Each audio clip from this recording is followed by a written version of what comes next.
Article 14, Aggravating Circumstances. Aggravating circumstances are those which, when attendant in the commission of the crime, serve to increase the penalty without, however, exceeding the penalty provided by law.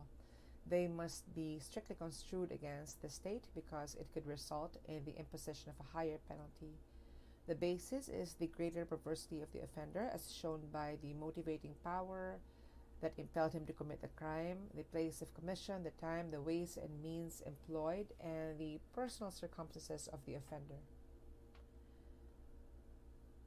Aggravating circumstances and mitigating circumstances, for that matter, shall not be considered in the imposition of the proper penalty in the case of a culpable felony, or where the penalty is single and indivisible, because in Article 63, the law provides that when the penalty is single and indivisible, the court will impose it in its full extent without regard to the presence of any mitigating or aggravating circumstance.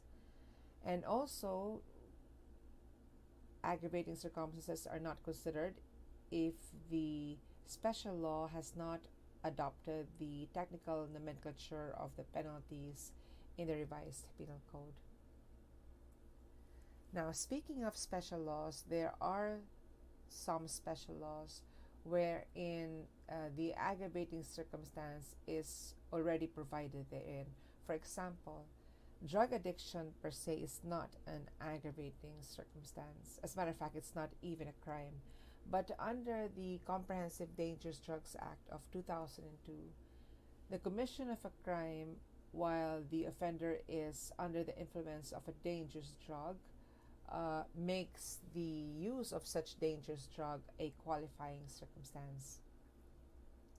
So also in PD 1866 as amended by RA 8294 as amended by RA 10592, the use of an unlicensed firearm is a special aggravating circumstance in the commission of homicide or murder. There are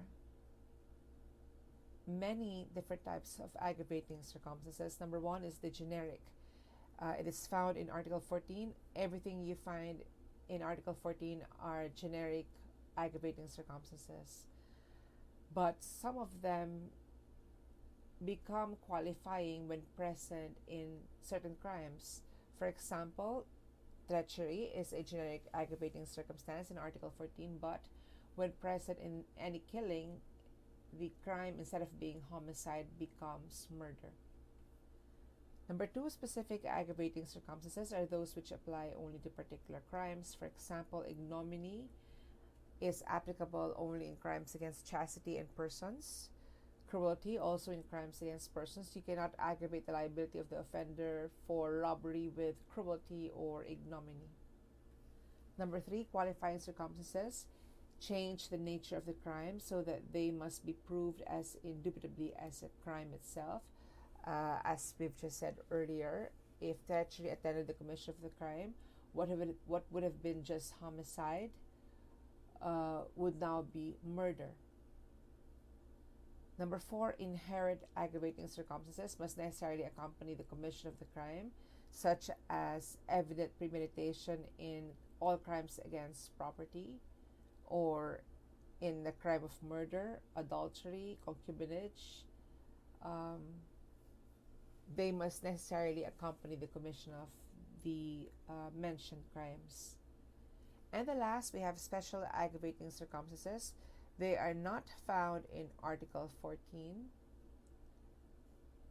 but have the effect of placing the penalty to its maximum or in the maximum period. Unlike a qualifying circumstance, a special aggravating circumstance does not change the nature of the crime. But unlike a generic aggravating circumstance, it cannot be offset by a mitigating circumstance.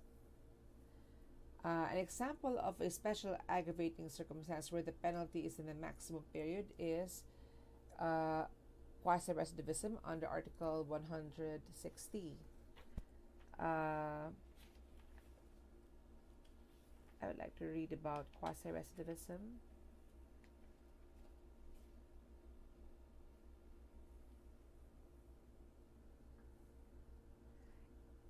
Article 160 provides that besides the provisions of Rule 5 of Article 62, any person who shall commit a felony after having been convicted by final judgment before beginning to serve such sentence or while serving the same shall be punished by the maximum period of the penalty provided by law for the new felony. So here is a special aggravating circumstance which has the effect of placing the penalty in the maximum period. Now, we also have a special aggravating circumstance which places the penalty in its maximum. Not maximum period, but in its maximum. For example, in RA 7659, where the maximum penalty shall be imposed if the crime was committed by any person belonging to an organized group. Also in Article 62, let me read Article 62, paragraph 1A. If I could just find that quickly. Okay, Article 62, paragraph 1A. When in the commission of the crime, advantage was taken by the offender of his public position, the penalty to be imposed shall be in its maximum regardless of mitigating circumstances. So there you have it.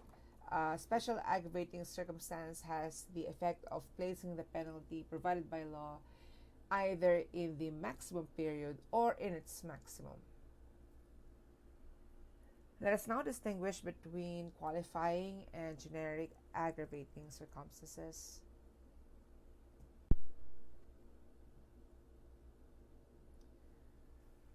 A qualifying circumstance cannot be offset by any mitigating circumstance, but a generic aggravating circumstance such as nighttime can be offset by a mitigating circumstance such as voluntary surrender. A qualifying circumstance not only gives the crime its proper name, but also places the penalty or the offender in such a position as to deserve no other penalty than that specifically prescribed by law for the said crime. So, as we've just said earlier, if killing is attended by evident premeditation, what should have been just homicide is now given the proper name of murder. And of course, the penalty would be that for murder, not for homicide. On the other hand, with respect to a generic aggravating circumstance, if there's no mitigating circumstance to offset it, the effect is that the penalty upon the accused will simply be placed in its maximum period. Next distinction, a qualifying circumstance must be alleged in the information. If not alleged, it becomes a generic aggravating circumstance. But with respect to generic aggravating circumstances, they need not be alleged. That is no longer true. There is no more distinction between a generic aggravating circumstance and a qualifying circumstance with respect to the matter of alleging them in the information. Whether it's a generic aggravating or a qualifying circumstance, the rule is now that they must both be alleged in the information. This is already provided for in the 2000 Rules of Criminal Procedure as amended. The rationale for that is that the accused must be given the opportunity to be informed of the cause of the accusation against him.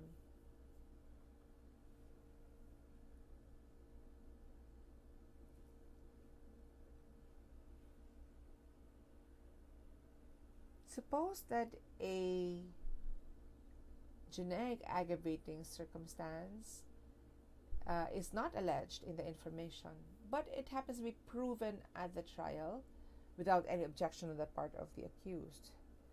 Since it is not alleged, it cannot be considered by the court for the purpose of increasing the penalty of the offender, but for the purpose of increasing the civil liability of the offender by way of the imposition of exemplary damages, that generic aggravating circumstance will be considered. So remember that If you don't allege a generic aggravating circumstance, even if proved at the trial, it cannot have the effect of increasing the criminal liability of the offender, but it may be considered by the court for the purpose of increasing the civil liability of the offender by way of exemplary damages.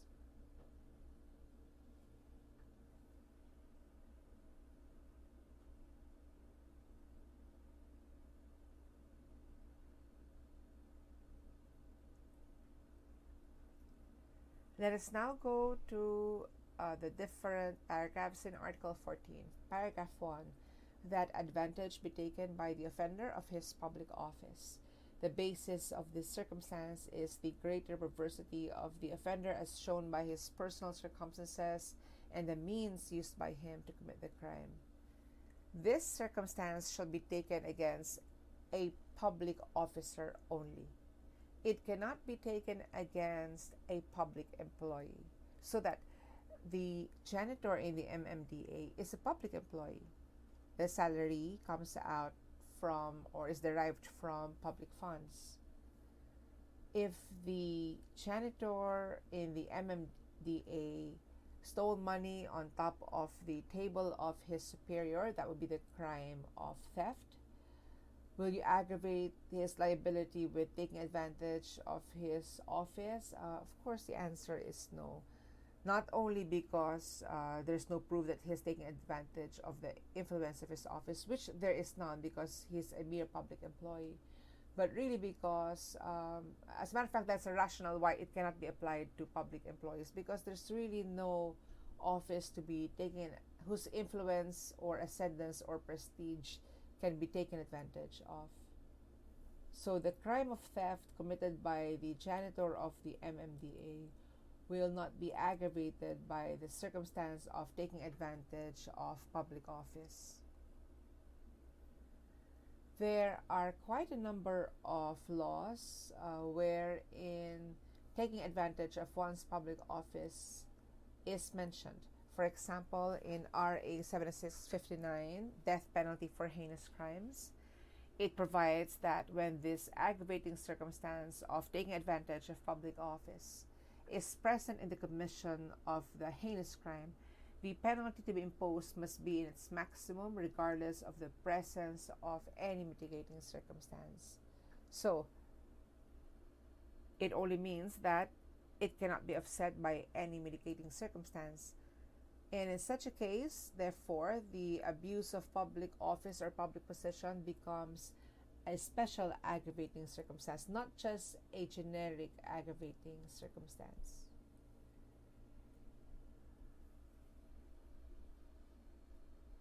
Also in Article 62(1)(a), it provides there that when the public officer takes advantage of his public position in the commission of the crime, the penalty will be in its maximum. That is in Article 62, Paragraph 6, Paragraph 1A. Sorry about that.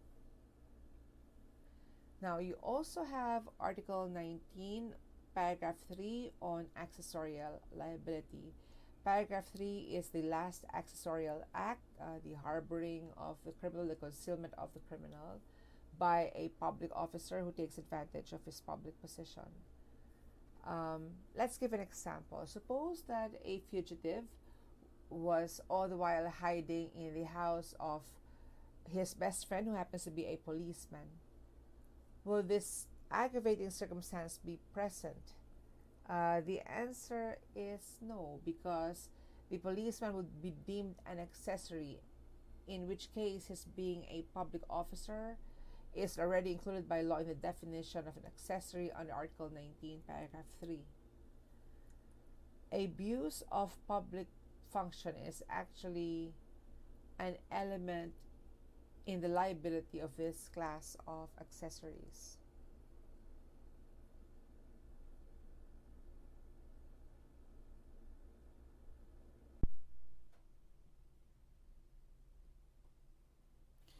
To consider this aggravating circumstance, it is not necessary that the acts done or omitted be connected with the duties of a public officer's office It is sufficient that his public position facilitated the commission of the crime or made its commission possible.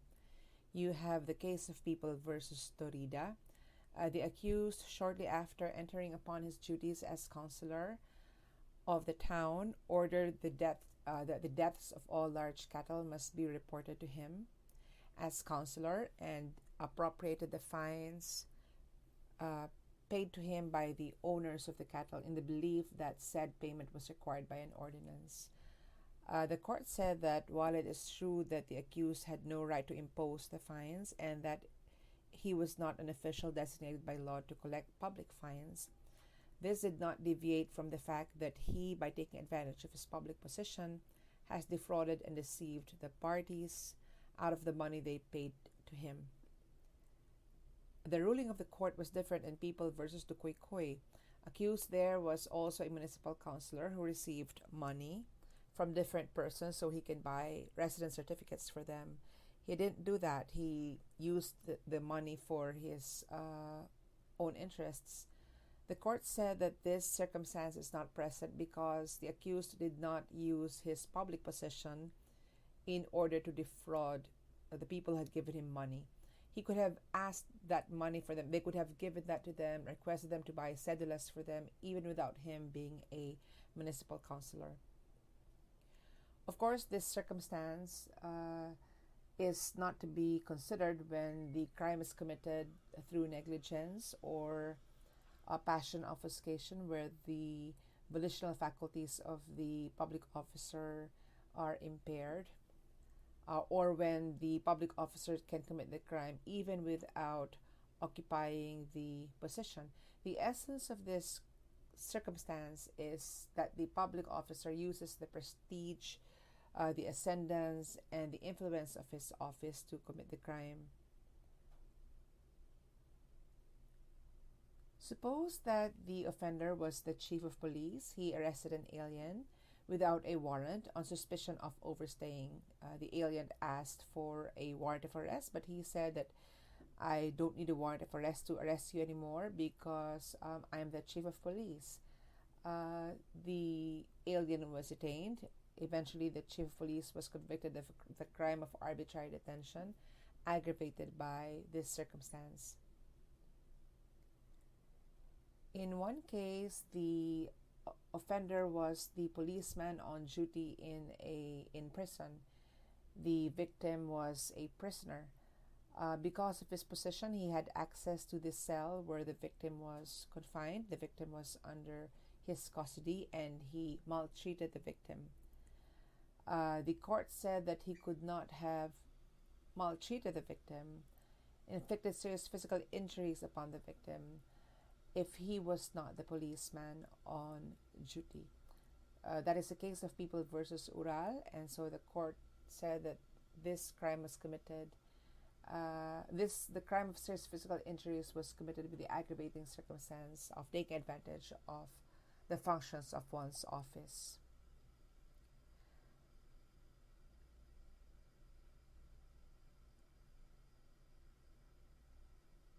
Police officers who take advantage of their public position to terrify their victims, this circumstance would be present. Suppose that grave coercion is committed to compel a person to do something against his will.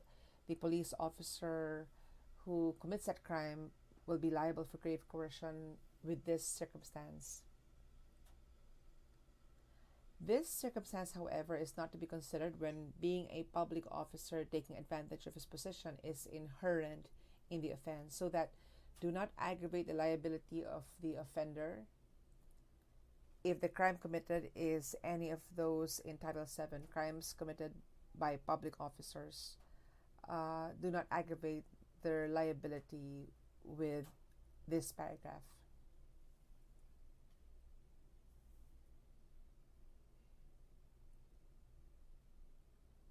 So, for example, the crime is bribery committed by a public officer. You cannot aggravate it with taking advantage of public position. So too with the crime of falsification of a public document committed by a public officer. Under Article 171 of the Revised Penal Code, inherent in this crime is the taking advantage of public office. Now, what about the use of a gun? Suppose that the job of a public officer is such that he has to have a firearm to perform his task, such as a policeman. Would the use of that firearm in the commission of a crime, let's say the crime is homicide, would the use of a firearm be an aggravating circumstance?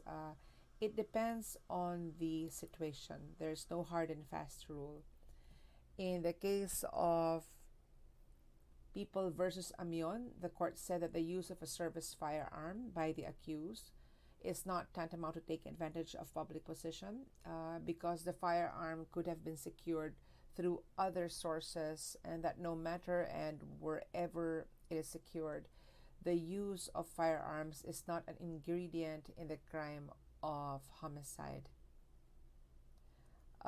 There is no connection between the use of a firearm or between the office occupied by him and the crime of homicide. The crime could have been committed in the same manner and in the same way as if the offender was a private individual and fired the weapon.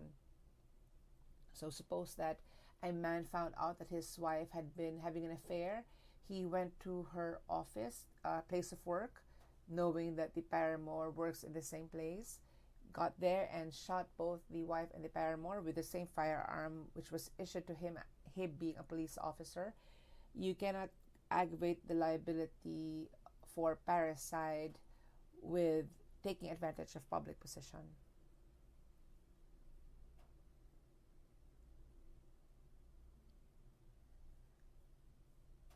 The court said in one case, People versus Montejo,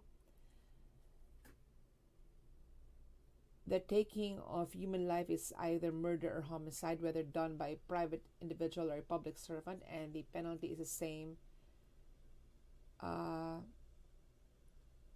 except when the perpetrator, being a public functionary, takes advantage of his office, then the penalty will be increased. But then again, the use of or abuse of office does not adhere to the crime as an element thereof.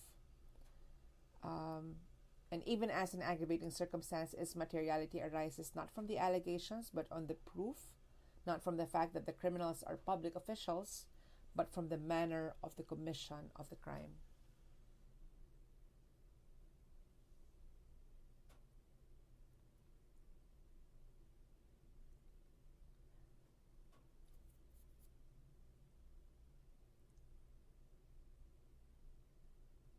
This circumstance may be absorbed in treachery. In the case of People versus Garciola, the barrio lieutenant mentioned his public position in order to lure his victim to open the door of the house where he was hiding, and once the victim opened up, the accused stabbed him. The aggravating circumstance of taking advantage of public position is already included in the qualifying circumstance of treachery, because the victim would not have gone out of hiding had not the barrio lieutenant told him that nothing bad would happen to you. I'll make sure that you can surrender well, properly, peacefully, and so forth.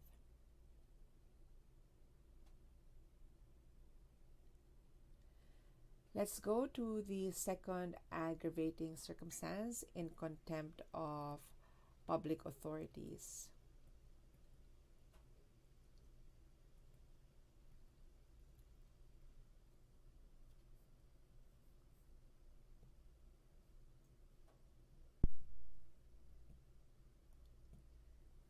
The requisites of this AC is: number one, the public authority is engaged in the exercise of his functions. Number two, that he is not the person against whom the crime is committed. Number three, that the offender knows him to be a public authority. And number four, his presence has not prevented the accused from committing the act.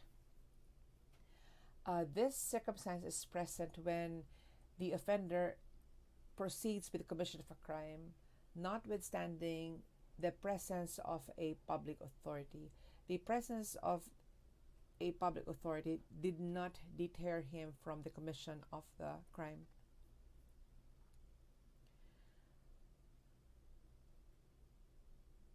Know that at the time that he commits this crime, the public authority is present and he is in the actual discharge of his official duties. Now, he must be discharging his duties outside his office. For example, the mayor was inspecting the market stalls and checking the permits of the owners when two vendors started hurling invectives at each other. The mayor was passing by and he tried to pacify the two individuals. His bodyguards tried to pacify the two vendors, but notwithstanding that, the vendor stabbed the other. Let's say X and Y. X stabbed Y in the presence of the mayor. The crime is homicide aggravated with the circumstance of in contempt of public authorities. Now, suppose that as the mayor, let's say it was the mayor who was trying to pacify the two fighting vendors, and one vendor was just upset that the mayor was meddling, and so he stabbed the mayor, just as he also stabbed the other vendor. Will the crime of homicide, be aggravated by in contempt of public authorities? The answer is no. When the public authority is himself the victim of the crime, this circumstance will not be considered. So, with respect to the stabbing of the mayor, simply because the mayor was meddling, trying to pacify the two fighters, the crime is direct assault. You will not aggravate the criminal liability for direct assault because contempt for public authority is an element of direct assault. It is the very essence of direct assault. On the other hand, with respect to the killing of the co-vendor, the criminal liability may be aggravated by contempt of public authority.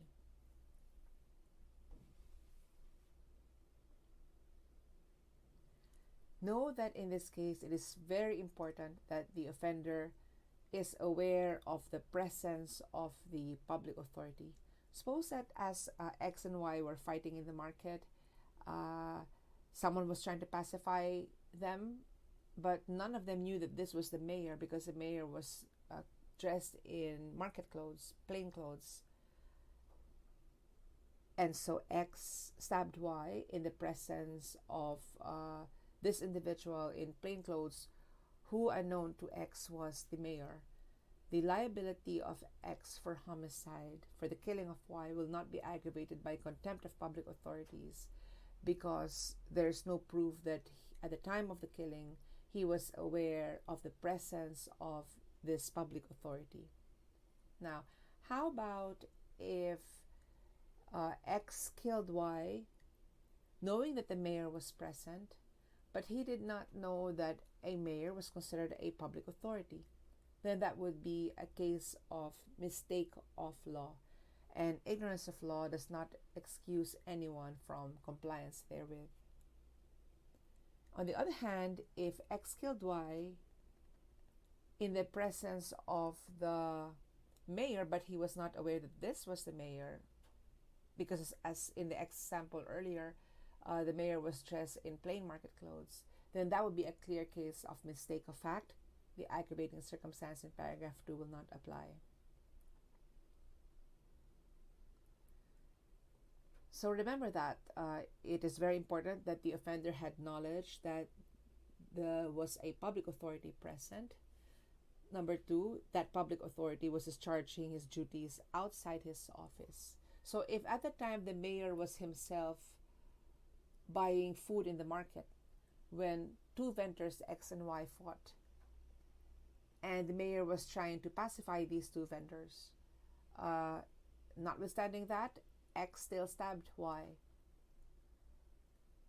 if the mayor was not performing any public duty at the time, he was doing his role as an ordinary private individual, going to the market. He was doing an activity pertaining to a regular individual. The liability of X for homicide will not be aggravated by paragraph 2.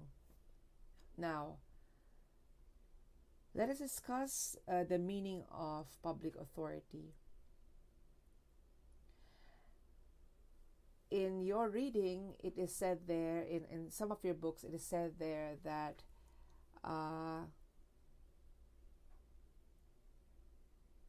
public authority refers only to a person in authority. An agent of a person in authority would not therefore be a public authority. So that this would be, this circumstance would not be considered if the crime is committed in the presence of a mere agent of a person in authority. That is the ruling of the court in People versus Verzo, a 1967 case. Attorney Boado, however, said in her book that the public authority must include not only persons in authority but also agents of a person in authority. According to Attorney Boado, the case of People versus Verzo and similar cases have already been reconsidered in the case of People versus Rodil. In People versus Rodil, the court said that, and may I open quote, while it is true that in the case of U.S. versus Rodriguez and People versus Shoho, People versus Verzo, public authority refers to a person in authority, and that a PC lieutenant or town chief of police is not a public authority but a mere agent of a person in authority, there is a need to examine such a ruling, since it is not justified by the employment of the term public authority. There is no extended reasoning of the doctrine enunciated in the three cases why the phrase public authority should comprehend only persons in authority. The lawmakers could have easily utilized the term persons in authority in paragraph 2 of Article 14 in much the same way that it employed the said phrase in Articles 148 and 152 relative to direct assault and the definition of persons in authority. The lawmaker therefore must have intended a different meaning for the term public authority, which may however include but not be limited to persons in authority. End of quote in People versus Rodil, a 1981 case.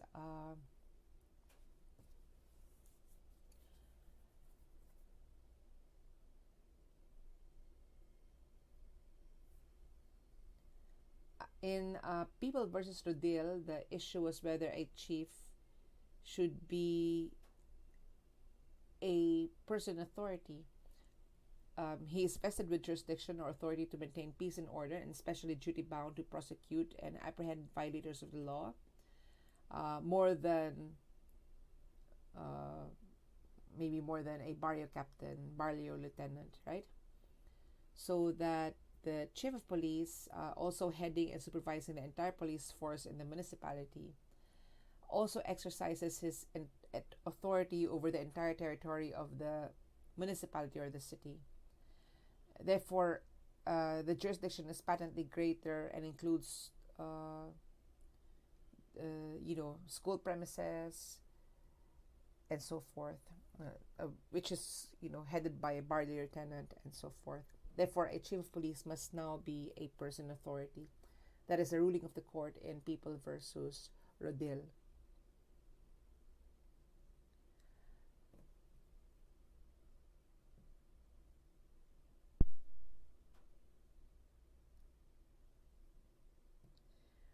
In the case of Rodil, the court was saying that, in the cases of Verzo, Siojo, the municipal mayor, barrio captain, barrio lieutenant, or barangay captain is a person in authority or a public authority.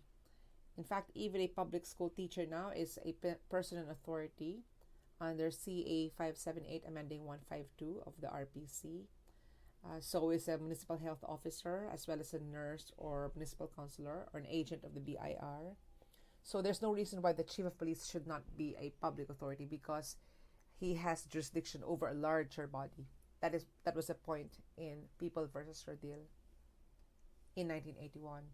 Then you have People versus Tiong Son in 1984.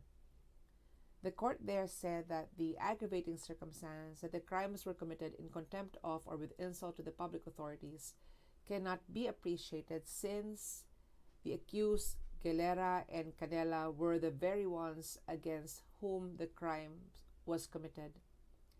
Not only that, Patrolman Galera and PC Constable Canela are not persons in authority, but merely agents of a person in authority.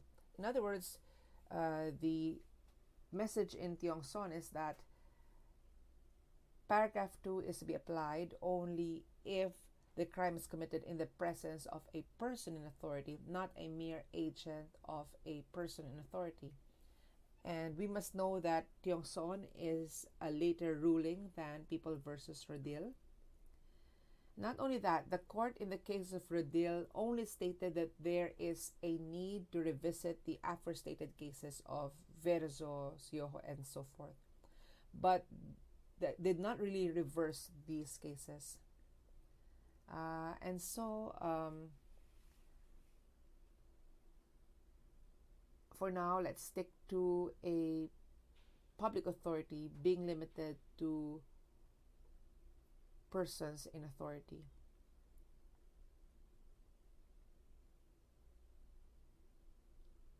Of course, unless there's a much later jurisprudence than these cases that would clarify everything for once and for all.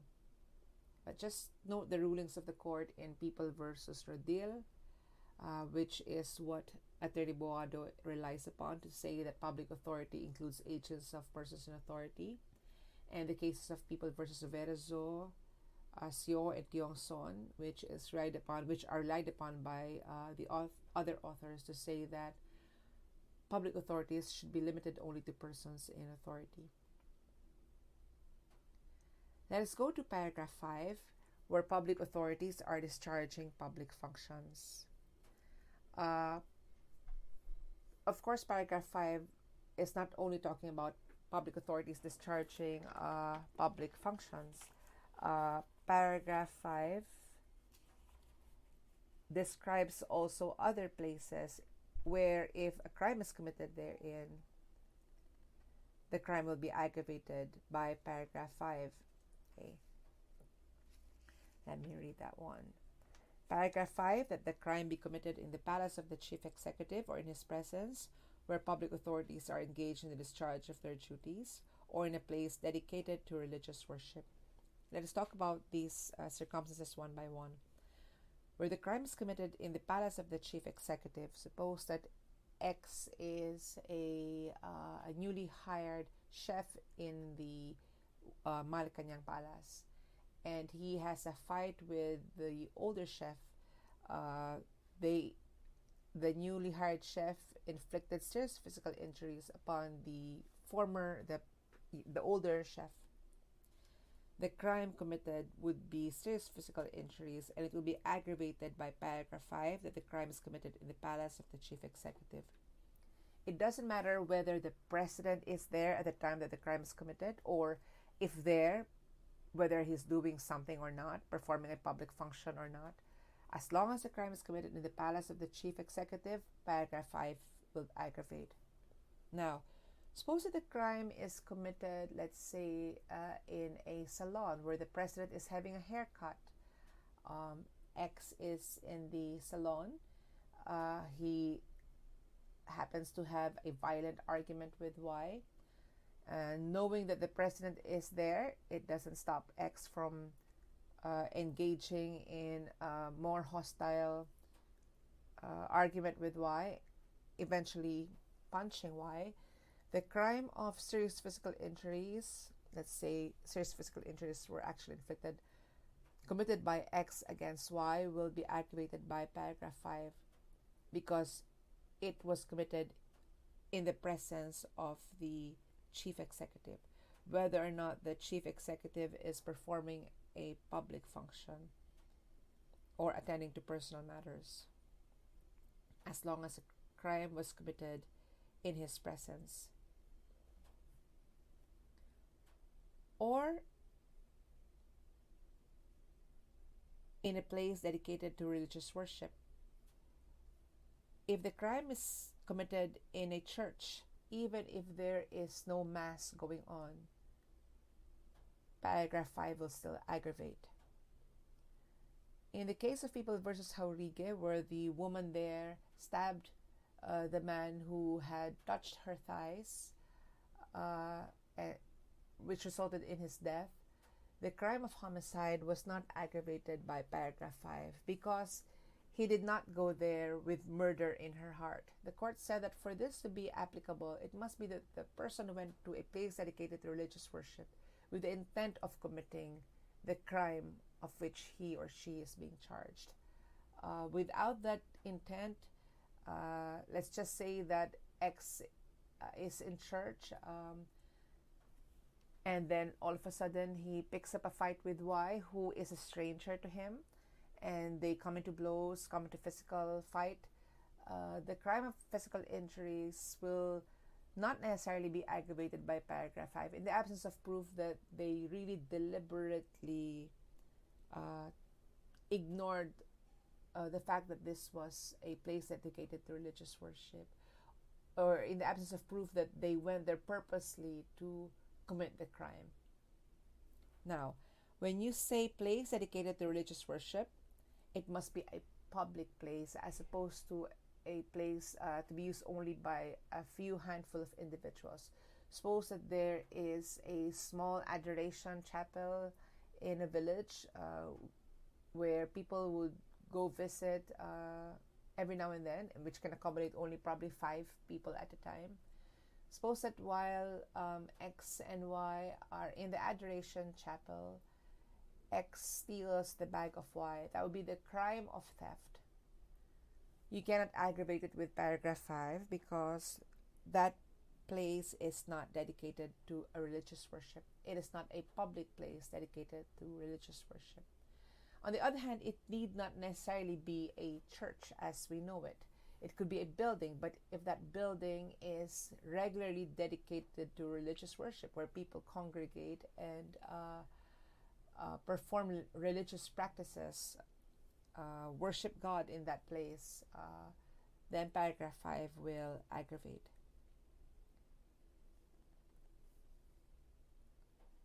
Now, let's talk about where public authorities are engaged in the discharge of their duties. Unlike paragraph 2, where the crime is committed where a public officer, a public authority is present outside his office, in paragraph 5, the crime must be committed in the very office of the public officer, and he must be discharging his functions at that time. Suppose that the mayor is in his office going through several business permit applications. X enters the room of the mayor and confronts the mayor for denying his application for a permit several times already. They come into blows and X punches the mayor. That is a crime of direct assault. Will you aggravate it with paragraph 5? The answer is yes. You cannot aggravate this with paragraph 2, as we've said earlier, because in paragraph 2, the crime must not be committed against the public authority himself. But that prohibition is not present in paragraph 5, because in paragraph 5, what is being violated is not the place, it is not the person. So even if punching the mayor tantamounts to direct assault, and the crime is actually direct assault, you can still aggravate the criminal liability of the offender for direct assault with paragraph 5, because the essence of paragraph 5 is the disrespect for the places enumerated in that paragraph. So a place where a public officer discharges his duties should be respected. Otherwise, if a crime is committed there, whether it is committed against another private individual or against a public officer himself, paragraph 5 will be an aggravating circumstance.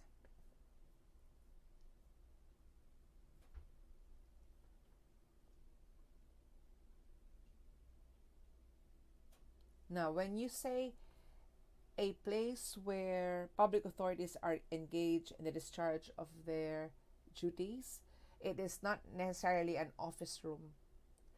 Suppose that elections are going on and a school is made an electoral precinct on that particular day. X was looking for his name in the, he wants to cast his vote, so he's looking for his name. He starts to ask instructions from the election official, but the election official completely ignored him. This angered X, and he punched the election official. Is this aggravating circumstance present? Remember, the crime was committed in a school. This circumstance is present because that school is where the election official is performing his public functions at that time. So the crime would be direct assault if this election official was a public authority, and direct assault would be aggravated by paragraph 5 because the crime of direct assault was committed in a place where the person in authority was performing his official functions.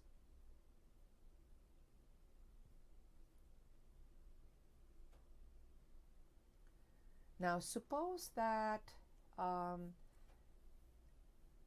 let's say, a mayor was in the electoral precinct casting his vote, and X and Y came into blows with each other. Two private individuals came into blows with each other. The mayor tried to pacify them, but that then stopped X and Y from continuing with their respective aggressions. X inflicted serious physical injuries upon Y. Will you aggravate his liability with paragraph 2 in contempt of public authorities? No, because at the time the mayor was not discharging his duties outside his public office. True, that electoral precinct would be outside the public office, the structural public office of the mayor, but at that time he was not performing an official function. Will you aggravate it with paragraph 5? Not even, because in paragraph 5 the place must be the place where the public officer is really performing his official functions, and the electoral precinct is not the place where the mayor regularly performs his official function.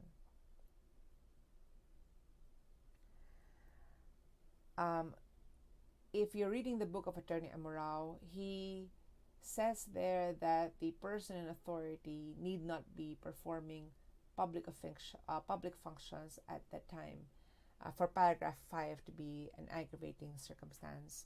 Just take note of that comment of Attorney Amorao. You have the old case of U.S. versus Ponsalan. In that case, the plaintiff and defendant were parties in a civil case. After the testimony in said case had been taken, the witnesses were recalled in the office of the then Justice of the Peace. The office was also called the Chambers. Is what we know as the Chambers now, right? And they were called for the purpose of signing their respective statements. While one witness was signing a statement which he had made in the trial, the deceased, who was the defendant in that civil case, was invited by the Justice of the Peace to the adjoining room. Immediately after the deceased had arisen from his seat to go with the Justice of the Peace to the adjoining room, accused, who was the plaintiff in that civil case, arose and followed the deceased and stabbed the deceased in the back and in many parts of his body, which caused his death. The trial court considered this aggravating circumstance, paragraph 5. But the Supreme Court rejected its appreciation on the ground that the crime was not committed in the place where public authorities are exercising their official functions. The Supreme Court here limited the place where public authorities are discharging official functions to the courtroom itself, and the actual discharge to be limited to the taking of testimonies. It seems to have overlooked the fact that the killing happened even before the deceased could go to the adjoining room. Hence, he was still in the office of the Justice of the Peace, or the chambers of the Justice of the Peace. And the crime also happened while one witness was still signing his statement, presumably upon the instruction of the Justice of the Peace. Therefore, the Justice of the Peace was still discharging his official functions. Of course, that's just a comment. The Supreme Court says that the place where the person authority is discharging his duties must be restricted to the courtroom.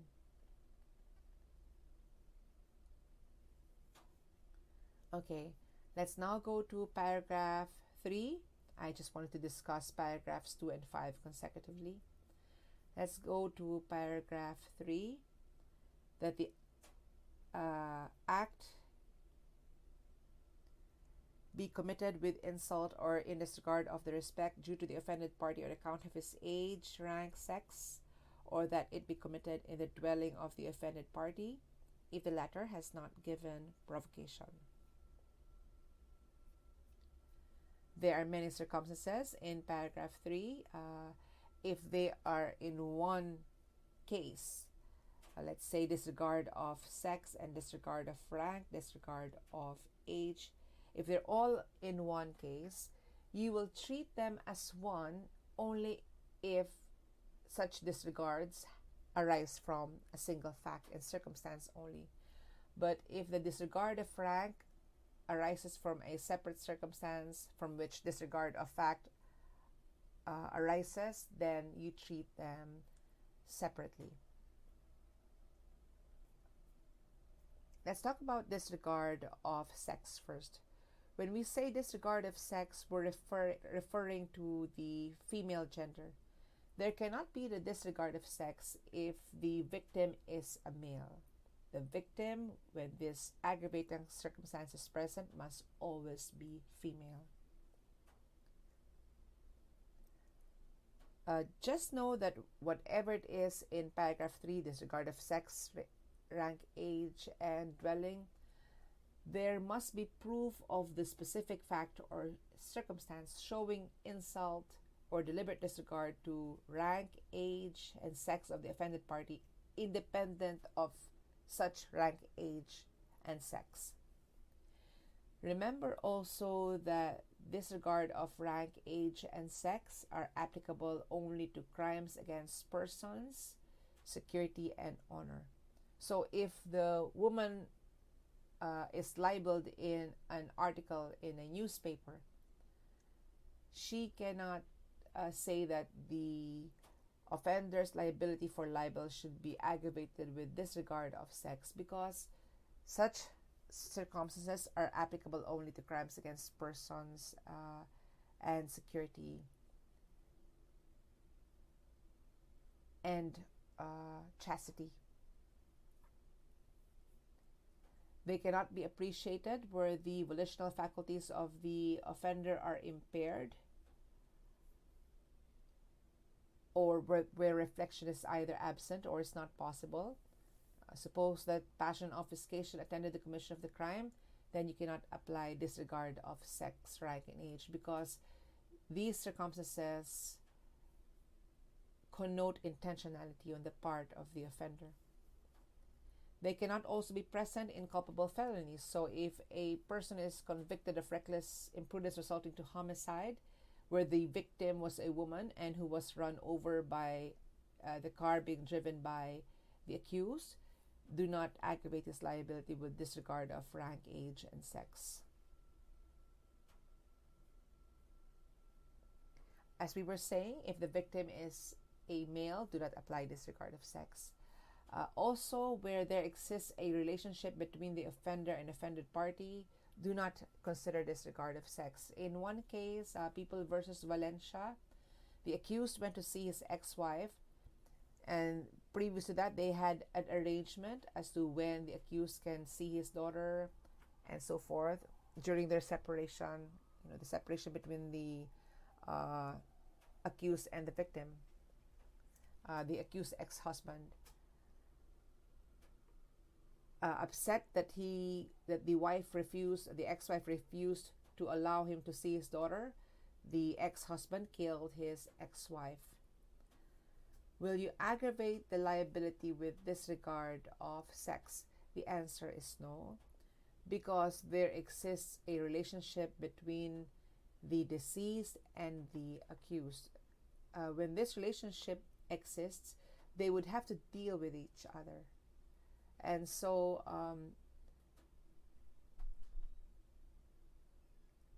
you cannot aggravate the crime with this circumstance.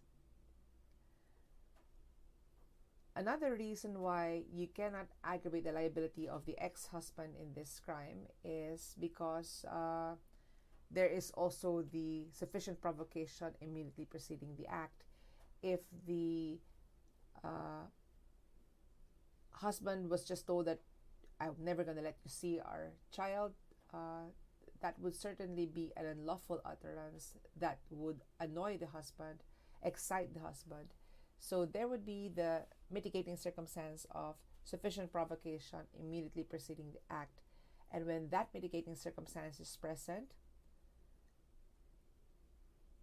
paragraph 3 of Article 14 cannot be considered. Do not appreciate or do not consider paragraph 3, disregard of sex, when the condition of being a woman is indispensable in the commission of the crime, such as the rape of a woman, the crime of parricide, where the victim is the wife or the grandmother or the daughter. Qualified seduction as well, because the victim there would have to be a female. The same with seduction, as well as in a lot of crimes against chastity. Do not aggravate it with disregard of sex.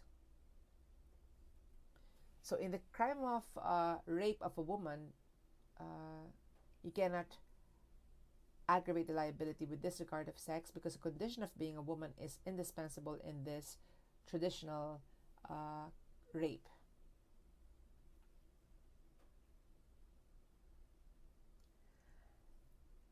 Now, if there is another reason that the woman was killed, or there was another reason that she was killed, then you will also not consider disregard of sex.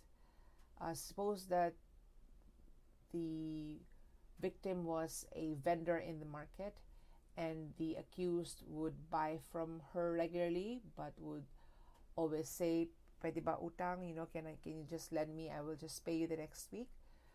There was a time when the accused kept promising to pay, but he wouldn't pay. One day, the accused went to market and asked the same female vendor if he could get extra fish. He will just pay it the next week. The female vendor became very angry and said, "You're never going to be able to pay, and you still keep borrowing," and so forth. And then the accused at this point stabs her. There cannot be disregard of sex, because there was another reason for stabbing the woman. And not only that, again, there is here sufficient provocation immediately preceding the commission of the crime.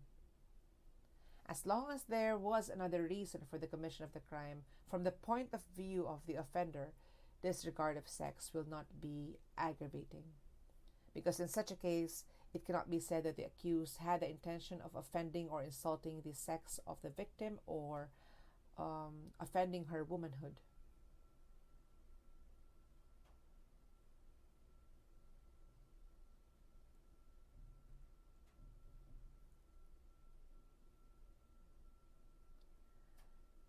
Suppose that X robbed the house of Y, knowing that Y was alone in the house and Y was a single parent. So the only people in the house was the woman and her daughter. Do not aggravate the crime of robbery with disregard of sex, because robbery is a crime against property and not against persons, not against honor or security.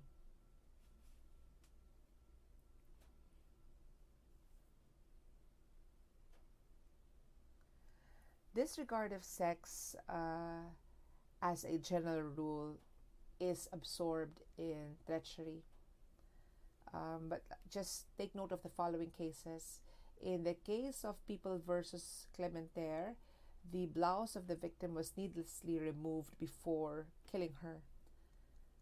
The court there said that disregard of sex can only be deliberate. But that was wrong appreciation of this circumstance, because the aggravating circumstance should have been ignominy. That is in People versus Clementaire.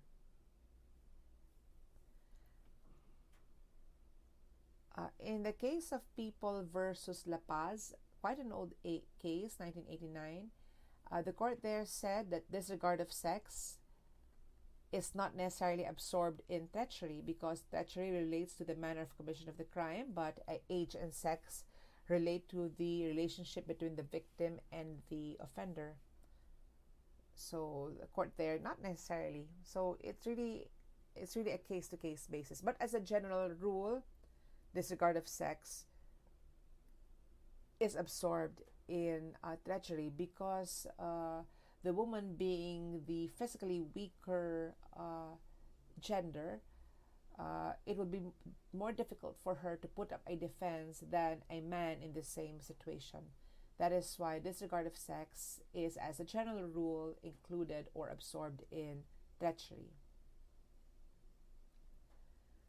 In People versus Ventura, the court said that this abuse of superior strength may absorb disregard of sex. The court said that an attack made upon an unarmed and defenseless woman constitutes abuse of superiority which his weapon and gender afforded, and from which the woman was unable to defend herself. So disregard of sex here was absorbed in abuse of superior strength.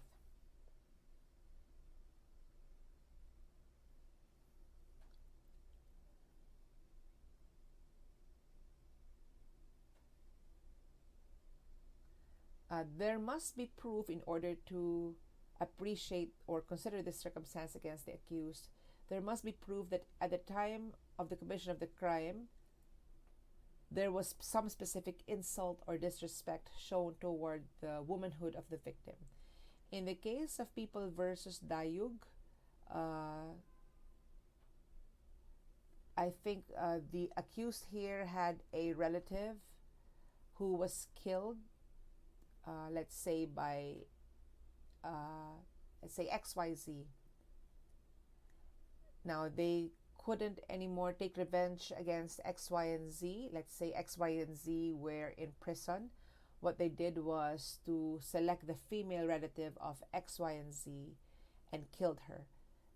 The court said that the crime is to be aggravated by the circumstance of disregard of sex, because here there was direct proof of specific insult to the womanhood of this victim.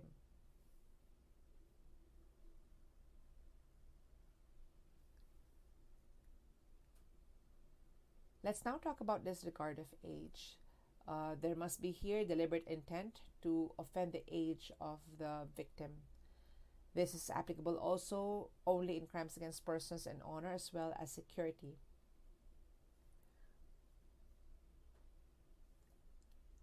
The essence of this circumstance is that there is a lot of disparity between the age of the offender and the offended party, which would imply that the vigor of youth is taken advantage of over the debility of the old. Suppose that X wants to, let's say X and Y are both passengers in a bus. X is standing, Y is seated, the bus is full. X demands that Y leaves his seat, but Y refuses because he's an old man. He's tired from work. He doesn't want to give up his seat. X is upset, inflicts serious physical injuries upon this old man. There is serious physical injuries aggravated by disregard of sex, because you can see here that the young man standing up took advantage of the vigor of his youth against this very old man sitting down. There is disparity of age between them. Now, the subordinate or inferior position of the offended party negates the appreciation of age as an aggravating circumstance against the offender, where the latter is his superior, because then there is a pre-existing relation between the parties, which would preclude the application of this aggravating circumstance. That is a ruling of the court in People versus Akanatsu, a 1926 case.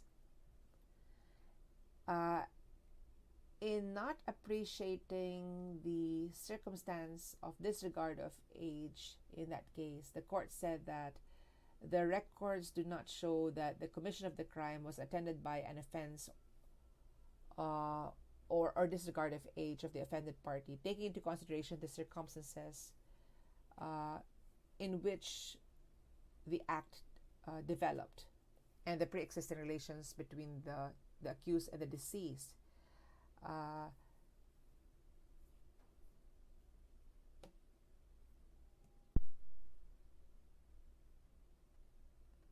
In one case, in that case, the accused was the employer and the deceased was a 70-year-old employee.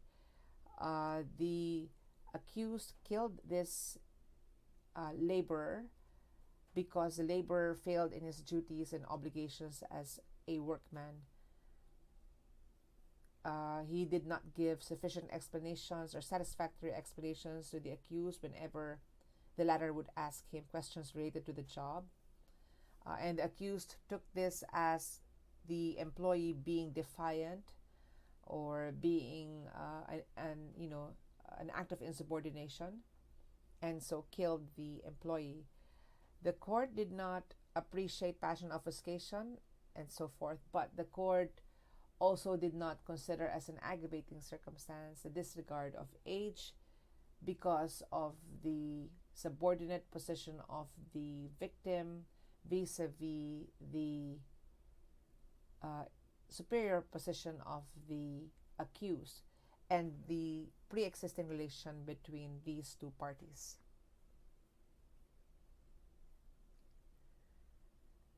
When we say disregard of age, we don't refer only to old age, but also tender age. In the case of U.S. versus Butag, one of the offenders was a member of a band of headhunters, while the victim was a 12-year-old boy whom he killed. There was disregard of age in this case. Also, in the case of People versus Enot, a 1962 case, the crime was aggravated by disregard of age because the accused took advantage of the helplessness of the baby due to his tender age.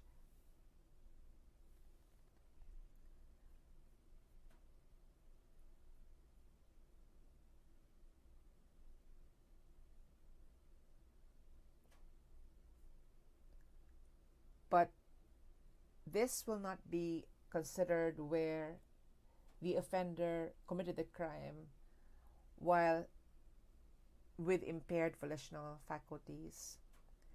In the case of People versus Dakel, there was a procession going on and people were noisy because it was a procession.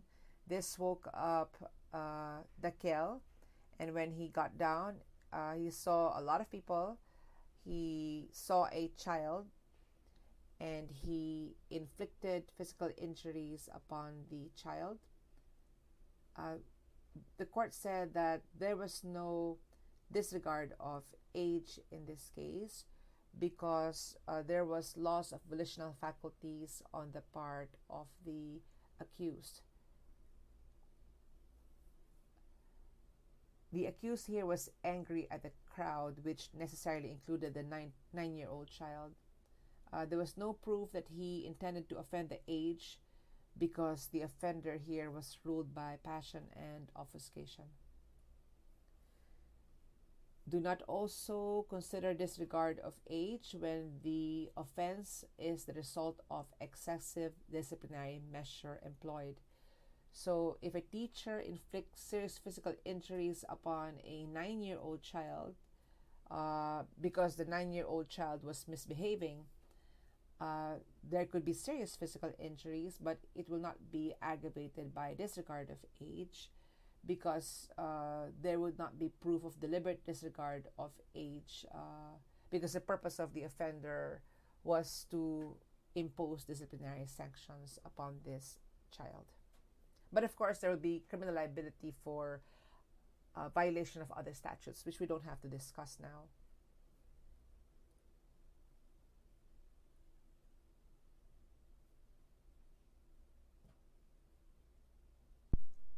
Let us now go to disregard of rank. This circumstance implies a difference in social standing between the offender and the victim. This is really a bothersome circumstance in the sense that it discriminates against the poor. If the victim is a rich person or a person of higher stature, this circumstance is present. But if the victim is a poorer individual or occupies a lower rank, this circumstance is not present. So no such similar circumstance is present. There's disregard of poverty, nothing like that, right? But there's disregard of rank, okay? Anyway, the existence of a superior-subordinate relationship or a similar condition between the offender and the offended party, which is neither an element of nor inherent in the crime committed, and which the latter disregards deliberately, is the essence of disregard of rank.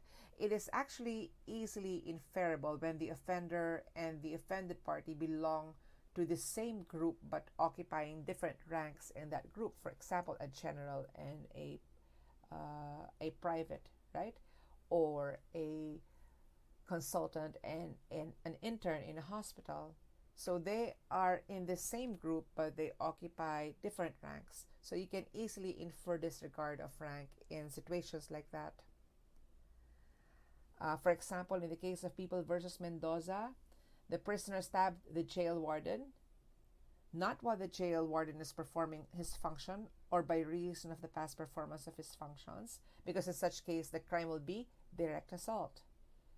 Now, if the crime is direct assault, there is already disregard of rank in that crime. So whenever the crime is direct assault, do not aggravate the liability of the offender with disregard of rank. So for example, the fisherman stabbed to death a lawyer in the public plaza directly in front of the municipal building where a rally was going on and which was attended by and in the presence of the governor at the time, the RTC judge at the time. That is a case of People versus Tenorio. The court said that the crime is attended by the circumstance of disregard of rank because the fisherman occupies a lower rank than the lawyer. Now, remember your Article 148. If the lawyer at the time is performing his duties as a lawyer, then the crime would be direct assault. And, of course, to repeat, disregard of rank will not be an aggravating circumstance.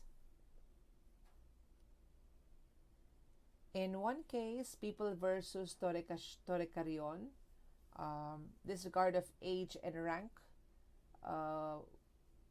were present. A judge who had just fined and sentenced the accused to imprisonment for contempt of court was attacked and seriously injured by this prisoner after the prisoner was released from prison.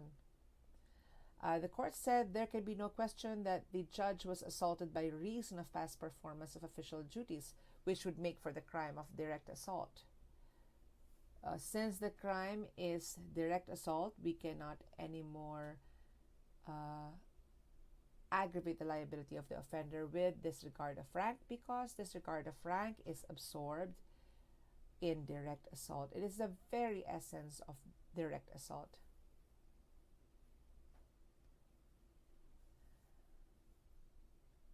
We have learned in Article 148 that a teacher and a lawyer, while performing their official functions as such, are considered as persons in authority, so that if they are assaulted at the time that they are performing official functions, the crime would be direct assault. In the case of People versus Sailan, the teacher here was raped by the accused.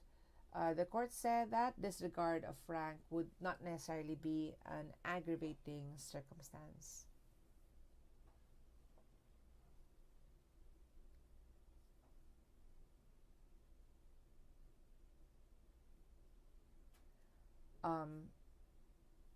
If it's a teacher who is raped, that's nothing to do with Sailan. Suppose that the accused rapes a teacher, but the teacher is not performing her official functions at the time.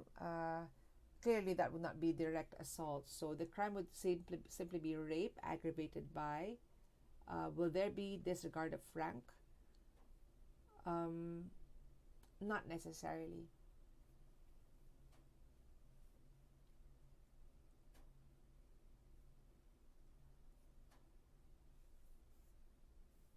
Well, if you can prove that he deliberately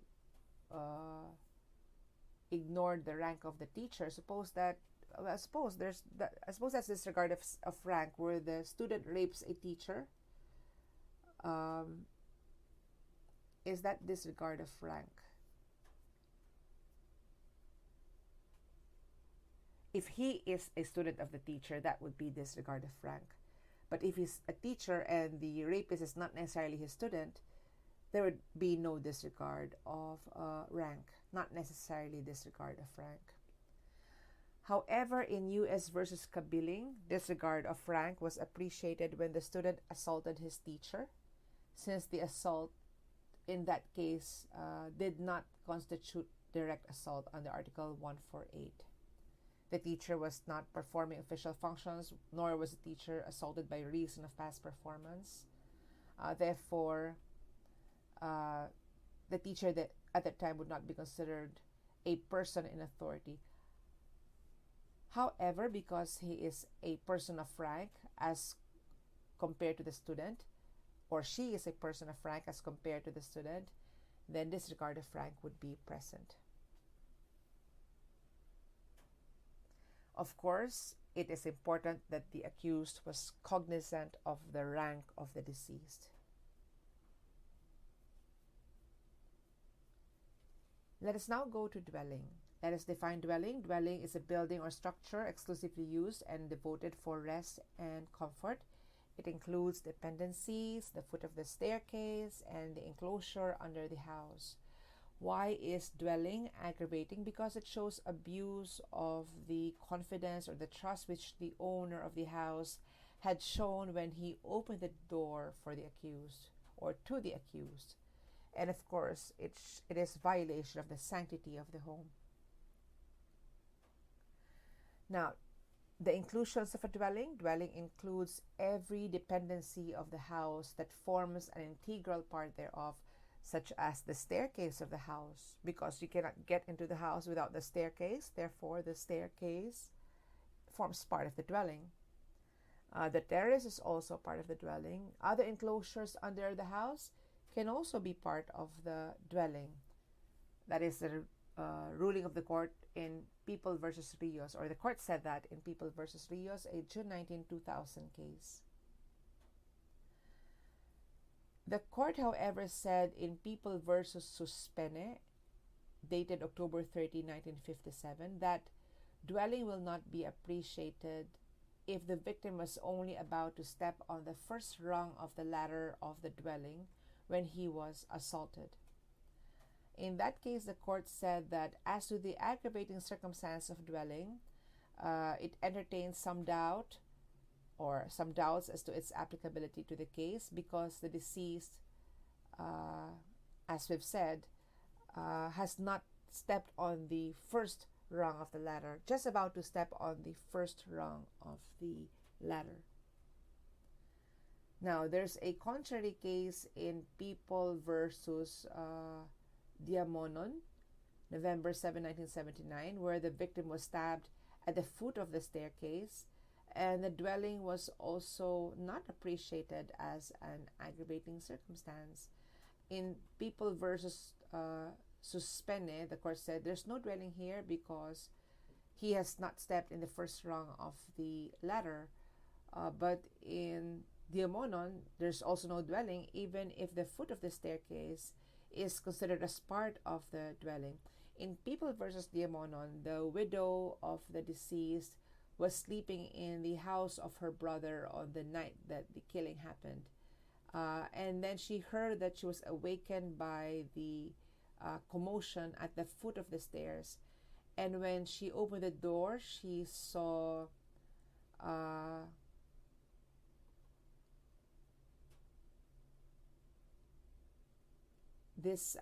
husband being stabbed by the accused, Diamonon, and another person named Kalikdan Jr. And the accused was lying on the ground. Okay, so the accused was already lying on the ground at that time. So there was no witness as to whether this victim was stabbed at the foot of the staircase, because, as we've said earlier, the foot of the staircase is part of the dwelling. So the wife, the widow, did not say that she saw the accused stab her husband in at the foot of the staircase. What she said was that her husband was already on the ground. So the court did not appreciate the aggravating circumstance of dwelling in the absence of proof that the victim was actually killed at the foot of the staircase. Now, the dwelling has to be a structure. Oftentimes the question is, what if the crime was committed in the recreational vehicle, an RV of the accused, and that is where the accused had lived all his life? Nowadays, there are a lot of motorhomes. Suppose that X was killed in his motorhome. Would dwelling be an aggravating circumstance? When the revised penal code was enacted, nobody was thinking about an RV at that time. So dwelling was limited to what we imagine to be a structure, really a structure, a roof, a floor, and so forth. But the RV has a roof, it has a floor, and it is also the dwelling of some individuals. So I think there's no reason why a killing in the RV, the motor vehicle of the accused, of the victim, would not be an aggravating circumstance. But of course, there's no jurisprudence yet here. It could be argued also that an RV is, can be transferred from one place to another. But whether that changes the character of that vehicle as a dwelling of the deceased is another question. But in my opinion, the recreational vehicle can be considered as a dwelling of the victim. Be that as it may, a public place really cannot be a dwelling. In People versus Baguio, an old case where robbery with homicide was killed in the Garita. A Garita is a prostitution house, a place where there are prostitutes who work there, but at the end of the night, they sleep there so that they don't have to go home right away.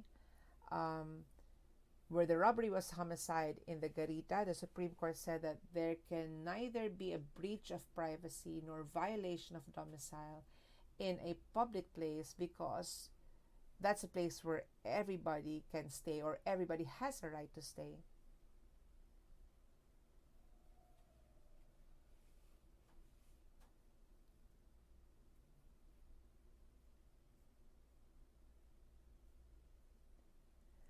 Do not consider the aggravating circumstance of dwelling if the crime is violation of domicile under Article 128, because the essence of that crime is of course, apart from going there without the proper search warrant, you're also violating the sanctity of that home.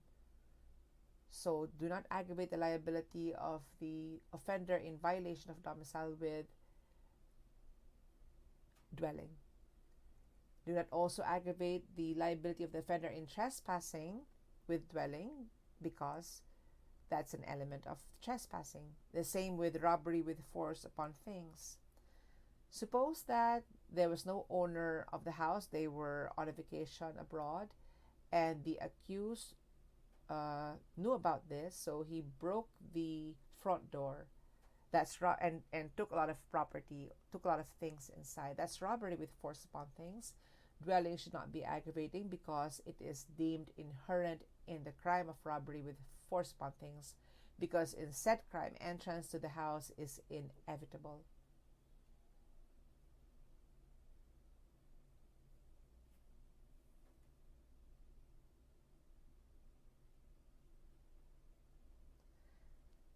But in the crime of robbery with homicide, dwelling may or may not be aggravating. If the robbery with homicide was committed in one's dwelling, then it is aggravating. But robbery with violence against or intimidation of persons, that's what I mean. And robbery with homicide is a form of robbery with violence against or intimidation of persons. If such kind of robbery is committed inside a dwelling, then we can say that dwelling is aggravating. Suppose that X is accused, goes to the house of Y, and ties the hands of the owner and takes property therein and kills the owner to prevent him from being a witness. That's robbery with homicide committed in the dwelling of the victim. Dwelling will be an aggravating circumstance. But if the robbery with homicide is committed outside the dwelling, suppose that Y is nearing home, but before he could even reach home, X stopped him and demanded for Y to surrender all his jewels. When Y refused, X grabbed the jewels and stabbed Y. That's robbery with homicide, committed outside the dwelling of the victim. Now, if you look at paragraph 3, if the crime is committed in the dwelling of the offended party, if the latter has not given provocation, meaning if the owner of the dwelling has given provocation to the accused, dwelling will not be considered as an aggravating circumstance. Suppose that X and Y are, let's say that X is a college student. He has a tutor who visits his house to teach him chemistry. Let's call that college tutor Y. X has a hard time learning. The college tutor was really getting exasperated, really fed up with X's slowness. And because of this, Y inflicted serious physical injuries upon this X. Dwelling will be an aggravating circumstance. Now, suppose that X, the student, told Y, I don't want you to be my tutor anymore. You're dumb. You only come here for the money. I don't learn anything from you. I don't even know how you can still get other students to be your clients. And upon hearing this, Y just lost it and stabbed X. Y stabbed X in the dwelling of X. Will dwelling be aggravating? No, because the provocation was given by X to Y prior to the commission of the crime committed by Y.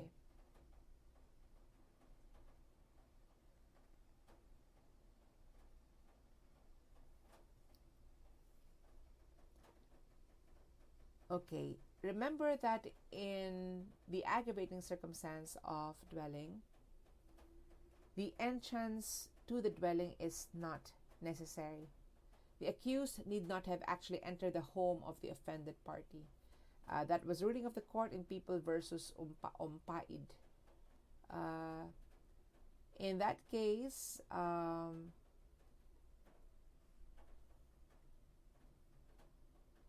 The husband and wife, common law husband and wife, were just about to sleep in their small farmhouse. They were about to sleep when they heard a voice calling for the husband, the common law husband, to open up the door. The husband looked out and saw that it was the accused Ompad.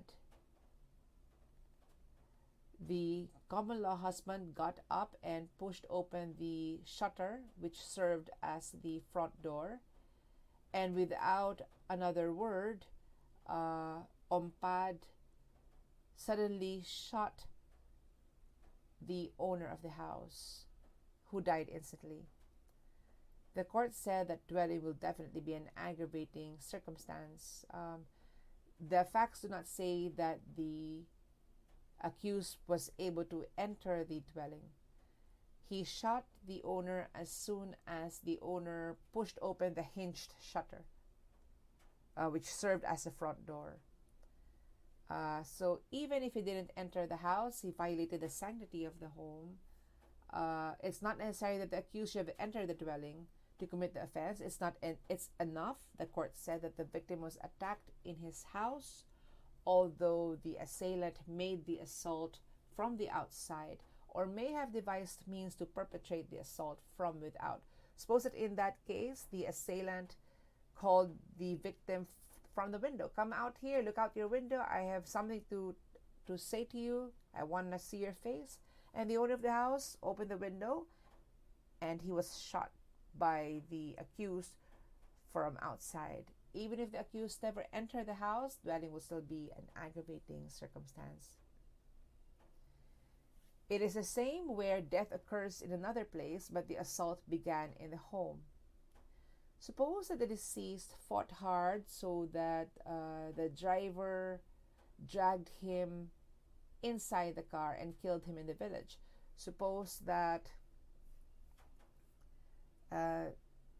the driver wanted to detain the deceased, to kidnap the deceased.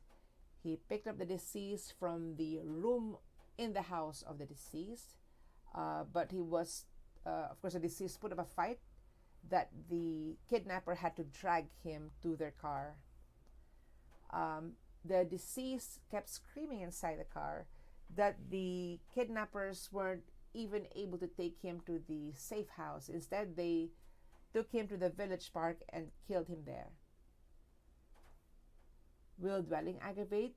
The dwelling will still be an aggravating circumstance, even when the accused began the aggression upon the person of the deceased in the latter's dwelling, and even if the deceased ended up being killed somewhere near his house.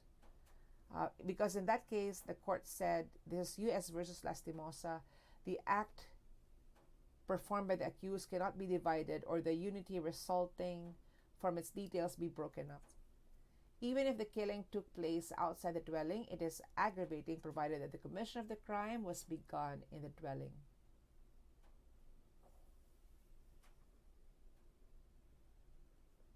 Now, it is different where the deceased was called down from his house. Suppose that the accused was outside again, calling him, come down here, I want to talk to you. And the owner of the house came out of his house. He came out of his dwelling when the deceased, or when the victim called him out. And the victim murdered him somewhere near the house, but not in the premises of the house, not in the garage of the house, not in the front yard, but somewhere near the vicinity of the house. Dwelling is still not going to be an aggravating circumstance. The court said that a visitor is not a dweller. Suppose that a Mario visited his sister who had just given birth. They're celebrating while eating his supper. Accused, Mario's former employee who had secretly followed him, killed him in the dining room of the sister's house. Is dwelling aggravating? No, because Mario was a mere visitor in his sister's dwelling. He doesn't sleep there. There was no intention to sleep there.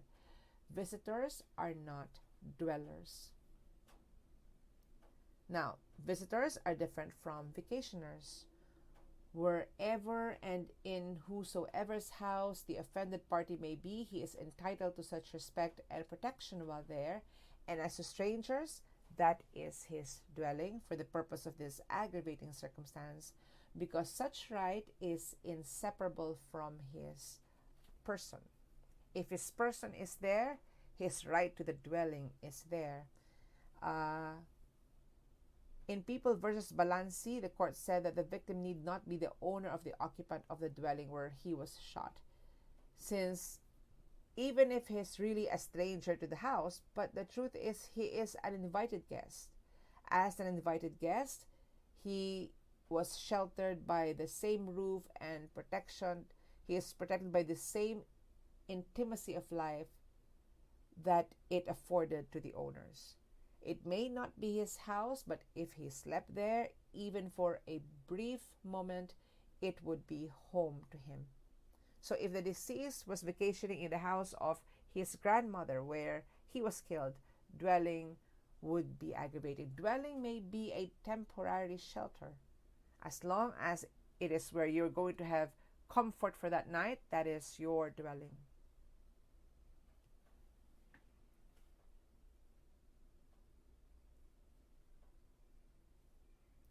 Suppose that X goes to the dormitory of her sister. So it's a sister who has a dormitory, who stays in the dormitory. The victim goes to the sister's dormitory and she tells her sister, can I stay here? Because, I have just broken up with my boyfriend and I don't want to be alone in my house. Of course, the sister allowed. The victim did not know that her boyfriend had followed her to her sister's house.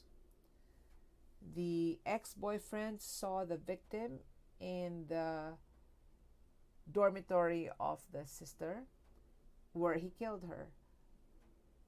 Will dwelling be an aggravating circumstance? Let's say she's going to sleep there for the evening. Would she be considered a mere visitor, or would she now be considered a vacationer?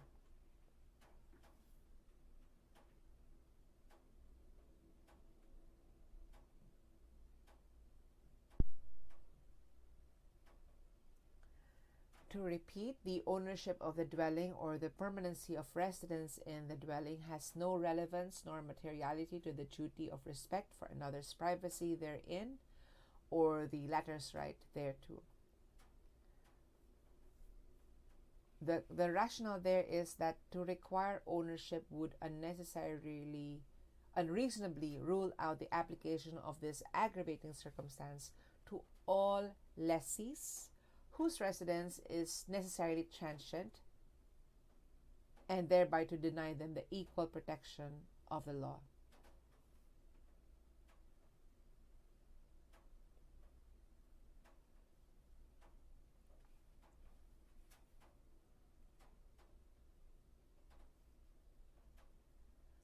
Know that a person may have two dwellings, and the commission of a crime against him in either of them would mean that this circumstance in paragraph 3 is present.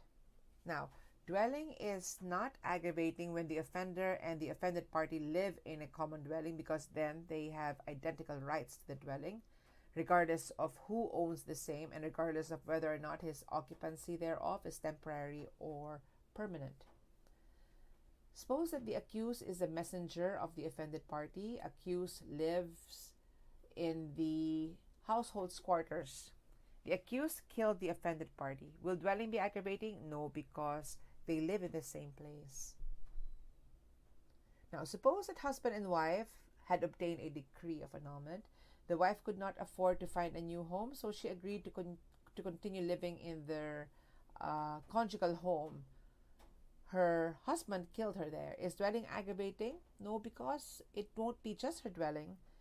It would still be the dwelling of her husband. Now, if she had settled in another house all by herself, where she is killed by her husband, then dwelling, or by her ex-husband, dwelling will be an aggravating circumstance. Let us talk about adultery. This is an indivisible offense, if you remember. Hence, both adulterer and adulteress will be charged in the same complaint for the crime of adultery. Now, if the husband, the unfaithful wife, and the paramour live together in one house, suppose that the paramour and the husband are best friends. He is still finding a place to live in Manila. He had just gotten to Manila. So the husband says, you just live with us. And then a relationship developed between the wife and the best friend. The wife is eventually charged with adultery. There is no dwelling because they all live in the same house. But of course, the abuse of confidence may be appreciated. Now, suppose that the husband has a best friend who lives in another house. But every time the husband would leave in the morning, the best friend would right away be in the house of the best friend and the wife of the best friend. And the best friend would have carnal knowledge with the wife. The wife is charged with adultery. And of course, the best friend was included in the complaint. Will dwelling be aggravating? Yes, it shall be appreciated not only against the paramour who lives in a separate dwelling, but also against the wife, even if she lives in the same dwelling as the husband, because both the paramour and the wife violated the respect due to the conjugal dwelling. Now, how about if the dwelling functions as a combination store and house? It is not applicable in a combination store and house if the crime is committed in the store or business portion of that structure.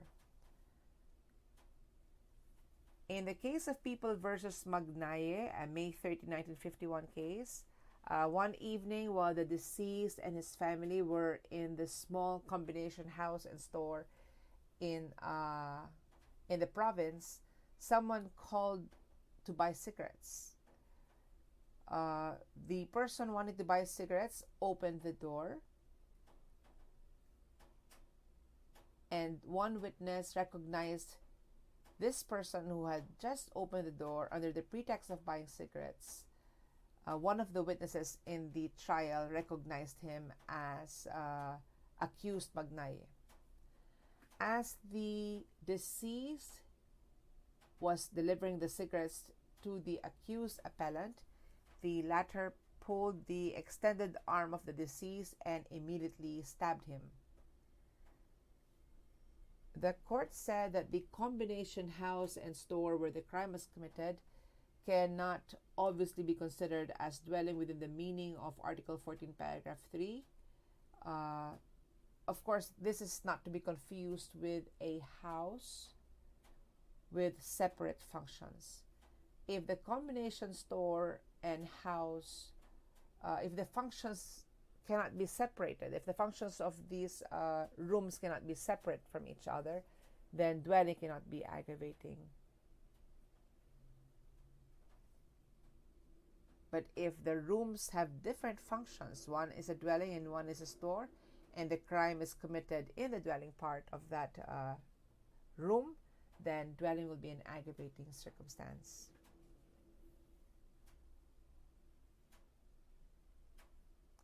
In one case, People versus Masilunga,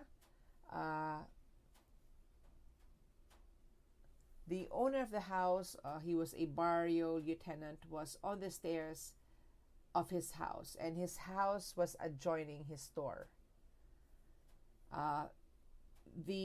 Someone called out and said that he wanted to buy cigarettes. Again, wanted to buy cigarettes.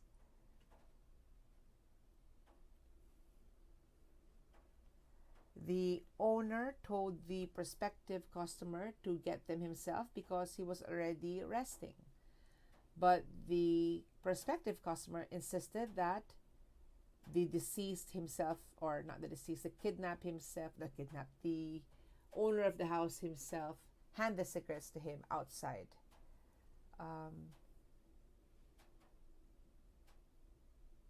The owner of the house went to his store, got the cigarettes, but upon coming out to hand over the cigarettes to the prospective customer, this customer grabbed the owner of the house along with 3 armed men who poked their guns at him, warning him not to make any outcry if he wanted to live. The owner of the house was then blindfolded and taken to a waiting pickup truck nearby. The court said that dwelling is aggravating in the crime of kidnapping.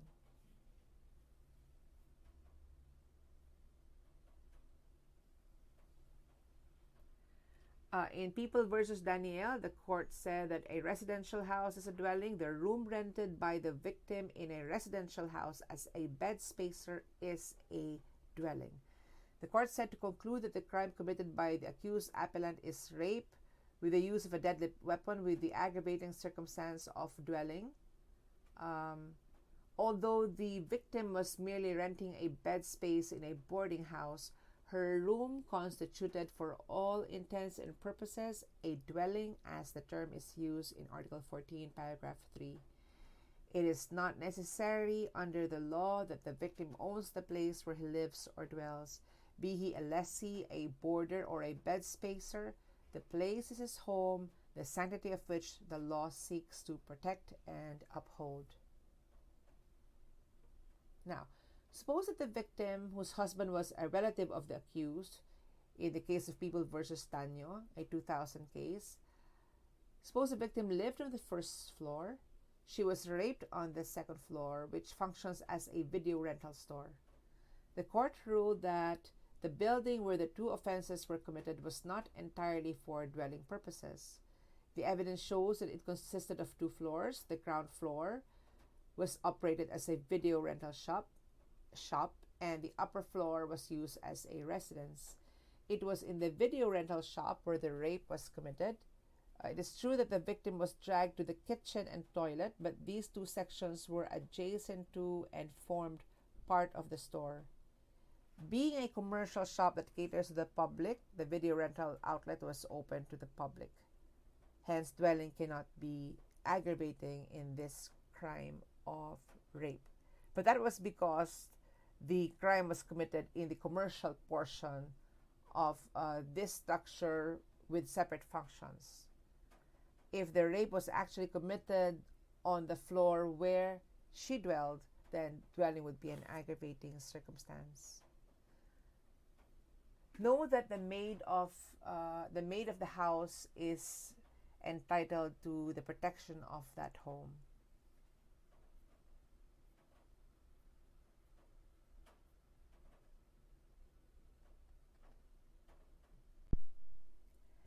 Let's go to paragraph 6, nighttime, uninhabited place, and banned.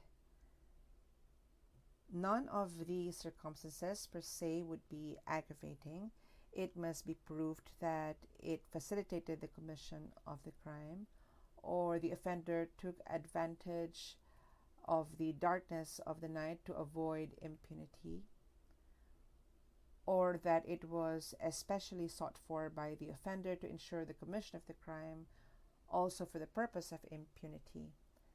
If all these circumstances are present in one case, they may be taken as one if they arise from one and the same fact.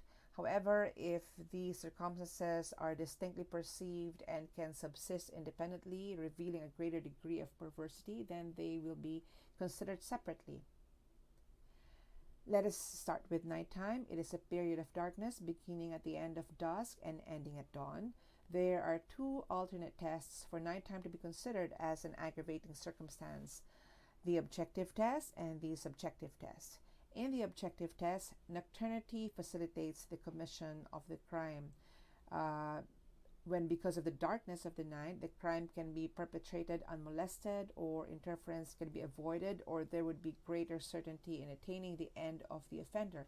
So when the surroundings are quiet and calm, which enables the offender to focus on the commission of the crime, not having to worry if someone is actually watching him, then in that case, nighttime passes the objective test.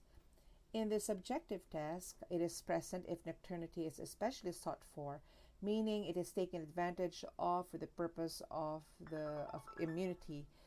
Further meaning that the intention is to prevent the offender's recognition or to secure himself against detection, capture, and punishment. The information must allege that nighttime was especially sought for or facilitated the offense or was taken advantage of by the accused to avoid impunity, because the bare statement that the crime was committed in the darkness of the night would fail to satisfy that criterion. For this to be considered by the court, nighttime must concur with the criminal intent of the accused to capitalize on the intrinsic impunity afforded by the night. Therefore, it is not aggravating where the notion to commit the crime was conceived only before its commission. In a case nighttime was not present where the plan to kill the victim was to be executed at 5 p.m., right after the victim got off from work, but this same was accomplished at 11 p.m. because the victim stayed too long inside his office, drank beer with his friends inside. So by the time that he got out, it was already 11 p.m., and that was the time that the accused shot the victim. Nighttime will also be not aggravating in accidental encounters. Suppose that X and Y had always hated each other. One time, they meet each other on the road at 10:30 p.m. Both just got off from work, and they had a violent encounter, and X killed Y. The killing is not going to be aggravated by nighttime, because if it's an accidental encounter, a chance meeting, it only means that nighttime is not especially sought for by either party. It is not aggravating when the accused would commit the crime regardless of the time. In one case where the accused had a drinking session, and then they decided they found out from each other that the inmates of a particular house were out of town, out of the country, and so they said, let's rob this house. They walked towards that house. Nighttime will not aggravate the crime of robbery. Presumably, the convenience or advantage of committing the crime with the aid of darkness did not enter into their calculation. They knew that irrespective of the time of day or night, they could commit this crime with impunity.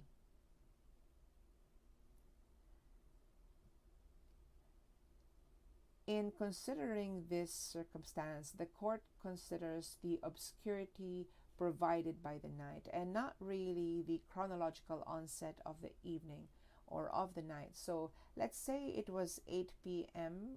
when the crime was committed, but if it can be proved that on that particular day the city, the region was observing the daylight saving time, so that at 8 o'clock then the sky was not dark, there are people on the street, then nighttime would not necessarily aggravate the liability of the offender. In appreciating this circumstance, the commission of the crime must be both begun and terminated in the evening. Suppose that the three accused went to the house of the victim at 11 p.m. and they were going to take jewelry which they knew were inside the vault. The victim, the owner of the house, was not present, and so they were there at 11, but they couldn't open the vault. They had a hard time doing that until it was already 8 a.m. the next day, and that was when they left the area. Nighttime will not aggravate the crime of robbery, which there was begun at night but was terminated or completed the next day. Nighttime is not aggravating when the crime was the result of a succession of acts which took place within a period of 2 hours, let's say from afternoon of 5 p.m. up to evening of 7 p.m., without a moment's interruption, in which it cannot be said that nighttime, being the most favorable occasion for committing the crime, was thought of by the accused. Suppose the accused visited his girlfriend at about 5 p.m. He expected the parents to be there, but surprisingly, they were out of town. And so he was conversing with the, not girlfriend, somebody he was courting. He was talking to this lady, and it was going all right. Then he realized, I could do something tonight, so he starts to have unconsented carnal knowledge with her at about 6 p.m., which went on until 8 p.m. A nighttime there would not be an aggravating circumstance, because it cannot be said that the accused went there to rape the victim purposely with that intention.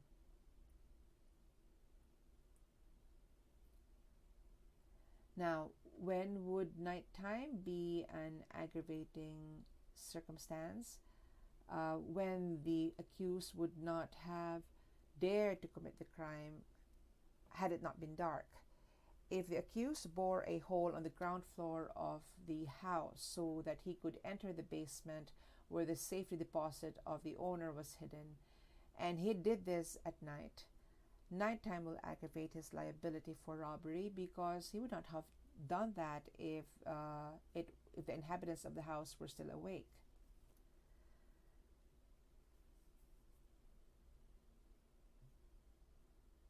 Nighttime is also going to be an aggravating circumstance.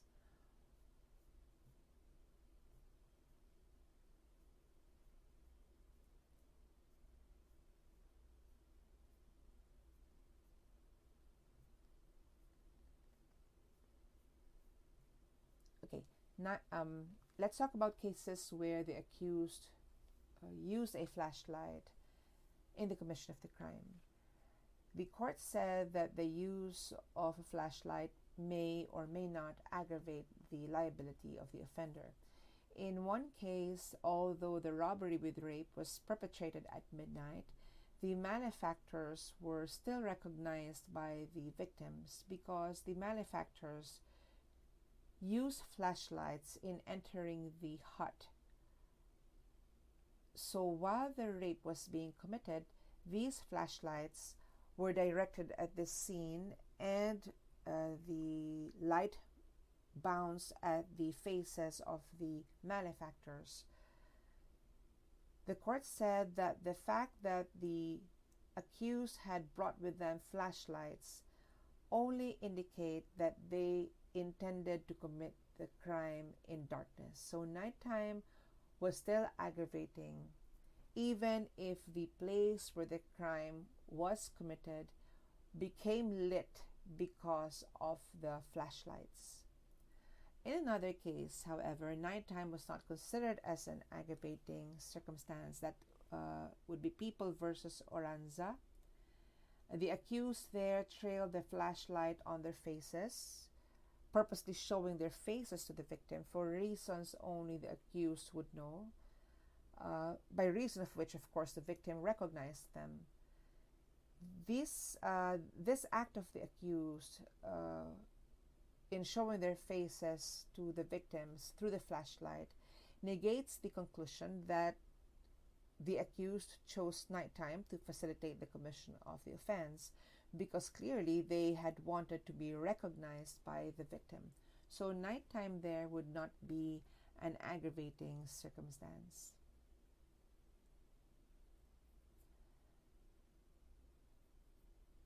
It will not be an aggravating circumstance even if the crime is committed at night, when the scene of the crime is sufficiently illuminated by lights, whether these are natural or artificial lights, so as to enable the victim or any passerby or any onlooker to identify the accused. In such cases, the locus crimini was well lit and nighttime was merely incidental. If the moonlight was sufficiently bright for a person to identify another individual, then nighttime will not aggravate the liability of the offender. If the lights on the street were on and bright, or if the headlights from the vehicle of which the victim was a passenger were on and bright, or if the light from the post near the scene of the crime was on, all these would negate the notion that nighttime was especially sought for by the offender. Let us discuss nighttime and treachery.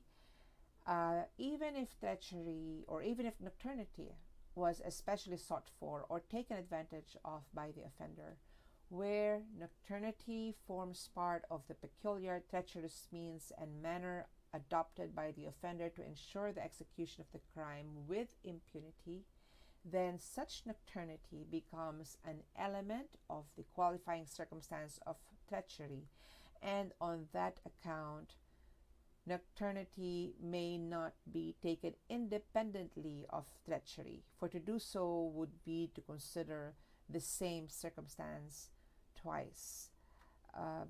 Also, as a general rule, nighttime and treachery complement each other and are therefore absorbed with each other in the same offense. In the case of People versus Magsilang, one night, two men approached their intended victim from behind and struck him. Will nighttime be separate from treachery? The court said no, because although the accused especially sought the darkness of the night, and they attacked him in a manner that did not enable him to put up a defense, these two circumstances, especially in this case, complemented each other and therefore must be considered only as one.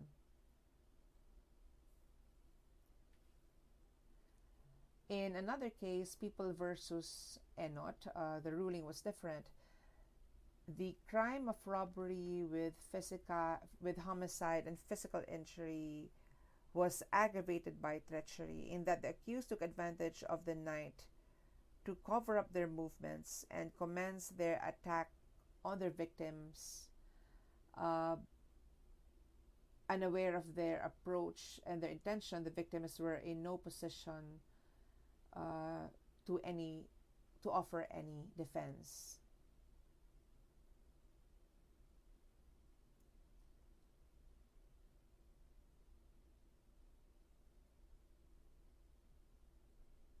In the case of People versus Ong, treachery and nighttime were considered as separate circumstances. The victim was taken from his house at night, and then his hands were tied so he could be beaten up and then killed. Nighttime was aggravating in the taking of the victim at night, and treachery for the tying of the hands. Just to enlighten you,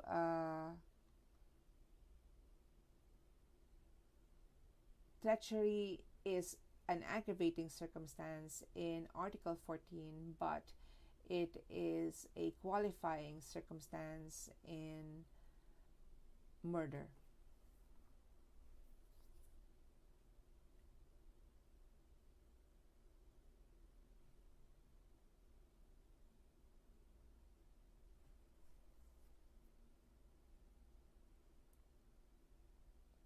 Let us go to uninhabited place.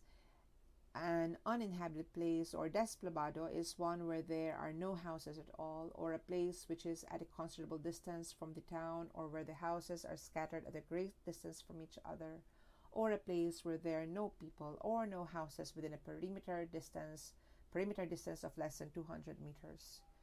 To be aggravating, the offenders must choose the place as an aid either to facilitate the commission of the crime or to afford impunity to ensure concealment of the offense, that the offender might be more secured against detection and punishment.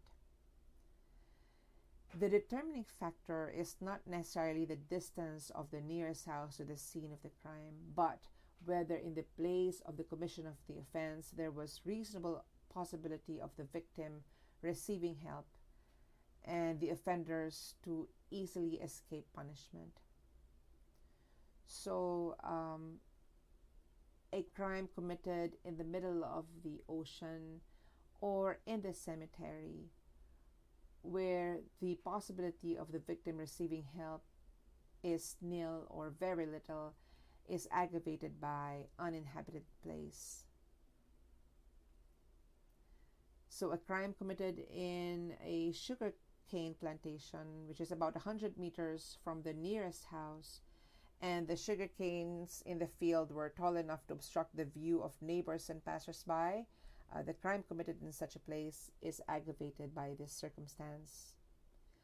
The crime committed against a woman in a basketball court, which was in a relatively isolated place, shielded from the public view by the high walls of the surrounding houses, would be aggravated by this circumstance. That is a ruling of the court in People versus Dizon, a 2001 case. Then again, it is always the nature of the place which is decisive. So suppose that X killed Y at the foot of the hill. At the trial, X said that, this cannot be, the foot of the hill cannot possibly be an uninhabited place, because just about a month ago there were excursionists who visited that hill, or the foot of the hill. The court said the fact that people visited the place at one time will not change the nature of the place from one which is relatively uninhabited to one that is all of a sudden not uninhabited.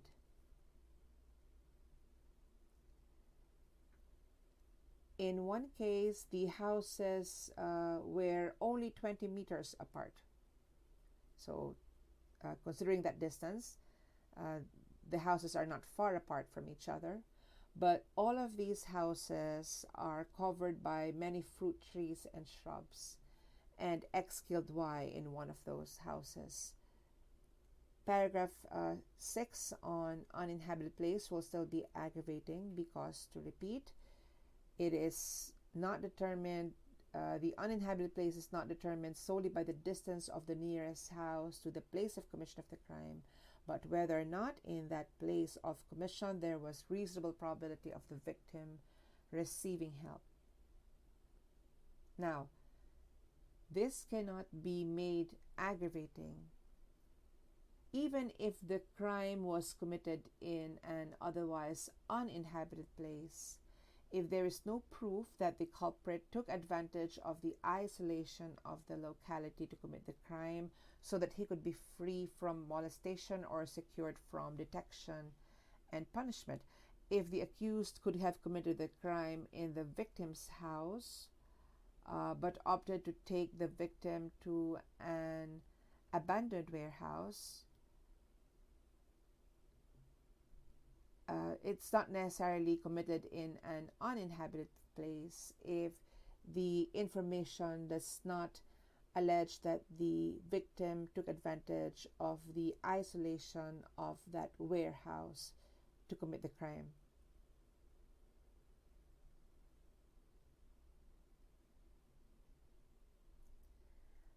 Of course, it is not aggravating in chance or accidental encounters. It is also not aggravating if the accused could easily be detected or recognized in the place of commission of the crime. So if the accused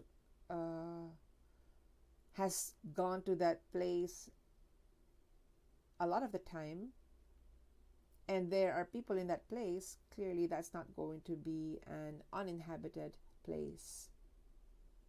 So suppose that the victim goes home every night through the same road, and the accused waited for him on that road. Would uninhabited place be aggravating? No. If that was a road that the victim was accustomed to, then clearly the accused would not have selected the road to kill that victim in or on, because detection and interference would be more likely.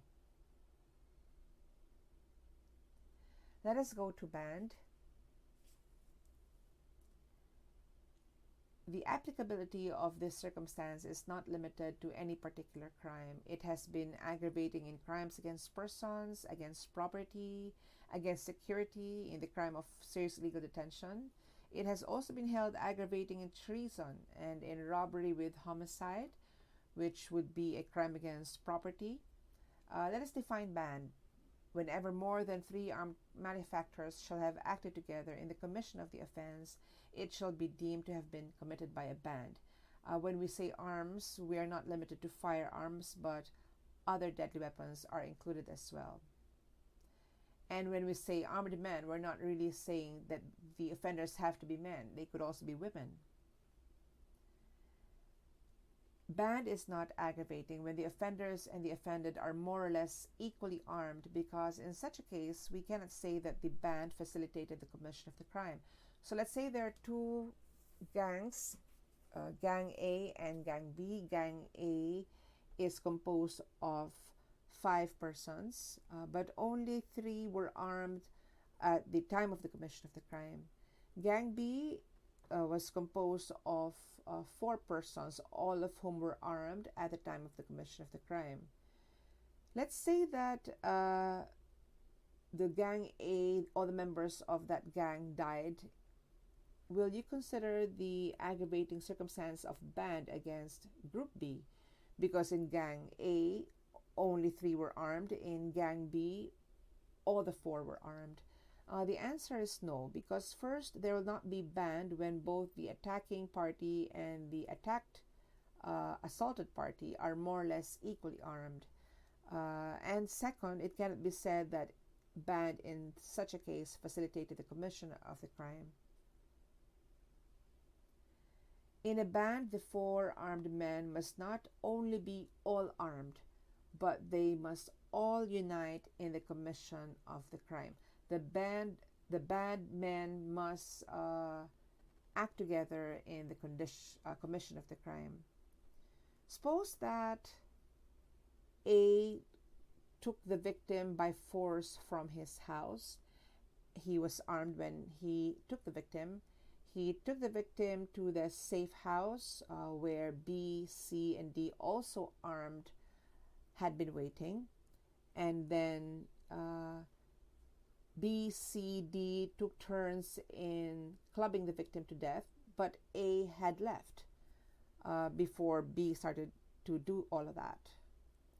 Will band be aggravating in the crime of murder? No, because even if A, B, and C, and D were all armed, A had gone when B, C, and D commenced the execution of the criminal act. So we might say that A was a principal by indispensable cooperation, but because if he had not taken the victim, there would be nobody for B and C and D to kill.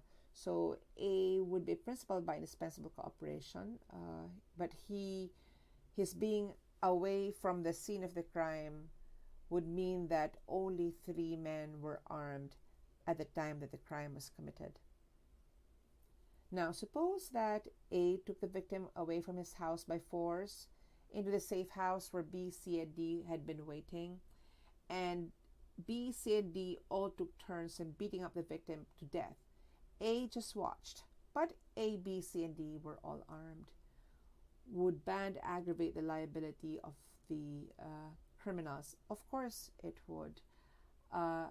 In appreciating band, not all the members of the band have to execute the crime materially. Not all of them have to deliver the fatal blows, have to perform physical acts of killing, of mutilating, and so forth. As long as with the presence of 4 people who are all armed, the power of the band was augmented, in that each member felt that we could do this because we are plenty.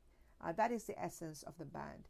The presence of armed men and knowledge that all of them were armed augmented the power of the band. So, for the same reason, band will not apply if there are 4 principals, but one was only a principal by inducement.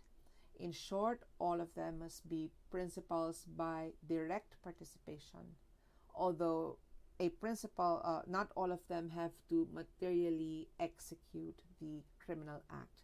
Not all of them have to perform physical acts in producing the felony. Band is inherent in the crime of brigandage, therefore, it will not aggravate the liability of the members with this circumstance. This is so because brigandage is committed by more than 3 armed persons who form a band of robbers for the purpose of committing robbery on the highway. So when it comes to the act of forming the band of brigands, band is inherent. But where acts of brigandage are actually committed, band becomes aggravating in the felony committed by the band.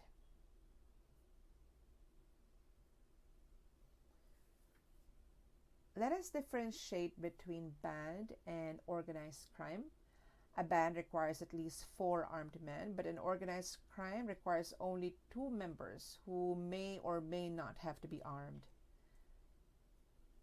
In a band, no particular crime for which a band is formed must be present at the time of forming.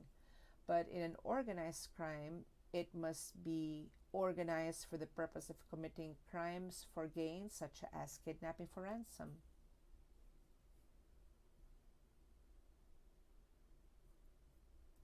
Now, whether band is a generic or qualifying circumstance in the crime of robbery, we will find that out when we go to Articles 294, 295, in relation to Article 263 at the appropriate time.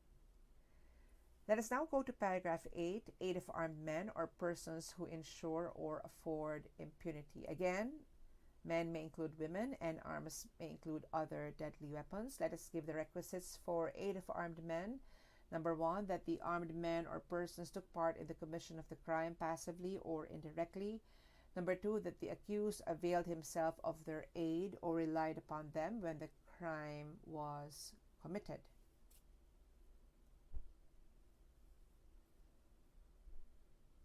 The nature of the aid or the participation of the armed men should only be passive. They should not actively or actually cooperate or participate in the commission of the crime. They should only lend their aid or presence to the perpetrators who avail or rely on the protection that such presence affords. This aggravating circumstance of aid of armed men will be present only with respect to the principals or perpetrators, but not as to the armed men themselves. So, suppose that, let's say, X as 3 ex-convicts. Let's call him A. A asked 3 ex-convicts to help him kill his boss. He hates his boss. He wants his boss dead. He goes to 3 ex-cons and asks them to help him. I will kill him in our office, but I'm afraid that he might put up a fight, so I need you to be there just in case. And so these 3 ex-cons agreed. They're now all at the scene of the crime as they watch A kill his boss. Let's say A kills his boss with cruelty, or let's say evident premeditation. The crime of A would be murder, qualified by evident premeditation, but there's also aid of armed men. We can forget about evident premeditation first. It's going to be qualified by aid of armed men. Now, what about these men, the 3 ex-cons? They're not necessarily innocent. They will be liable for the killing that happened, but they will not be principals because armed men who provide aid must not be principals in order for paragraph 8 to be present. they must remain only as accomplices. The difference between a principal and an accomplice is that a principal forms a criminal resolution. The accomplice learns about the criminal resolution of the principal and concurs with it by a previous or simultaneous act. In this case, the three ex-cons learned of the criminal resolve of A to kill his boss, and they agreed or concurred with it by the commission of a simultaneous act or a previous act of just being there when the killing is going on. So what is the liability of these three ex-convicts? They will be accomplices, not necessarily in the crime of murder, because the crime of the accomplice need not be the same as the crime of the principal. Since there is no circumstance to qualify the crime committed by these accomplices, they will only be liable for the crime of homicide. So in sum, A, who had secured the aid of these three ex-convicts who should be armed at the time of the commission of the crime, A would be liable for murder qualified by aid of armed men, and the armed men who were present at the time of the commission of the crime and the place of the commission of the crime would be accomplices, and they'll be liable for homicide as accomplices in homicide, without, of course, any qualifying circumstance. Now, suppose that when X started to beat up his boss, the boss is putting up a strong resistance. It looks as if the boss is going to win. So what do these three ex-cons do? The three ex-cons stab the boss to death as well. So there are now 4 people stabbing the boss to death. Will you still consider A as having committed the crime of murder with the aid of armed men?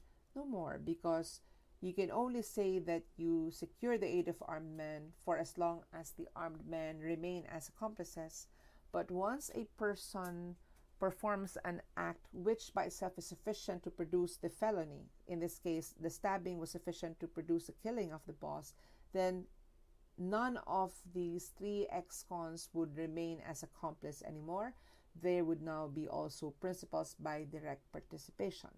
And the qualifying circumstance that attends the commission of the crime committed by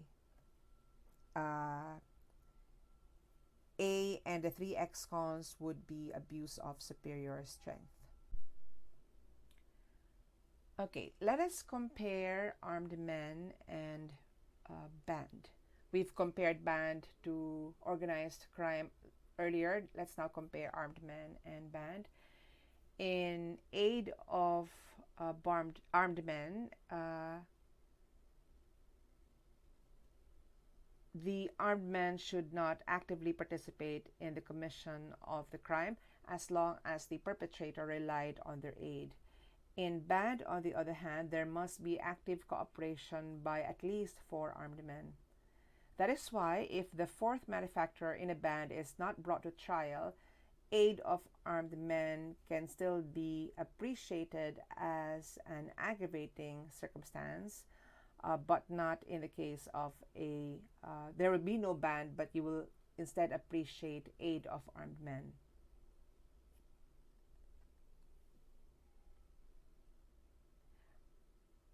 In band, all must unite. That is why they're all principals. In the aid of armed men, as an aggravating circumstance, the aid given by the armed men should be in the nature of an accomplice only, should make them accomplices only.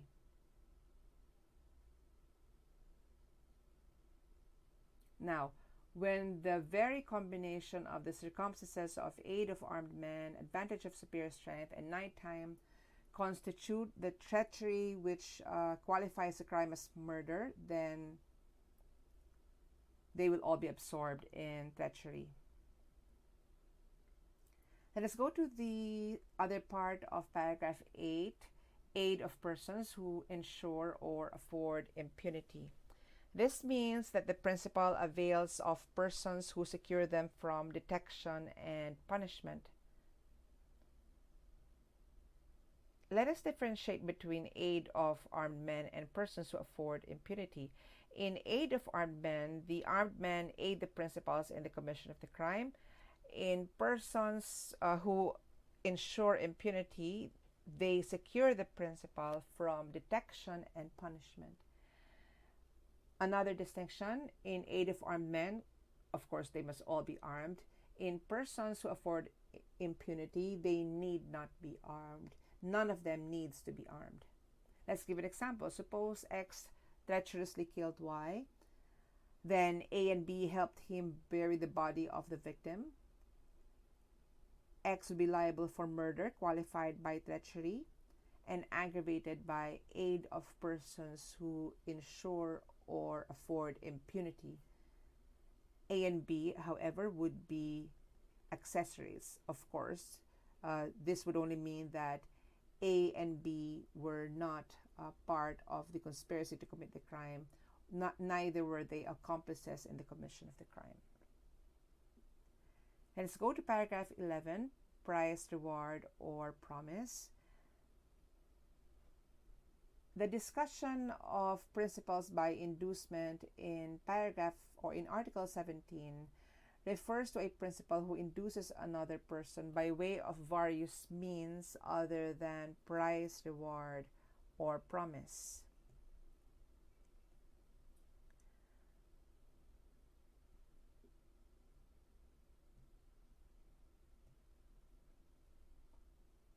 In this circumstance, it must be that the principal, by direct participation, had not decided to commit the offense before the offer to him was made. In other words, this circumstance will not aggravate the liability of the person who has received or who is will not aggravate the liability of the induced, even if the price, reward, and promise had given him further encouragement to commit the crime, if it was not the price, reward, or promise which was the sole consideration for the commission of the crime. In other words, the inducement must be the primary consideration for the commission of the crime. If the price, reward, promise only provided further encouragement, this circumstance will not be present.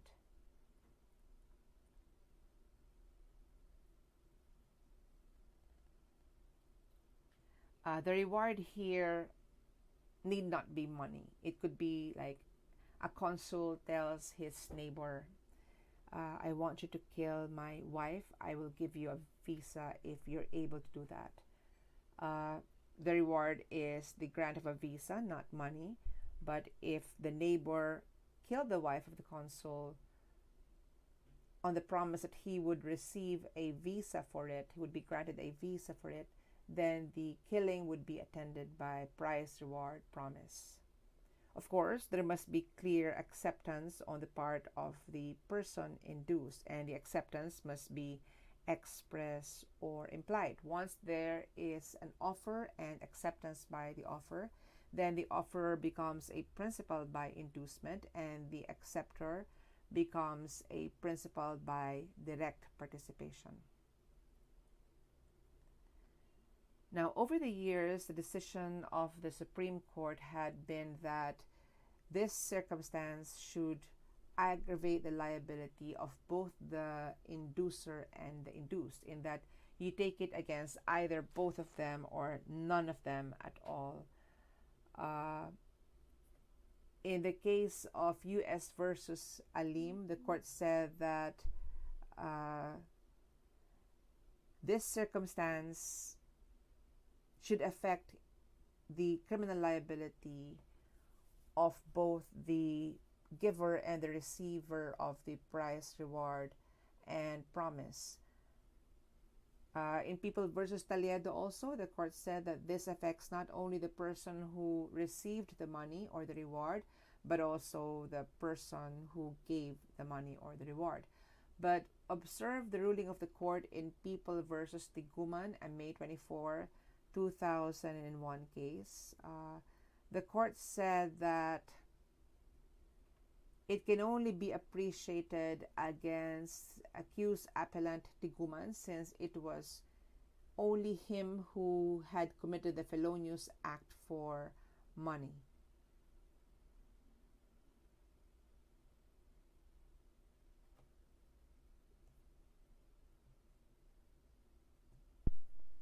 In any case, whenever there is inducement, you cannot deny the conspiracy between the inducer and the induced.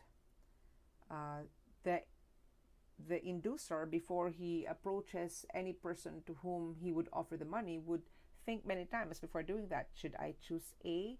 Should he not squeal on me to anyone? Should he not will he not report me to the police? So that is evident premeditation on the part of the inducer, not to mention that if you consider the three elements of evident premeditation, it would be present on the part of the inducer. In light of the ruling of the court in People versus Tiguman, price, reward, and promise would not be taken against the inducer. With respect to the induced, there may or may not be evident premeditation, but certainly the circumstance of price, reward, and promise would be present against him.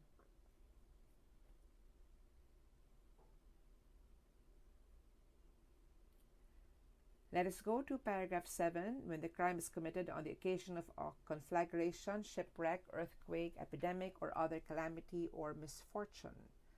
The basis of this paragraph is the debased form of criminality on the part of the accused who, during a period of great calamity, instead of lending aid to the afflicted, takes advantage of their misfortune to despoil them. Suppose that fire breaks out in the neighborhood of A. While everyone is collecting things that they could save from the fire, A realizes that this is time to kill his neighbor B, and that's exactly what he does. The crime of murder will be qualified by paragraph 7. This is actually a qualifying circumstance. When present, it qualifies the killing to murder or the crime of simple theft to qualified theft.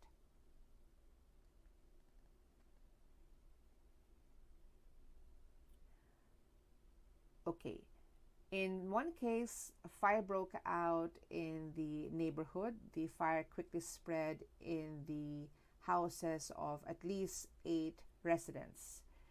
The offender, who had just insured his house, decided to burn his house. What if the fire doesn't reach my house, and I want to collect insurance from my house? So he also burned his house. In the case of People versus Lau Won Sing, a 1966 case, the court said that the crime of arson will be aggravated by this circumstance, that the crime was committed during the occasion of during a calamity or misfortune, specifically on the occasion of the conflagration. But remember that Sing was promulgated before PD 1613 was enacted in 1971.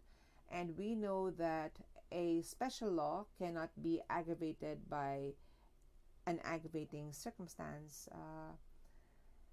But if you look at, if you go to PD 1613 in section 4, it provides that arson has special aggravating circumstances, one of which is when the crime is committed for gain, which insurance would be. So the crime of arson would be attended by the special aggravating circumstance of that the crime is committed for gain, section 4 of PD 1613. It is not going to be aggravated by paragraph 7 of Article 14. Please take note of that. In that regard, I'd like to correct what is written in the book of Judge Campanilla, with due respect.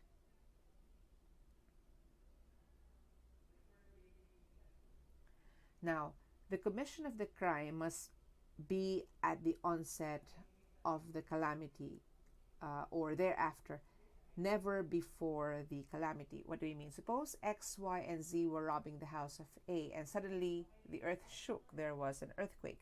Will paragraph 7 apply? No, because the crime took place before the occasion of the calamity or misfortune.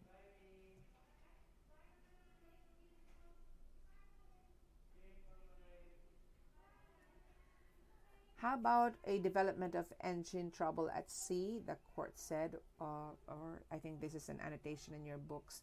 It is a misfortune, but does not fall under paragraph 7, which refers to distress similar to conflagration, shipwreck, and so forth. In People versus Corpus, it was held that this circumstance did not include chaotic conditions resulting from war or the liberation of the Philippines. But in People versus Penhan, it was held that the circumstance included chaotic conditions resulting from war or liberation of the Philippines. Both cases only reached the Court of Appeals. Paragraph 7 is not to be appreciated when the crime is committed through negligence or preceded by passion and obfuscation or sufficient provocation, or where there is simply a loss of volitional faculties. Let us go to paragraph 12. Let us skip 9 and 10.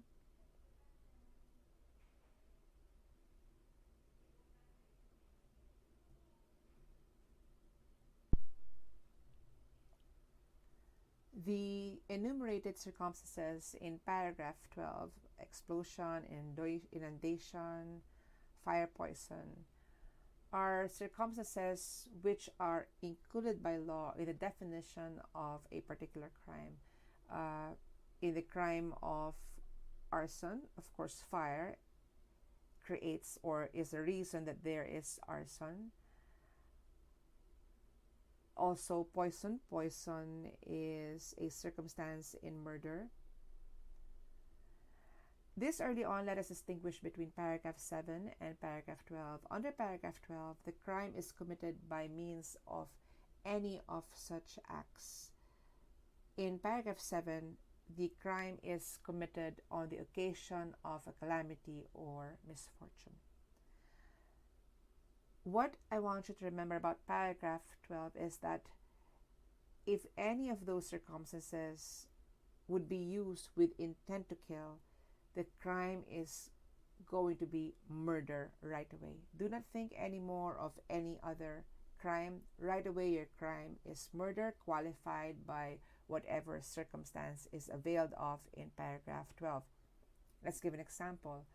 Suppose that X gives poison to his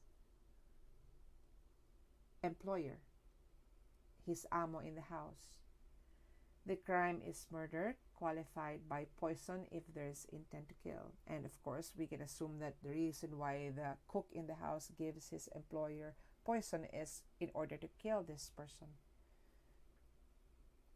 Now, suppose that X throws a hand grenade into his neighbor's house in order to kill his neighbor. Then that is the use of an explosive. The crime would be murder, qualified by use of explosives.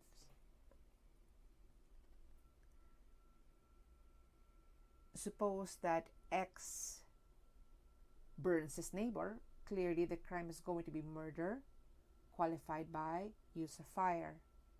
Now, suppose that instead of burning his neighbor right away, or throwing an explosive at his neighbor, X burns the house of his neighbor, knowing that his neighbor is there at that exact time. The crime is also murder, qualified by use of fire. And if the accused uses an explosive to kill his neighbor inside that house, the crime is murder, qualified by use of explosives.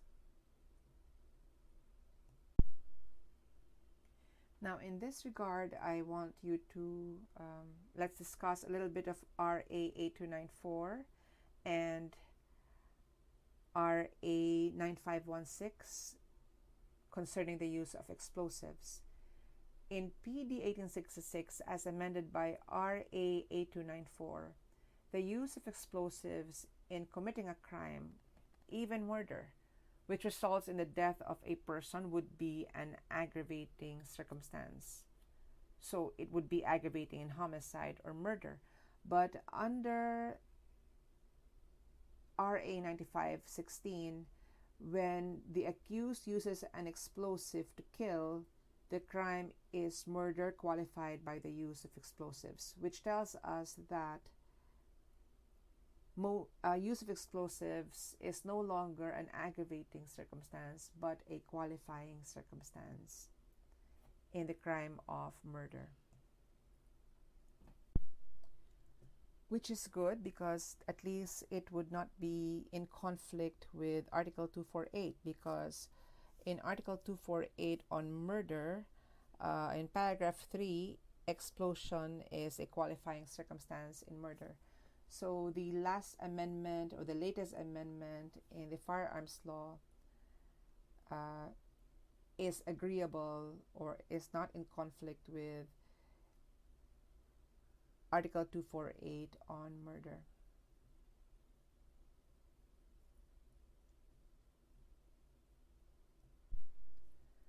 Another circumstance in paragraph 12 is derailment of locomotive.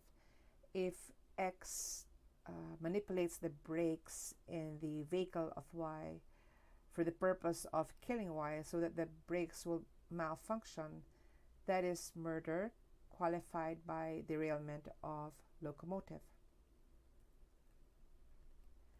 Let us talk about the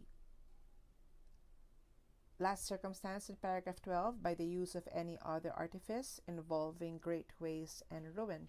It must be that the artifice produces a lot of damage to life and property, great waste and ruin. Now, suppose an artifice is anything that is fraudulent.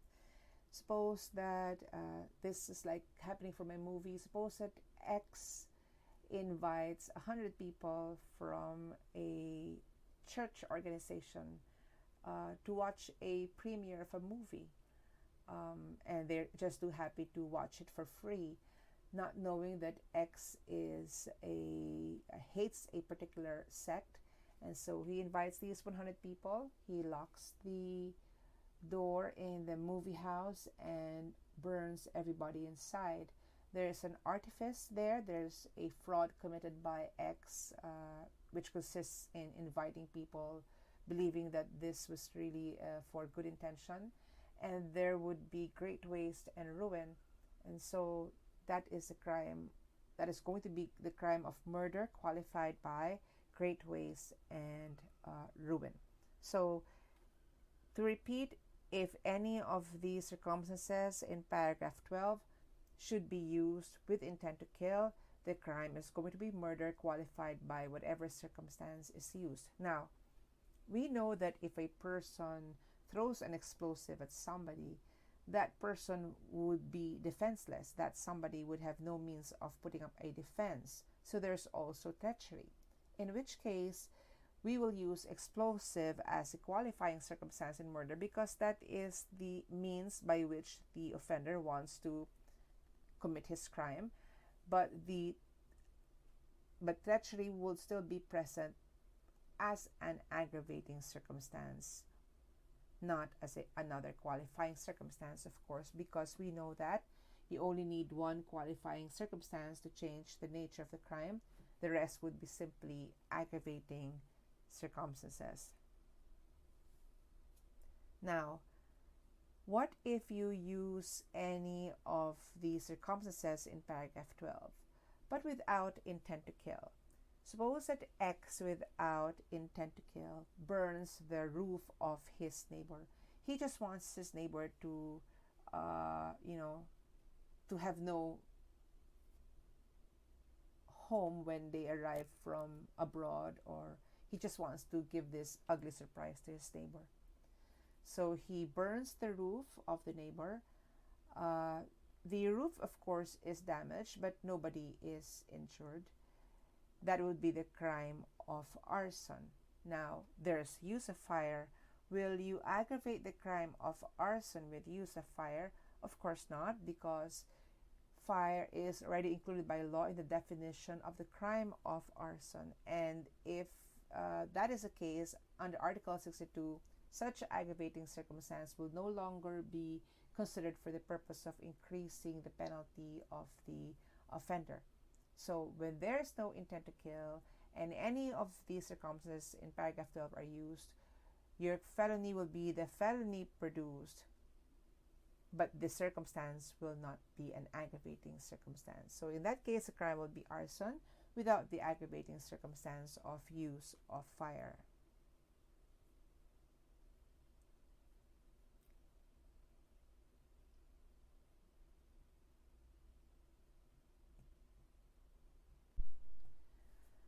Another situation in paragraph 12 if any of the circumstances would be used and death occurs with the use of such circumstance, but the resulting death is unintended. In such a case, we may have a complex crime. Suppose that when X burned the house of his neighbor for the purpose of just destroying his house, he did not know that his neighbor had arrived earlier from abroad. He did not know that his neighbor would be there at the time that he burned or he decides to burn the neighbor's house. That would be the crime of arson with homicide. But now, of course, that would simply be arson with a higher penalty. But just to show to you that the resulting crime would be a complex crime, prior to the arson law, that would be the complex crime of arson with homicide.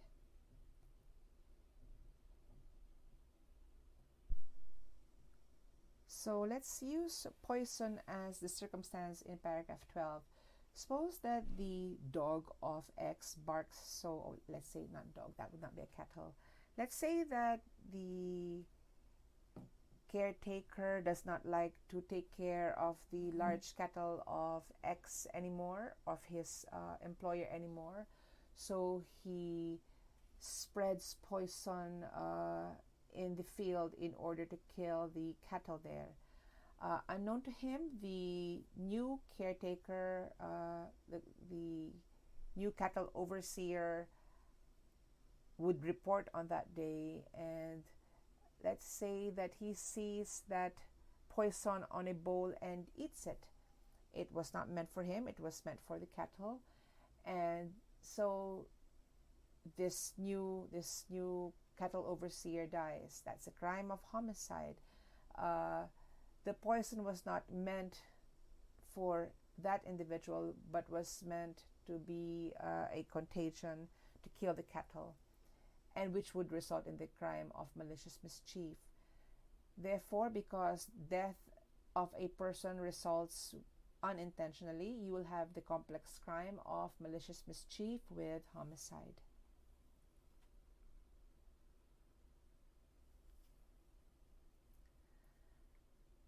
Another situation in paragraph 12 is if any of those means would be used and death results from the imprudent use of these circumstances, then the crime is reckless imprudence resulting to homicide.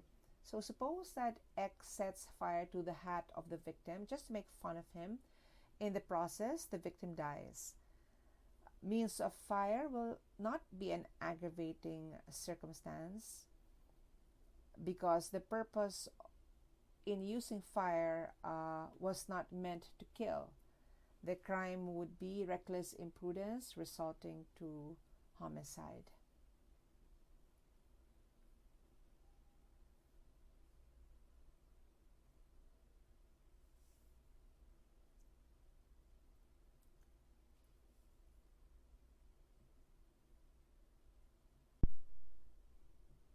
Know also that culpable felonies are not aggravated by any of the circumstances in paragraph 14 because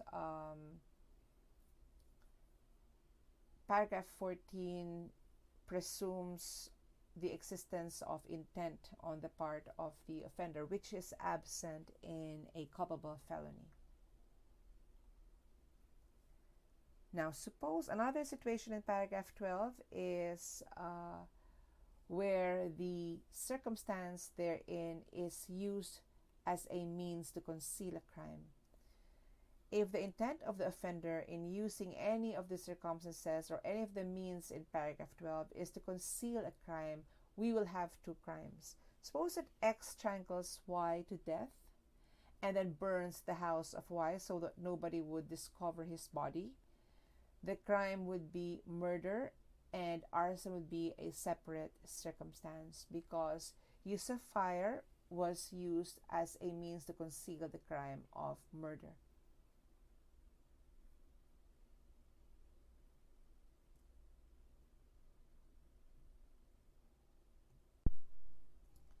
So those are the various circumstances or situations that might arise, when we use any of the circumstances in paragraph 12.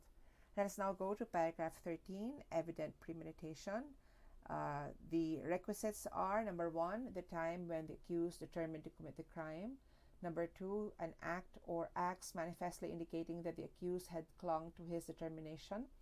And number 3, sufficient lapse of time to show that between such determination and execution, accused had reflected upon the consequences of his actions. The essence of the second requisite is that, second in relation to the third requisite, is to show that during the intervening period, offender did not back out from his criminal plan, but instead he clung to it up to the time of its implementation.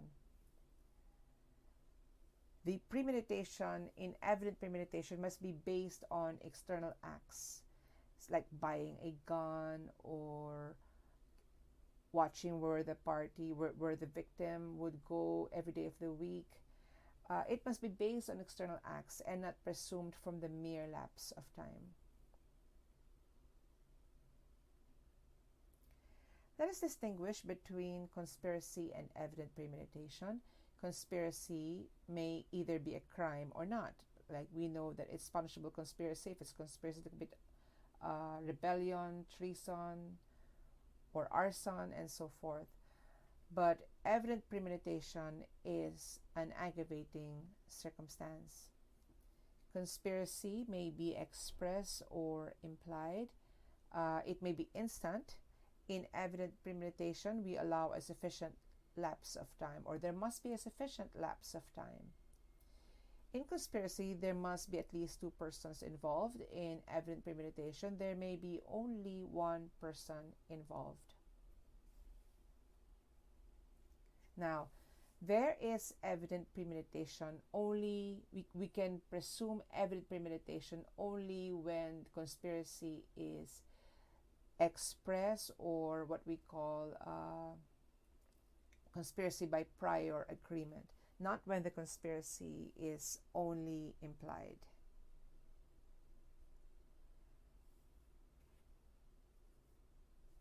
Suppose that X, Y, and Z hatched the plan to kill the victim in the victim's own house.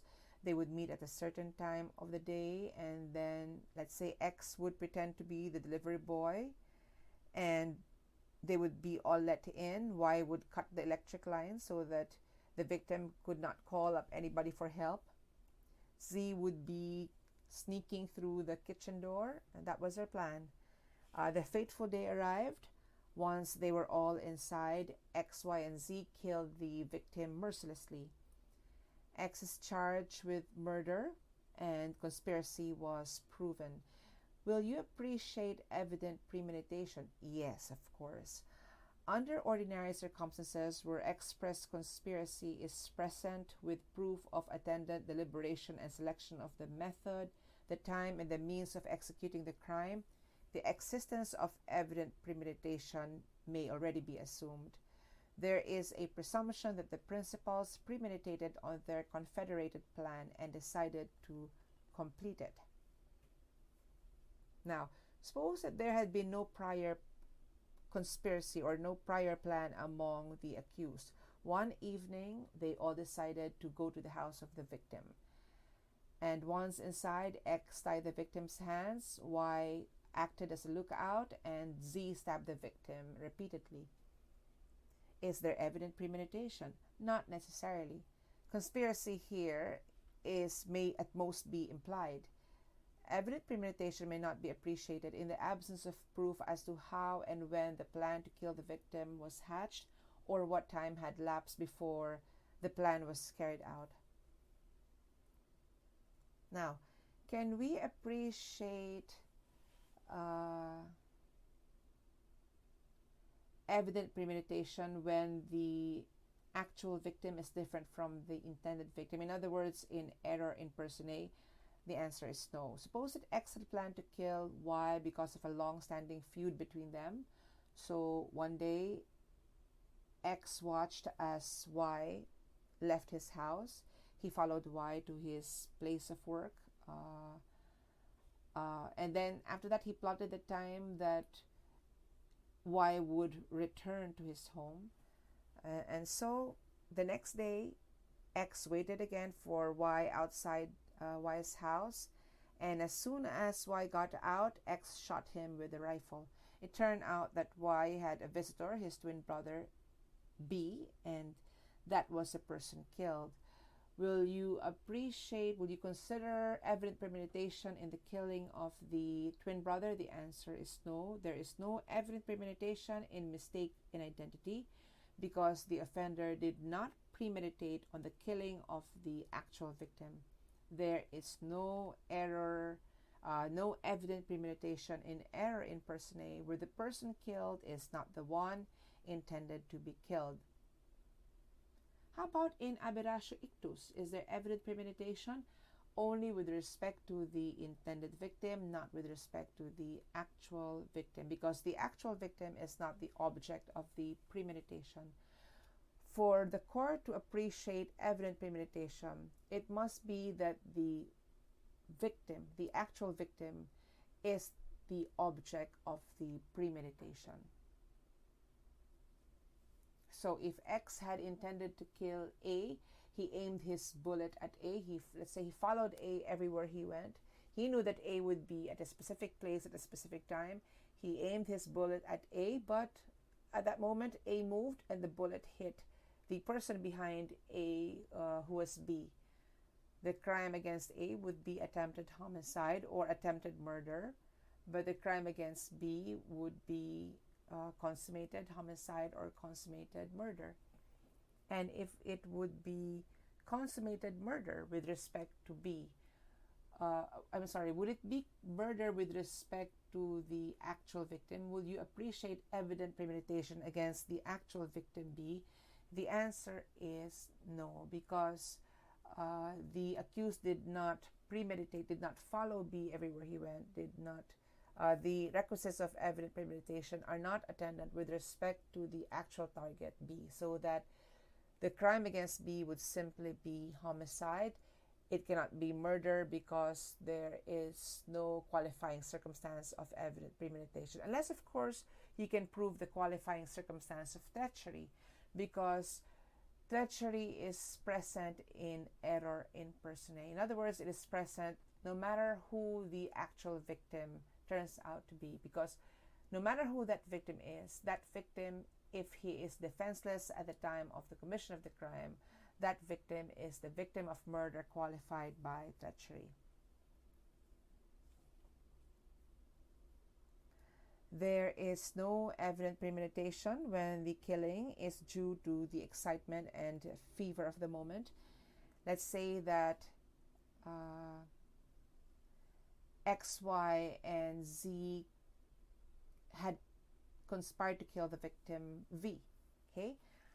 Suppose that they've killed the victim and they're now on their way out of the house of the victim. Suppose that Z fell on the stairs and now he's limping and walking so slow. he was becoming an impediment to the escape of X and Y. So X shot Z. Would there be evident premeditation in the killing of Z? The answer is no, because that is a killing due to the excitement of the hour. The fact that the deceased frequently passed by the usual route and was killed in that route would not necessarily mean that he was killed with evident premeditation.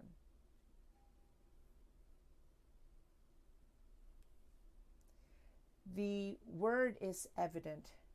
The premeditation must be evident and not merely suspected. The premeditation must be based on external acts which must be notorious, manifest, and evident, not merely suspecting, indicating deliberate planning.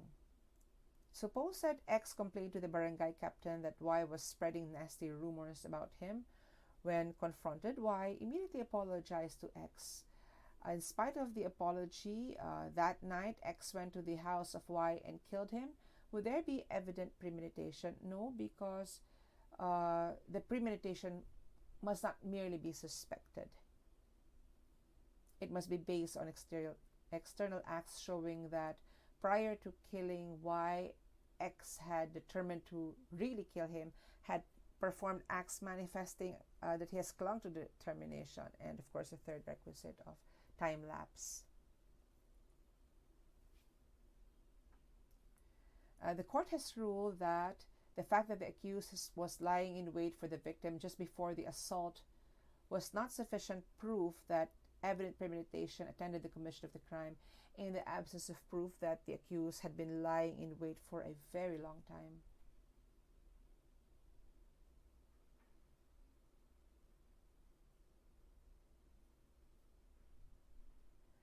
Let us talk about threats. If X had been threatening Y that he would kill him the next time he saw him, the next time he saw Y, he did not kill Y. The next time he didn't kill Y. But finally, one day, X and Y met on the road. They were alone. X happened to have a gun at that time, and X killed Y. Would you appreciate evident premeditation? Not necessarily.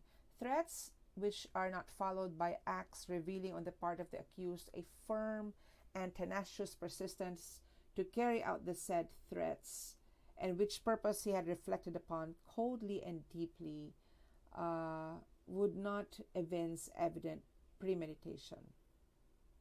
The mere lapse of time is not sufficient proof of evident premeditation. That case is more of an accidental encounter, a chance encounter, than a premeditated killing. Similarly, crimes committed in the heat of anger negates evident premeditation. Where the accused had lost his volitional faculty at the time of the killing, you will not appreciate evident premeditation. Suppose that X and Y had a violent argument, and X had a gun at that time. X shot Y. Clearly no evident premeditation. Even if X accompanied the shooting with threatening, that's not evident premeditation. But suppose that there would be a dance party in the evening, and X knew that Y would attend the dance party, so X brought a gun to that dance party, and there he shot Y. That would show evident premeditation, because the carrying of a gun, knowing that your enemy would be at the place where you'd also be at the time, shows evident premeditation.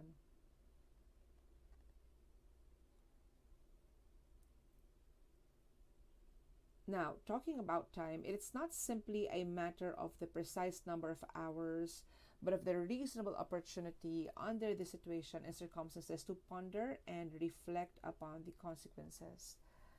Of course, 15 minutes, 30 minutes, the court said that's not enough time to ponder on the consequences of one's actions. But in People versus Mostoles, the court said that 2.5 hours lapse of time would be sufficient time to reflect upon the consequences of one's action. In People versus Dum, the court said 1 to 1.5 hours is sufficient lapse of time.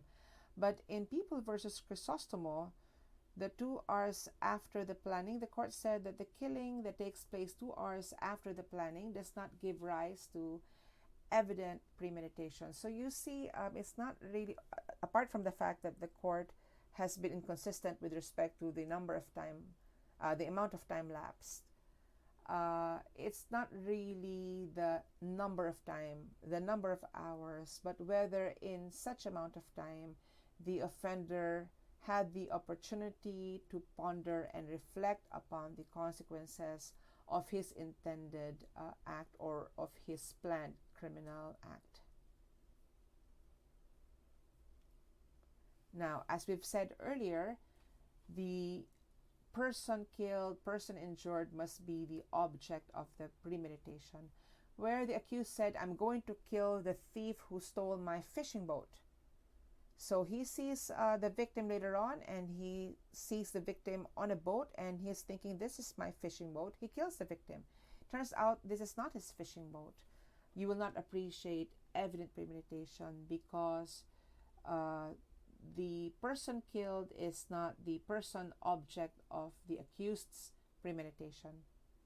Now, if the accused is in such a bad mood and he says, I'm in a bad mood today, I'm going to kill any person that argues, who starts to argue with me today.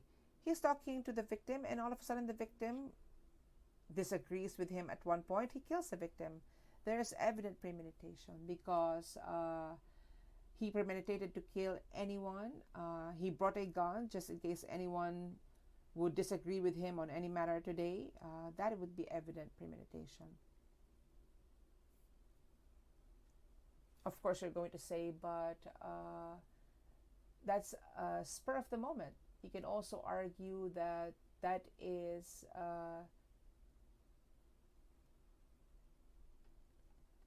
a time where the accused supposedly has impaired volitional faculties.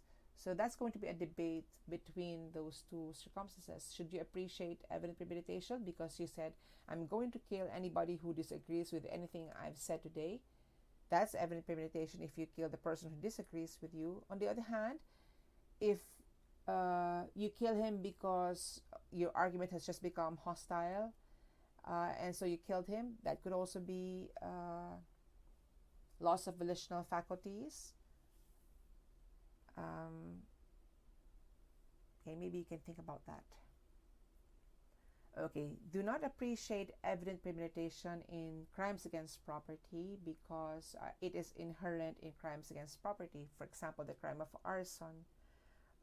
Before you burn somebody's house, you're going to think what time you're going to burn his house, whose house you're going to burn, and so forth.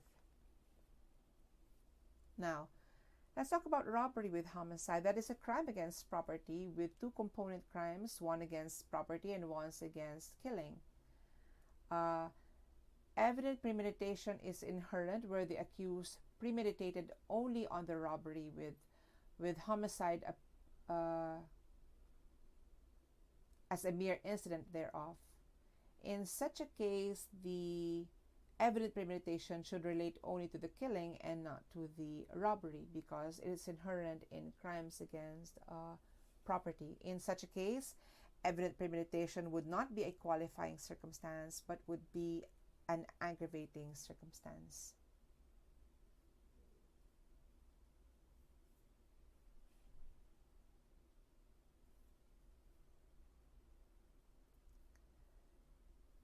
Suppose that X says, I'm going to kill the first person who enters that church, and A is a devout, let's say Catholic. He enters the church, X sees him, and X shoots him.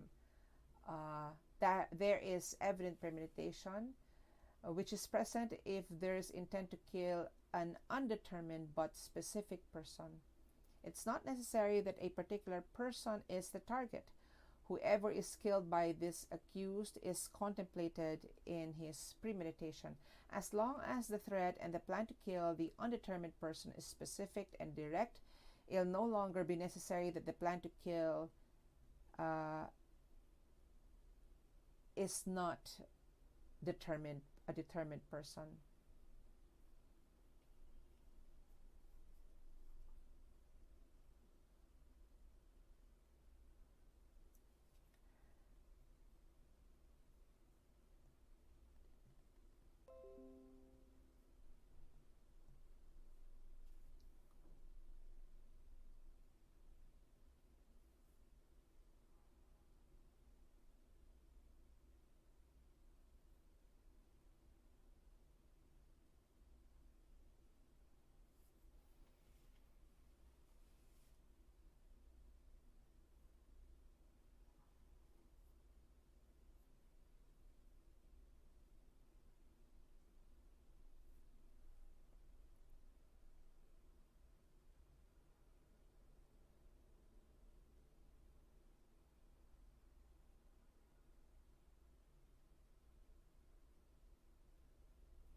Suppose that the Abu Sayyafs decided to kill the whole town of Ipil. We will not spare anybody.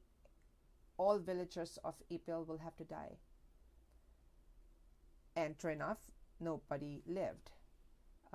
Would there be evident premeditation? Yes, because the victim belonged to the same class designated by the accused as his target. The accused here was actuated by the impulse of prejudice against any individual from Ipil. He was obedient to his criminal resolution, seriously conceived and selected to carry out vengeance. A general attack upon a village having been premeditated and planned, the killing of any individual during the attack is attended by the aggravating circumstance or qualifying circumstance of murder of evident premeditation. Let us discuss the rulings of the court on revenge and hatred. The court said that expression of hatred is not proof of evident premeditation because it does not imply a resolution to commit a crime. Let's say X and Y are enemies. One day, X beat Y with his golf club. He stopped only when the neighbors prevailed upon him. 1 week later, they bumped into each other in the golf course. It was, let's say, the reverse. Let's say Y beats up X with a golf club, actually killing X. Would there be evident premeditation? Clearly no, because evidence of grudge alone will not be sufficient proof of evident premeditation. Animosities, grudges, or hostile posturings do not per se warrant a finding of evident premeditation.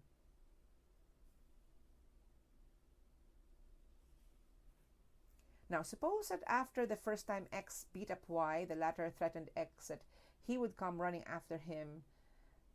And one day, Y looked X up in the golf course and Y shot X in the golf course. Clearly, that's evident premeditation because the premeditation to inflict harm as revenge is evident.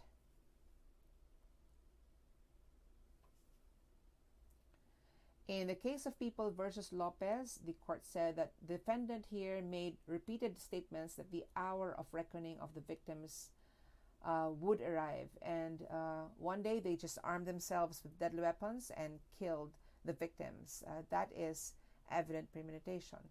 There's also evident premeditation if previous attempts at the life of the deceased in order to marry his widow have been proved. That is a case of People versus Dukusin. That shows evident premeditation.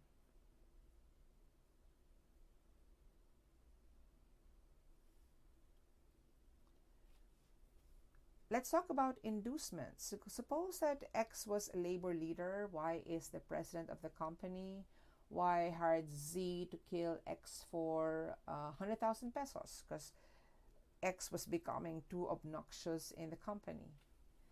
What did Z do? He followed X, the labor leader, everywhere X went. Finally, Z killed the labor leader while the latter was talking to his fellow union members. Will you consider evident premeditation against the inducer? Of course, because the fact that he chose Z to kill the labor leader only shows that all the requisites would be present in his person. With respect to the hired killer, there is also evident premeditation because he followed the intended target everywhere that the intended target went. So with respect to the killer, the hired killer, there is evident premeditation as well as prize, reward, and promise. But you need only one qualifying circumstance, so the premeditation will have to be absorbed by prize, reward, and promise. price, reward, and promise would have to remain, because without it, uh, because it was really the moving factor for the commission of the crime. Let us now go to paragraph 14, that craft, fraud, or disguise be employed in the commission of the crime.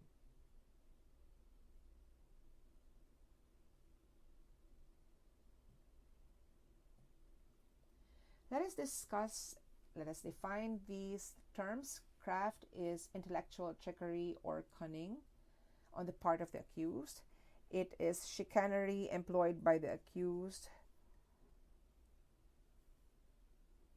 to aid him in the execution of his criminal design. Disguise is a device to conceal the identity of the offender or to obscure or cover up the actual or real nature of one's intention. It's a device by false representation. And when you say fraud, it is the use of insidious words or machination to induce the victim to act in a manner which would enable the offender to carry out his criminal objective. It is used to lure the victim to a trap a lot of the time. Let us give examples of craft based on cases. The accused in one case was a thief. He rang the doorbell and he told the owner that he was the father of one of the maids. That was craft. If the accused prisoners pretended to be rancheros, or those in charge of distributing food, in order to enter the cell of their victim, that was craft. Where the accused pretended to be bona fide passengers of the jeepney, and once inside they robbed all the passengers, craft. Where the accused asked the offended party to change his bill, let's say, can you change my bill to smaller bills? When the latter took out his money, the accused grabbed it from the person about to change his money. That would be craft.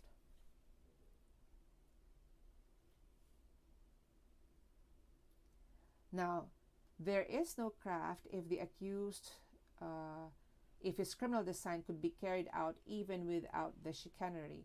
In the case of People versus Zaya, the regular driver of the victim feigned illness so that his friend could be the substitute driver, and the employer allowed it. The substitute driver was driving for the employee, and later the substitute driver said, I think your original driver is now well, maybe we can pick him up. And so the new driver and the employer in the same car picked up the original driver, who now boarded the vehicle pretending that he had been sick but now was well, and then he shot the victim. The court said that the crime of murder could have been carried out even without the chicanery employed by the two drivers. Craft will also be not appreciated if it's an element of the crime. So if the crime is qualified theft or estafa, craft will not be appreciated. In one case, People versus Konanan, the accused and his companions, who came from behind a patch of bamboo trees, did not try to cover their hostile intentions at the incipiency of the attack, since they announced their presence at the scene of the crime with fires and gunshots. So the court said that they did not disclose their real intent. They did not hide their real intention. They are what they are, and so craft would not be a circumstance. Examples of cases where fraud was an issue. Suppose that X and Y are enemies. They're fighting. One day, X is holding a spear ready to kill Y. Y asked him to drop his spear. Why don't you drop your spear? Let's talk like gentlemen. And then X has a change of heart. He drops his spear, and that's when Y lunges towards him and stabs him. There is fraud because there is use of insidious words to mislead the other person into believing a fact to be true when it is not true at all. A fraud could be verbal words or written words. Let's say A and B are best friends. A writes a note to B saying, can we meet at the park later? And so B, unmindful of any evil intention on the part of A, meets A at the park, and that's where the victim is killed by his supposed best friend. There is fraud in the commission of the crime. Let us discuss this, guys. Let's say X wears a soldier's uniform, and because of this, he is allowed entrance in the camp. And once there, he steals records of certain military men in the PNP. That would be the crime of disguise. There's disguise not only to conceal the identity, but to really conceal the intention of the accused. In one case, in U.S. versus Rodriguez, the PC soldiers wore turbans around their heads before attacking the town of Davao. The court said that even if their faces could not be visible because of the turbans, that was their custom to wear turbans, so there would be no disguise.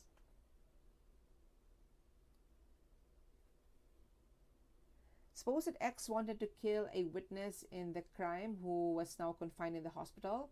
X dressed herself as a nurse and was allowed inside that room, and he killed the person. That could be disguise. Suppose that the accused wore a mask and went inside the bank, and as the hours passed, he became sweaty and the mask fell. A disguise would still be present, as there was no other purpose than for wearing a mask and to conceal the identity of the offender. As long as initially the identity was deliberately concealed, even if it eventually became apparent, there would still be disguise.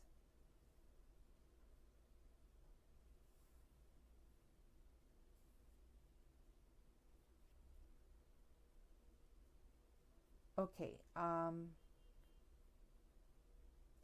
There have been situations where disguise, craft and fraud have been used alternatively, or the terms have been used in the alternate by the court. For example, in People versus Empasis, a 1993 case, the court used the terms craft or fraud in the decision.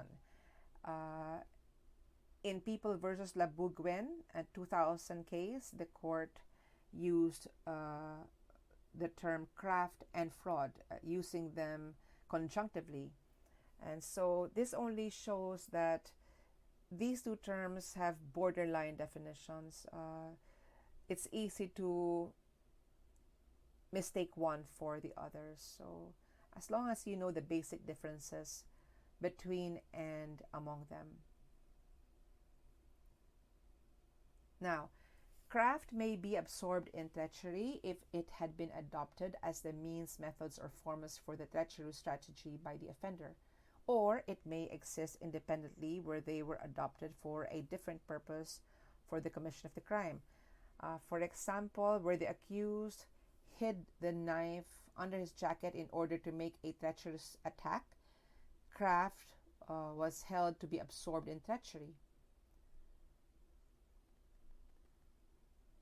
On the other hand, in People versus Rizal, where accused disguised themselves as members of an army in order to afford impunity, and then they assaulted the victim in a sudden and unexpected manner, craft was taken independently of treachery. Let us now go to paragraph 15. Advantage be taken of superior strength, or means be employed to weaken the defense. Superior strength is really a relative factor. The trial judge weighs the factors using searching inquiry. To abuse superior strength is to use purposely excessive force out of proportion to the means of defense available to the person attacked. It would depend on the size, age, and strength of the parties. It is considered whenever there is a notorious inequality of forces between the victim and the aggressor, assessing a superiority of strength notoriously advantageous for the aggressor, which is selected or taken advantage of by him in the commission of the crime. There must be independent proof, not only that there was superior strength, but that the accused took advantage thereof in the commission of the crime. That said, the mere fact that the victim was assaulted by two persons would not be sufficient proof of abuse of superior strength in the absence of evidence of the relative strengths of the aggressors vis-a-vis the aggrieved party.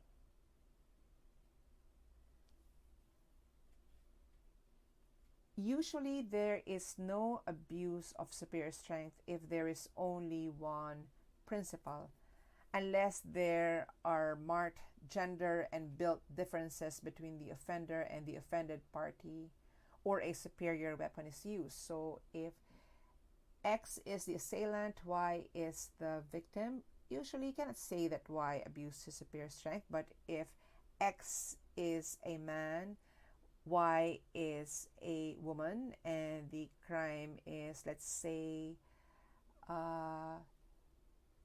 physical injuries, then there could be abuse of superior strength in the commission of the crime of serious physical injuries, where the offender is a man and the victim is a woman.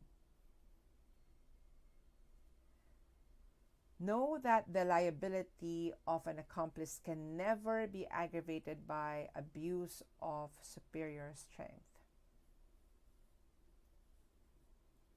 So there is no abuse of superior strength when one acted as principal and the others are accomplices only. So because if abuse of superior strength is estimated from the mere fact that there is more than one person participating in the offense, it must appear that all the accused cooperated together in some way as to weaken the defense of the victim, and in this case, that should make them guilty in the character of principals. There is no abuse of superior strength in an unexpected quarrel. Suppose that X and Y are arguing as to who would use let's say they are in the dormitory. X wants to use the shower. Y also wants to use the shower. And nobody wants to budge. And so X, a bodybuilder, punches Y, and Y suffers serious physical injuries. Is there abuse of superior strength? The answer is no, because there cannot be abuse of superior strength in an unexpected quarrel. In an unexpected quarrel, the fatal blow is struck at a time when the offender and the victim are engaged against each other as man to man in equal terms. So it cannot be said that one has taken advantage of his superior strength over the other. There is also no abuse of superior strength in passion and obfuscation. Suppose that X, a huge man with a firearm all the time, caught his wife kissing their driver, who is 80 pounds, and so X strangled his 80-pound driver. There's no abuse of superior strength in passion and obfuscation. There is also no abuse of superior strength in the crime of parricide, where the victim is the wife, the daughter, the granddaughter, the grandmother, great-grandmother, where the victim is a female relative, because it is conceded that a man is generally physically stronger than the woman. Now, there is abuse of superior strength if there is a marked difference in the physical strengths of the victim, so that if the victim is barely 6 months old, and the offender, regardless of who the offending adult is, there is clearly abuse of superior strength.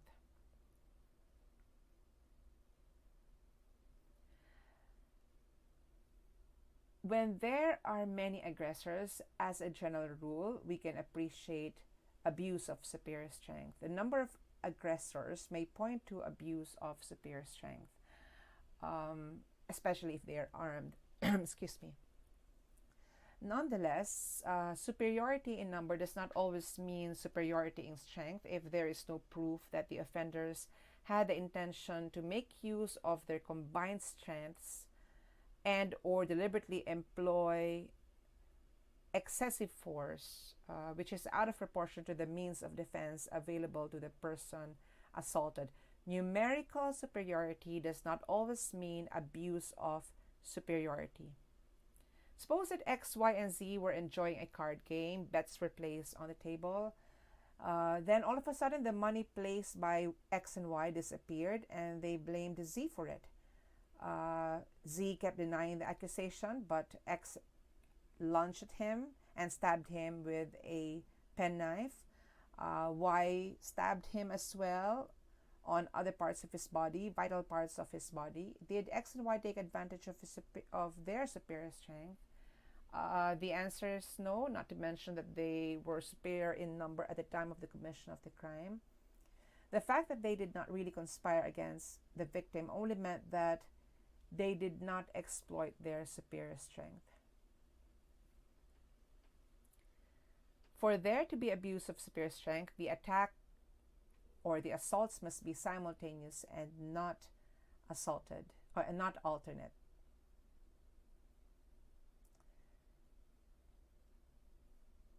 So suppose that X and Y wanted to get even with another inmate belonging to a different gang. So X went to the cell of this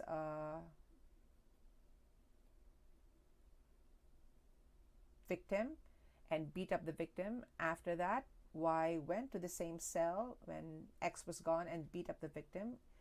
A few hours later, the victim died of internal hemorrhage. X and Y would be liable for the killing, but their liability would not necessarily be aggravated by abuse of superior strength.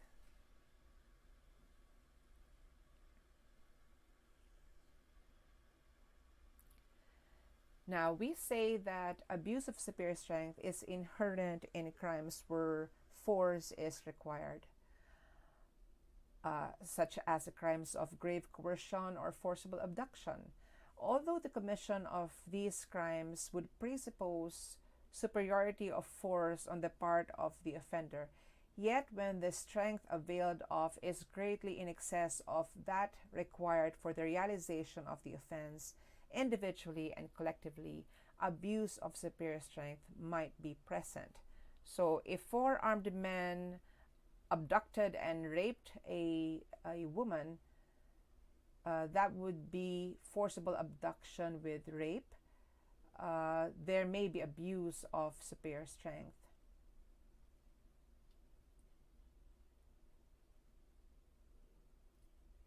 Of course, in one case, a 60-year-old woman was caught stealing jewelry from the offender. And let's say the offender found this woman, finally forced her to confess. She would not. The offender, actually many offenders, let's say they were the bodyguards of the person stolen from. The offenders beat her up, slapped her, punched her. The crime was grave coercion, and abuse of superior strength was aggravating. This was held aggravating in the crime of illegal detention, also in robbery with rape, multiple rapes, and robbery with homicide.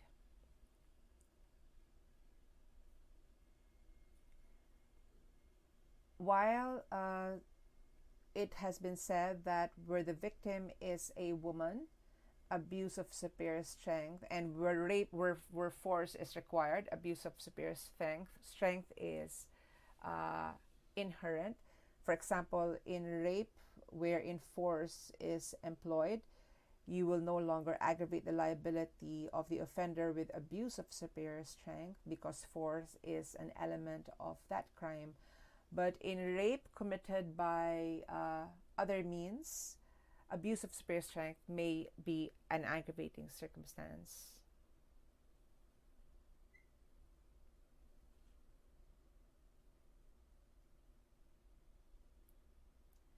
Know that abuse of superior strength absorbs the circumstance of band.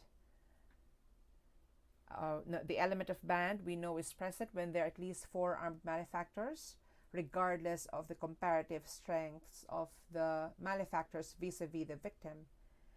In abuse of superior strength, the aggressors take advantage of their collective strength to overpower the relatively weaker victim. And while abuse of superior strength absorbs band, treachery, of course, absorbs abuse of superior strength. But of course, know the rulings in People versus Abilinde and People versus Escabarte. In Abilinde, the court said that abuse of superior strength absorbs band. In Escabarte, the court said that band absorbs abuse of superior strength. Let us talk about the other part of paragraph 15, employing means to weaken the defense. Suppose that X had planned to kill Y, so he got the latter very drunk. In this drunken state, X took Y to an isolated place and killed Y. The aggravating circumstance of abuse of superior strength is present. However, if the intoxication is so complete, which made it impossible, or which would make it impossible for the victim to put up any sort of resistance, then treachery may be the circumstance to appreciate, and abuse of or employing means to weaken the defense would simply be absorbed in treachery.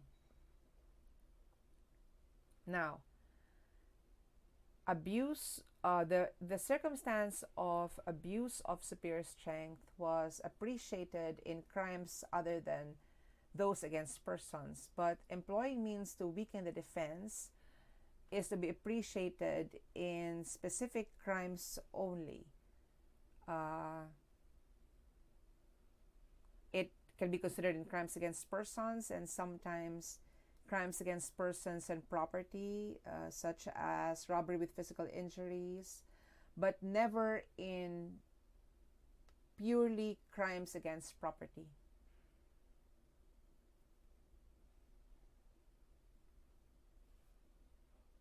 Let us talk about paragraph 16, treachery.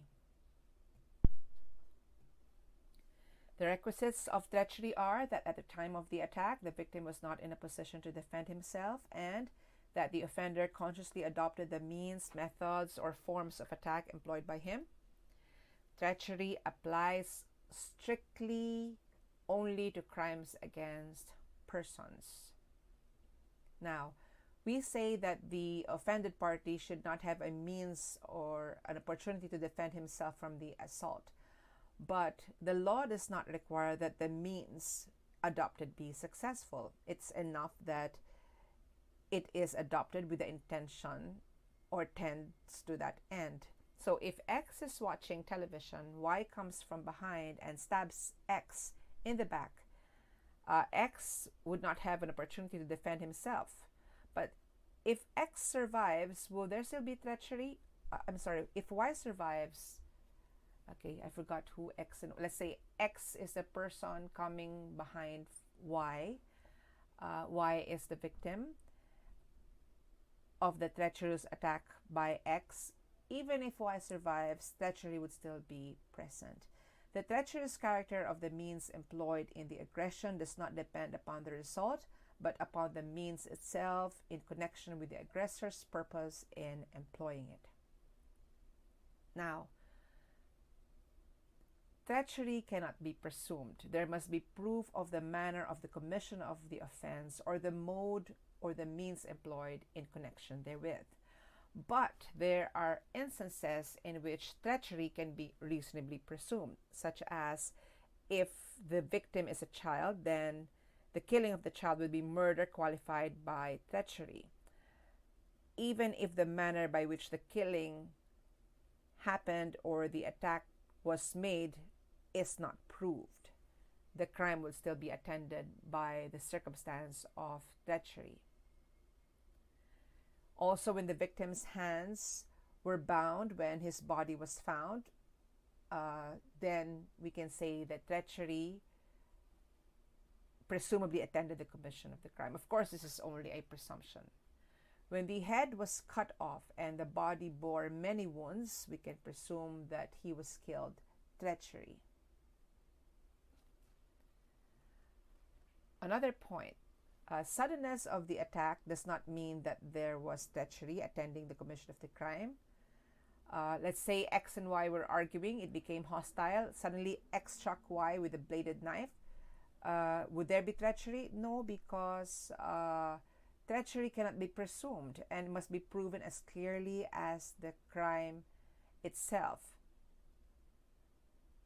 So the suddenness of the attack does not at all support a finding of treachery or alevosía, so long as the decision was made all of a sudden and the victim's helpless position was accidental.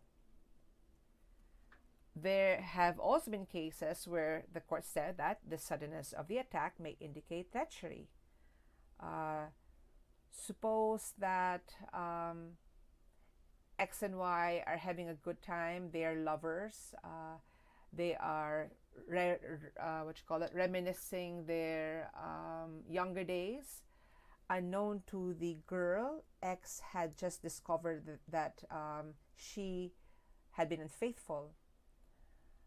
While they are in this reminiscing mode, the boy stabbed the woman. That is a treacherous attack. That is a suddenly treacherous attack, because nobody would have expected the boy to just kill the girl while they're having such a good time. Now let's talk about treachery and the element of surprise. The court said that if there is surprise attending or accompanying the commission of the crime, there might be treachery. When the offender commits any of the crimes against persons, employing means, methods, or forms in the execution thereof which tend directly and especially to ensure its execution without risk to himself arising from any defense which the offended party might make, there is treachery. So if X was driving his car when all of a sudden Y rose from the back seat and strangled him, that would be characterized as a treacherous killing.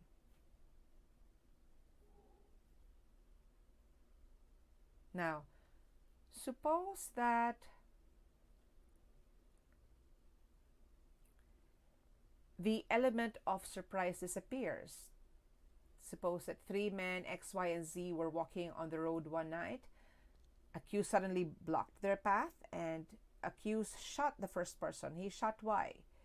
I am getting even for what you had done to me in the past, whatever the offense was. And so the accused shot X first.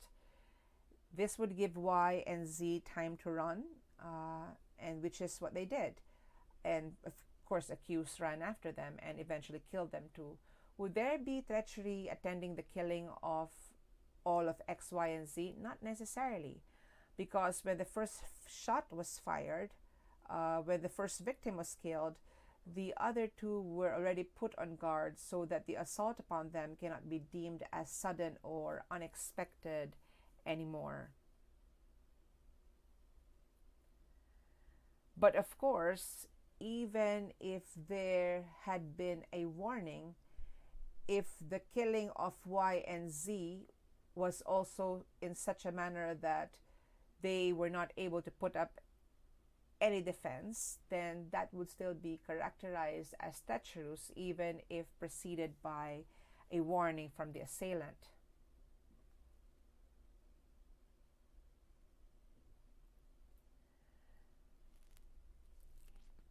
Is a frontal attack, does it mean that if the attack is frontal, there was no treachery or there is no treachery? Not necessarily.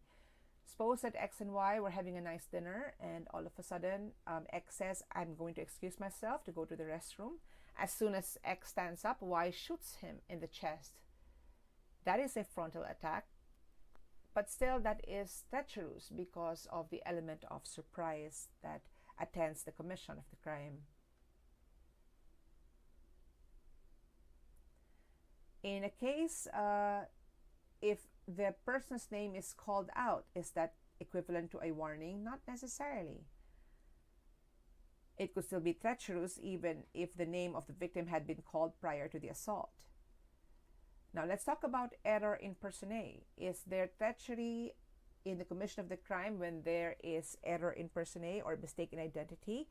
Yes, even if the deceased was not the intended victim, if that person was not able to put up a defense and there is no risk arising because of no risk to the perpetrator in light of the lack of the opportunity to put up a defense on the part of the victim, that's treachery. Suppose that X wanted to kill Y, and the usual example is X ends up killing the twin sister of Y. Is there treachery in the killing of the twin sister, the unintended victim? Yes. It will be taken into account no matter whether the victim of the treacherous attack was the same person that the accused had intended to kill. This is because whenever there is treachery, it is impossible for either the actual victim or the intended victim to defend himself against the aggression. Now, let's talk about conspiracy, where there is an inducer and a participant. There's a principal by inducement and a principal by direct participation. Suppose that X had just finished his radio talk show. He was a radio announcer. He was walking towards his car when a man, let's call him Y, suddenly threw acid on his eyes. He became blind permanently. It turned out that Y had been induced by Z to hurt X as a warning to X not to talk ill of Z in his radio shows. Did treachery attend the commission of the crime of serious physical injuries? Or if the inducer did not provide the details on how the crime will be committed by the person induced, treachery will be taken against the actual assailant only.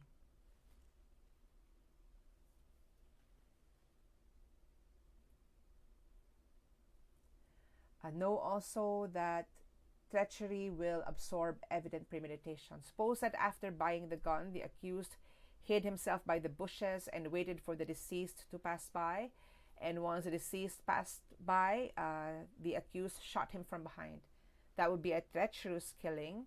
There was also evident premeditation, and in this case, evident premeditation will be absorbed in treachery.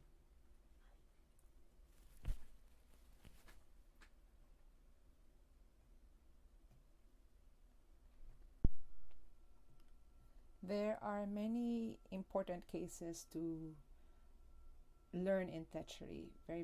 Many important. A lot of jurisprudence to learn from. You have the case of People versus Parana. In that case, while Parana was in the act of stabbing the deceased from behind, the latter or the deceased was considered to have already been warned. When the deceased looked back and saw Parana about to stab him, the deceased retreated and he fell into a ditch. At this point, Marana mounted aside the deceased, who tried to defend himself with his hand and feet. The deceased died. Is there treachery attending the commission of the crime? The court said yes. The court said that the act of Parana in commencing the aggression constituted treachery because they intended to avoid every risk to himself arising from any defense which defendant might make, from which the victim might make. Even that incident where the deceased looked back and was able to see Parana about to stab him, there was still treachery, the court said, inasmuch as the aggression under the circumstances was so sudden. Especially when Parana positioned himself on top of the deceased, the court said there was still treachery. So whether the beginning and end of the aggression be considered singly or the development thereof be considered as a whole, treachery was deemed present.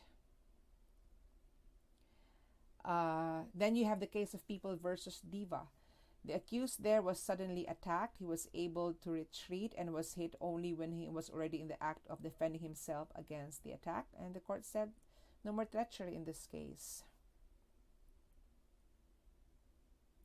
Then you have U.S. versus Balagtas and Jaime. The attack there was preceded by a quarrel. The accused knocked the deceased down, and while down, struck the deceased with 2 or more blows on the face, which rendered the deceased virtually unconscious, although still groaning.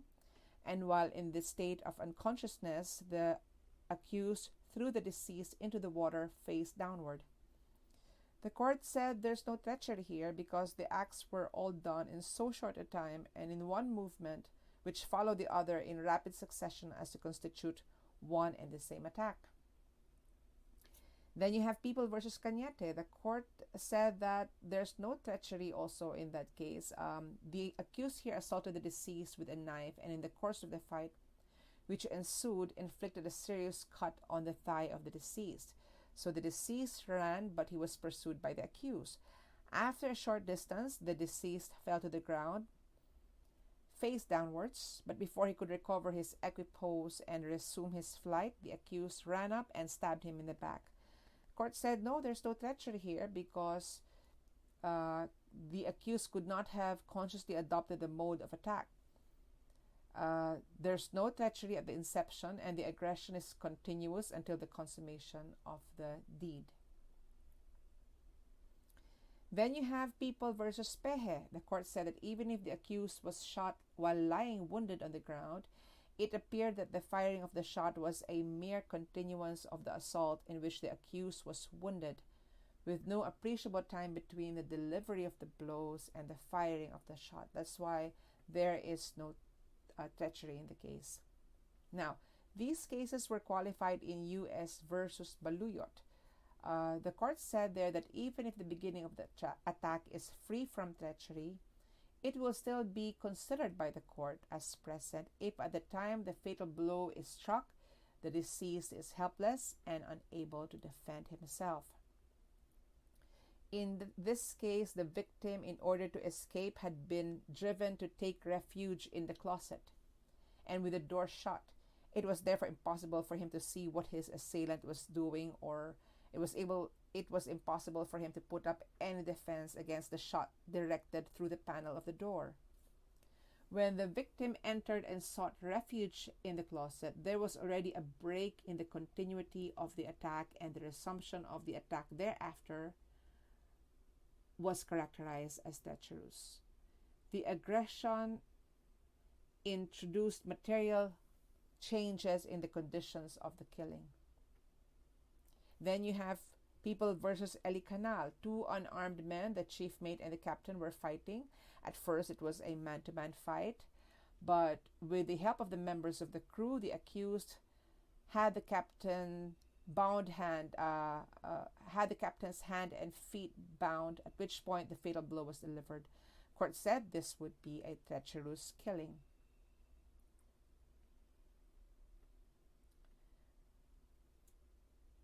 So, given all these cases, the court sums up the determination of the presence of treachery in this wise. If the attack is continuous, there would be treachery as long as treachery was present at the inception of the attack.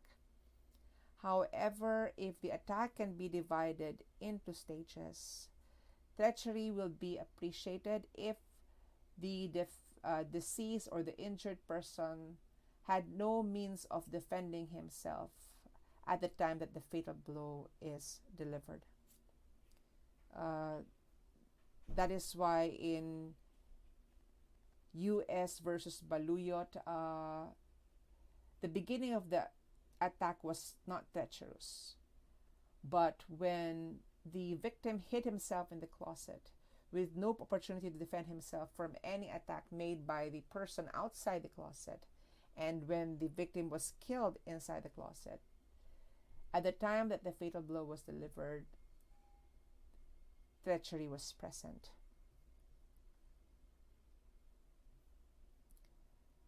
Okay, let's give an example of a continuous attack. Suppose that X and Y are fighting. They have had many violent fights before, and so X said, just in case I really have to kill this person, I'm going to kill him. So he brought a knife with him at the time that he knew he was going to meet Y, and then they had an argument, became violent, and X brought up his knife. Okay, suppose that Y is struggling for possession of the knife, and eventually X is able to maintain possession and stabs Y. Did treachery attend the commission of the crime? Yes, because if Y is proved to have been surprised by the bringing out of a knife by X, that surprise is a distinct feature of treachery, so that there's already treachery at the inception of the attack. So that at any time that X stabs Y, given that this is a continuous assault, this would be characterized by treachery.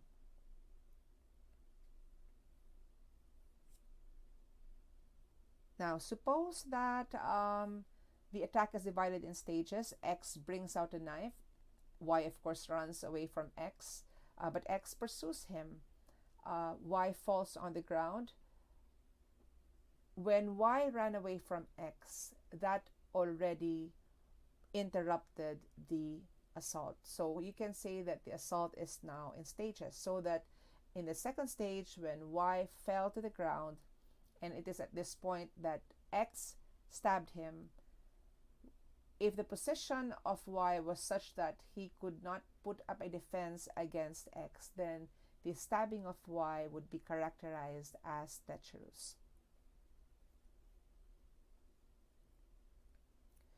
Okay, this is not to say that where the wound is in the back, there will be treachery all the time. What if there was only one stab wound, and it was inflicted when the victim was running away from the aggressor? Then you cannot always say that a wound in the back is the result of a treacherous attack.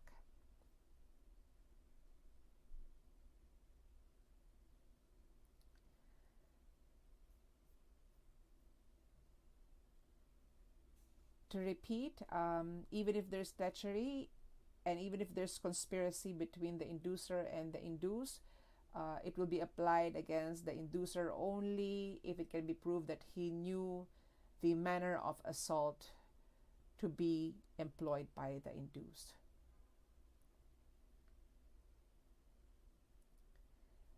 Know that treachery is inherent in murder by poisoning. If the victim is a child, treachery will always be present. It has no relation to dwelling.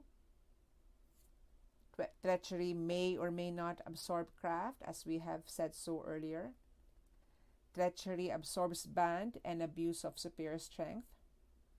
Suppose that a woman was walking to her car when four accused, all of whom were armed, carried her to their car and there raped her. Will you appreciate treachery in the crime of rape? Will you appreciate band? Definitely, you will appreciate band. Will you appreciate abuse of superior strength? You will also appreciate abuse of superior strength. How about treachery? Will it be present in the crime of rape? And if so, will it absorb band and abuse of superior strength?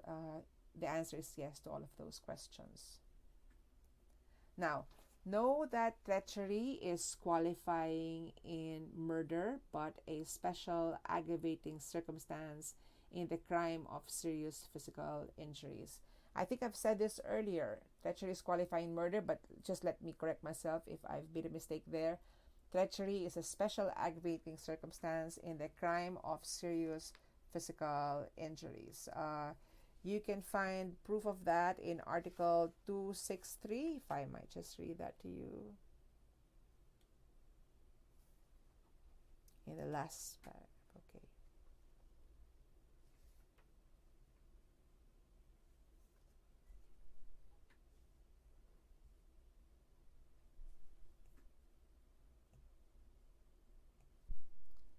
Okay, Article 263 on serious physical injuries, the penultimate paragraph.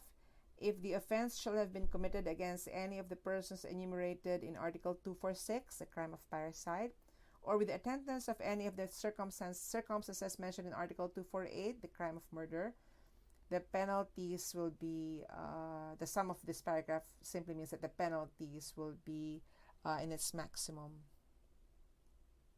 period.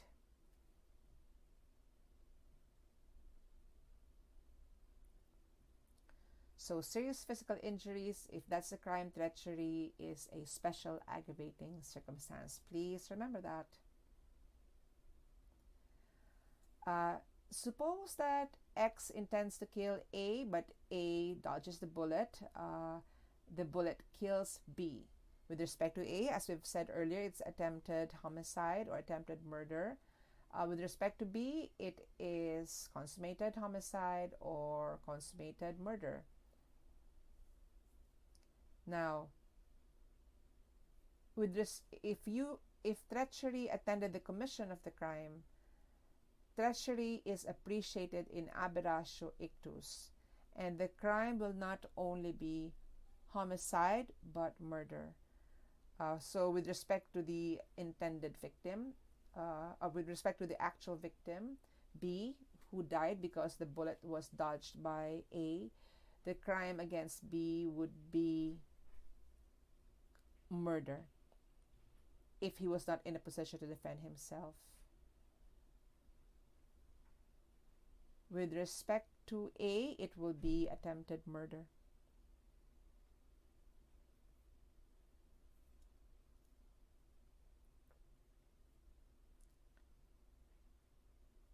Let us now go to paragraphs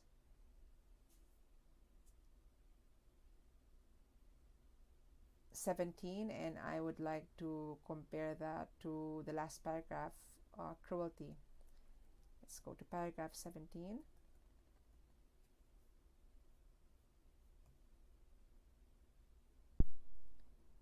Ignominy. The means be employed or circumstances brought about which add ignominy to the natural effects of the crime.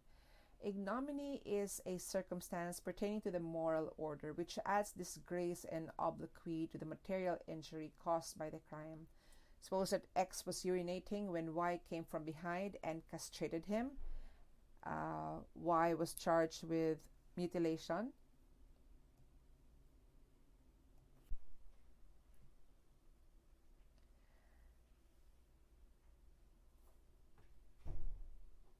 If in that case where Y comes from behind and inflicts castration upon the victim, the circumstance to appreciate would be ignominy because it made the effects of the crime of mutilation more humiliating.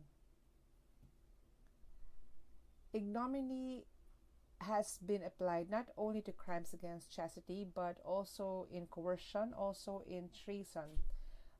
If you remember in People versus Racasa, rape, wanton robbery for personal gain, and other forms of cruelties are condemned, and their perpetration will be regarded as aggravating circumstances of ignominy and cruelty in the crime.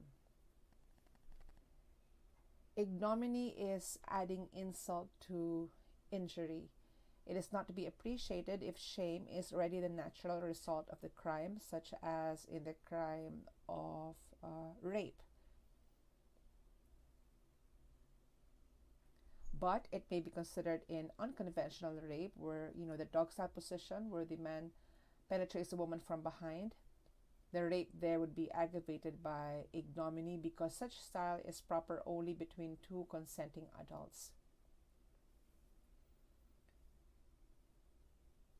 Before the new rape law, raping the victim in the presence of the husband was ignominy, but this would now be a qualifying circumstance in rape under the new rape law, RA 8353.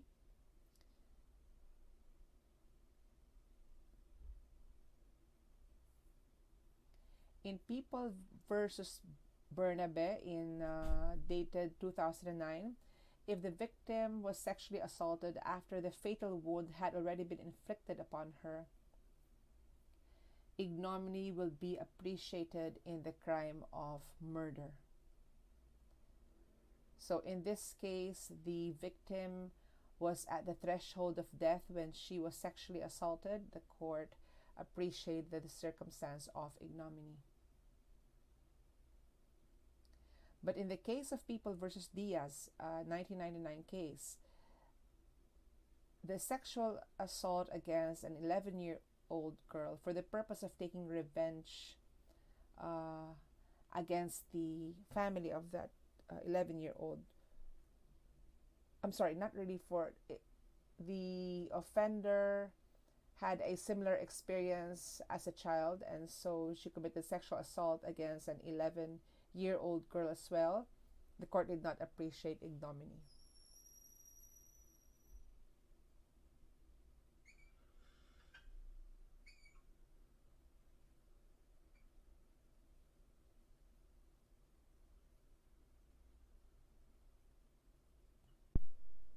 Let us go to paragraph 21, cruelty, that the wrong done in the commission of the crime be deliberately augmented by causing another wrong, not necessary for its commission.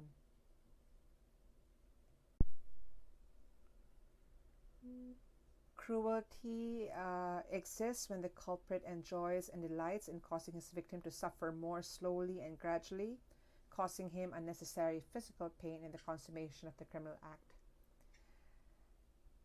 If we have to distinguish between cruelty and treachery, in treachery, the treacherous act is necessary to the commission of the crime. But in cruelty, the cruel act is not necessary to the commission of the crime. In treachery, the intention of the offender is to ensure the commission of the crime. In cruelty, his intention is to prolong the suffering of the individual. The requisites are that the injury caused be deliberately increased by causing another wrong, and that the other wrong be unnecessary for the execution of the purpose of the offender. Suppose that, let's say, microwaving a baby for, let's say, 10 seconds. Is that cruelty? You would say that the time is so short, so there was no prolonging of the agony of the victim. That's still cruelty because of the sadistic. Okay, suppose that a prisoner was captured and hung from the beam of the cell, and in this position he was shot. That would be cruelty. Now, if he was shot as an example to future would-be escapees from prison, would that be cruelty? It might not be cruelty because the purpose of the offender was not to prolong the suffering of the victim. So if the killer cut the arms and legs of his victim so that they would fit in a sack, would there be cruelty? No, because the purpose for doing so was not to prolong the suffering of the victim. Of course, this is assuming that the body parts were cut when the victim was already dead. But if they had been cut when the victim was still alive, that would definitely be cruelty. Now, suppose that X shot the victim in the stomach, seeing that the victim was still moving. He shot the victim in the shoulders, still moving. He shot the victim in the thighs, still moving, finally shot the victim on the head. There is no cruelty because the purpose in firing consecutive shots was to ensure the death of the victim and not to deliberately prolong the latter's suffering. The number of wounds does not necessarily prove cruelty, it being necessary to show that the accused deliberately and inhumanly increased the sufferings of the victim. So to repeat, the number of the wounds is not the test of cruelty, because um, the reason why there are many stab wounds or may have been because there are many assailants, or they may have been one assailant who commits a crime out of passion and obfuscation.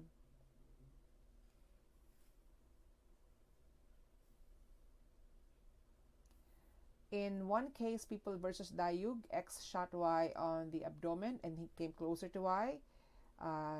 This goes to the reason why he shot this person and shot this person many more times in the same body part. Is that cruelty? In People versus Dayug, the court has said that the mere act of inflicting various excessive wounds upon a person in order to cause his death, with no appreciable time intervening between the infliction of one wound and that of the next, to show that the former wanted to prolong the physical suffering of the latter, is not sufficient proof of cruelty. To repeat, the victim must still be alive at the time of the infliction of the wounds.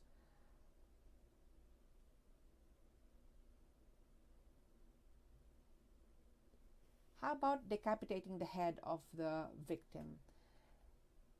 In People versus Binondo, the court said that there is no greater outrage, insult, or abuse against a person or to commit upon a corpse than to sever the head therefrom. The head represents the dignity of a person, and any violence directed towards it cannot be but deliberate or inhuman, and the purpose is to really prolong the suffering or to inhumanely augment the suffering of the victim. Or if the victim is already dead at the time, outraging or scoffing at the corpse. So remember that the cutting of the head may be cruelty if the person is still alive, or maybe scoffing at the corpse if the person is already dead at that time.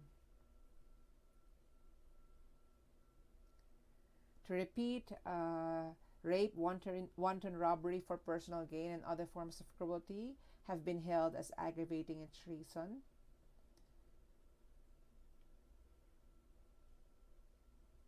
In the case of People versus Las Pardas, there is cruelty or ignominy employed upon the woman who was raped while she was at the threshold of death, because it was unnecessary for the commission of the murder, and it showed manifest outrage on the victim's person.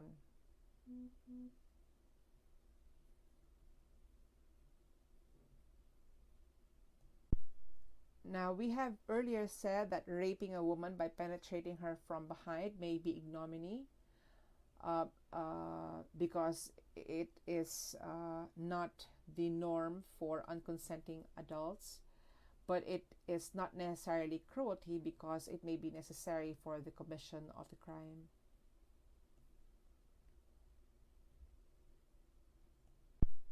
Let us go to paragraph 20, that the crime be committed with the aid of persons under 15 years old or by means of motor vehicles, airships, or other similar means.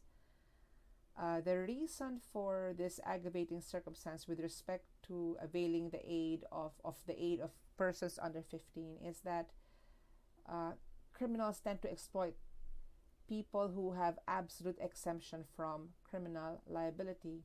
So this is made an aggravating circumstance to repress, so far as possible, the frequent practice resorted to by professional criminals in availing of the aid of minors and taking advantage of their absolute irresponsibility.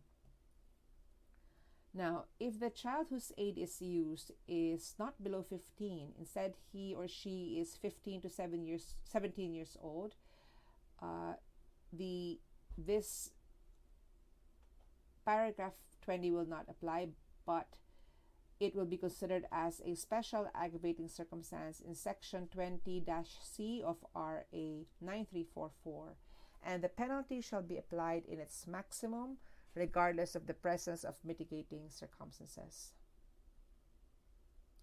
So suppose that while driving a car, a 14-year-old begged the victim for money. When the victim opened the car window to give money to the 14-year-old, the 14-year-old grabbed the victim's bag and ran away with it, delivered it to Z.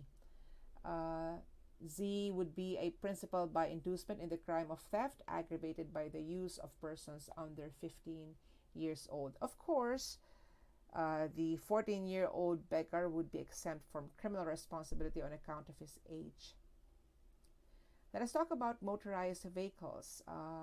This is aggravating if the motorized vehicle was used purposely to commit the crime. The phrase similar means found in this paragraph is understood to refer to motorized vehicles or other efficient means of transportation similar to airplanes or automobiles, since the purpose of aggravating the penalty is to discourage criminals from taking advantage of great facilities offered by modern means of transportation and communication. So, suppose that X had planned to kill the victim in one of the tiny alleys in Divisoria. He carried the victim's body in his horse-driven carriage and made it look like the victim was a sleeping passenger. Is paragraph 20 attendant? No, because as we've said, similar means would refer to vehicles run by motor as well, or other efficient means of communication. The motorized vehicle must be purposely used to commit the crime. So if A wanted to rape B, whom he learned was taking a bath in the river that fateful day, so he goes to the river riding his tricycle, then paragraph 20 will be applicable. This would be a motorized vehicle used to go to the scene of the crime, because had he not used it, he might not have caught up with the victim in the river. Now, if the use of motorized vehicle is only incidental, then this would not be aggravating. So suppose that the accused was taking a bath in the river, then this beautiful lady arrived, and then he raped her, and he left using his tricycle. Of course, paragraph 20 will not be appreciated because the use of the motorized vehicle was only incidental. Not to mention that he used the motorized vehicle to leave the scene of the crime and not to go to the scene of the crime.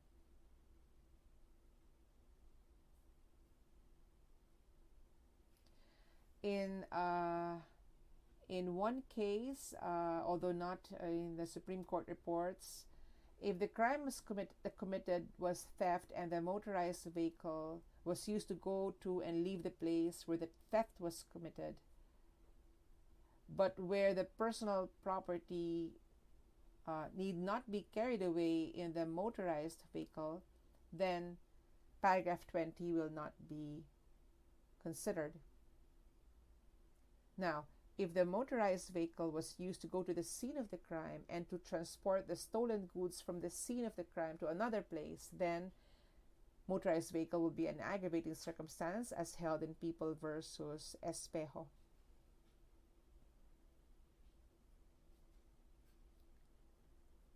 Let's go to paragraphs 18 and 19. Paragraph 18, that the crime be committed after an unlawful entry. Unlawful entry is present when an entrance is effected through a way not intended for the purpose, as for instance entering through the window instead of the door in order to commit the crime.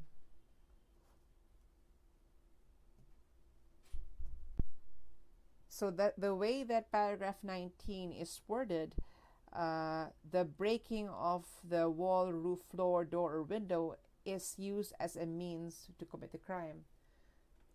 The rationale is that one who does not respect the walls erected by men to guard their property or safety shows a greater degree of perversity. Now, suppose that X saw an open door in a house, and that looked like a nice house, so he went inside through the open door. Then he heard that the owner has arrived, so in his hurry he came out the window. This would not be aggravating because the unlawful entry must be used as a means to enter in order to commit the crime and not to escape from the place of the commission of the crime. On the other hand, if the assailant entered through the window of the victim and once inside her room raped the victim, the generic aggravating circumstance of unlawful entry will be considered.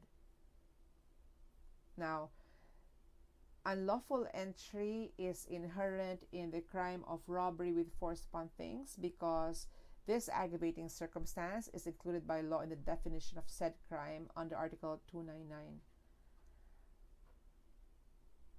Provided, of course, that unlawful entry is alleged. In other words, it is inherent in robbery with force upon things under Article 299 because it is included by law in the definition of the said crime. But if unlawful entry be not alleged, the crime will only be theft, and unlawful entry will not even be a generic aggravating circumstance in light of the requirement that all generic as well as qualifying circumstances must be alleged under the 2000 Rules of Criminal Procedure.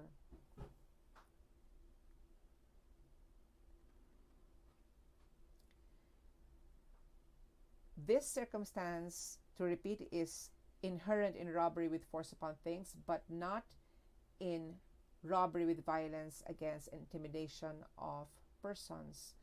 Because this kind of robbery can be committed without unlawful entry. Unlawful entry is not part of the definition of the crime of robbery with violence against and intimidation of persons. Unlawful entry is also inherent in trespass to dwelling. Suppose the accused entered through the unlocked door without the permit of the owner. Is this circumstance present? Of course not, because the crime is already trespass to dwelling. Hence, dwelling will simply be an aggravating circumstance, but not unlawful entry.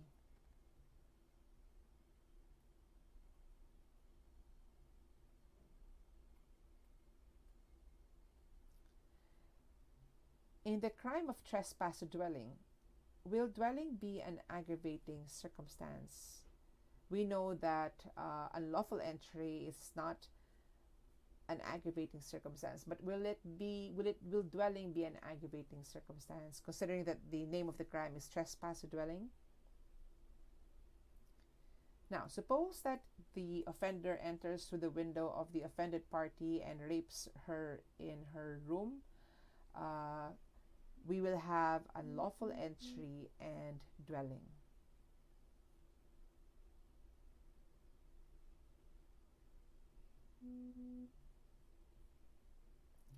Let's go to paragraph 19, that as a means to the commission of the crime, a wall, roof, floor, or door be broken. In paragraph 18, just make sure I said it right, that the crime be committed after an unlawful entry.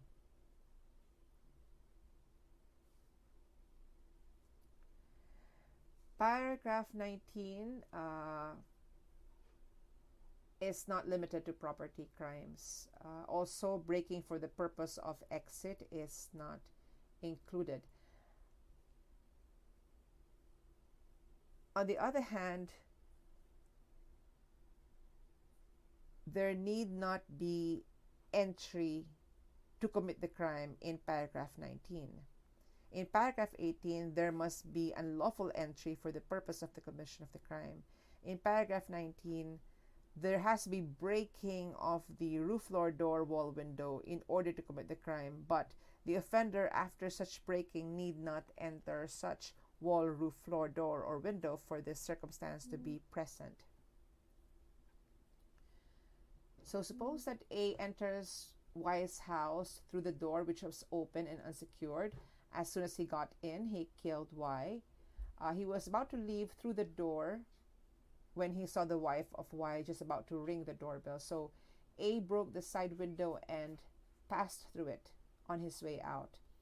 Is paragraph 19 present? No, because this circumstance is present only when the breaking of the door is used to commit the crime. There must be actual breaking, so that if the offender uses a safety pin to manipulate the padlock And once the padlock had been broken, he took something from the inside. This circumstance would not be present.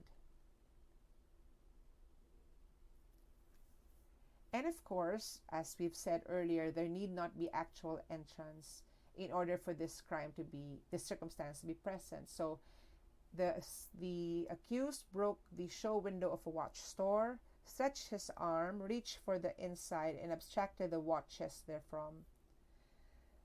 Under Article 299, in robbery with force upon things, the breaking of the windows must be for the purpose of gaining entrance. The body must enter. If the body does not enter, notwithstanding the breaking, the crime will only be theft. And so in this case where the accused does not enter but just reaches out his hand to get some property from inside, he commits the crime of theft aggravated by the circumstance of breaking of the window, provided that this circumstance is alleged in the information. In short, as long as the breaking is used as a means to commit the crime, the offender does not even have to enter for paragraph 19 to apply. Entry is needed only if the crime is robbery with force upon things. Of course, note the exceptions under the revised rules of criminal procedure. The breaking of a door or a window is lawful in order to make an arrest, either by a warrant or without.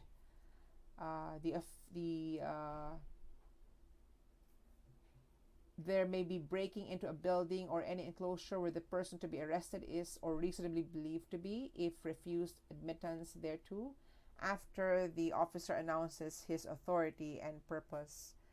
The officer, if refused admittance to the place of directed search, after giving due notice of his purpose and authority, may break open an outer or inner door or window of a house or any part of the house or anything therein, to execute the warrant or liberate himself or any person lawfully aiding him when unlawfully detained therein. Know that forcible breaking is superior to unlawful entry. Let's go to the crime of trespassing. In trespassing, disregard of dwelling, unlawful entry or forcible entry will not be appreciated. However, if a more serious crime is the plan, suppose X trespasses the property or the house of Y to kill Y, so that is a more serious crime intended to be committed, the crime will be the higher crime, murder, and dwelling and or unlawful entry or forcible entry will be appreciated.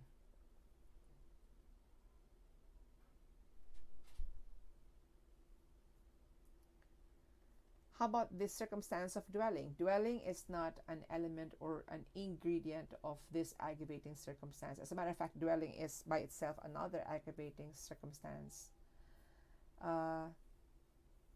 If this circumstance of dwelling is present when a crime is committed in a dwelling, the breaking of the window will be appreciated separately from the violation of the dwelling.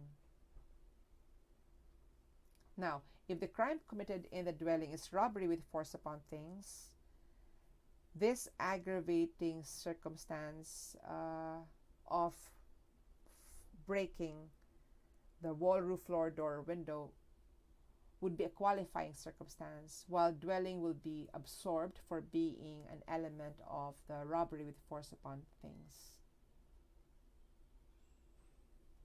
Now, as a qualifying circumstance in robbery with force upon things, the offender must enter the dwelling or building and take properties therein. On the other hand, as an aggravating circumstance in the commission of a crime, such entrance is not necessary as long as the breaking is a means to commit the crime.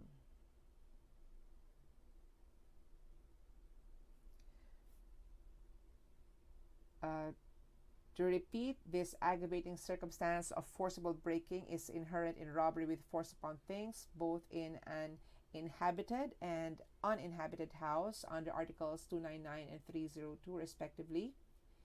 It is also inherent in qualified trespass to dwelling.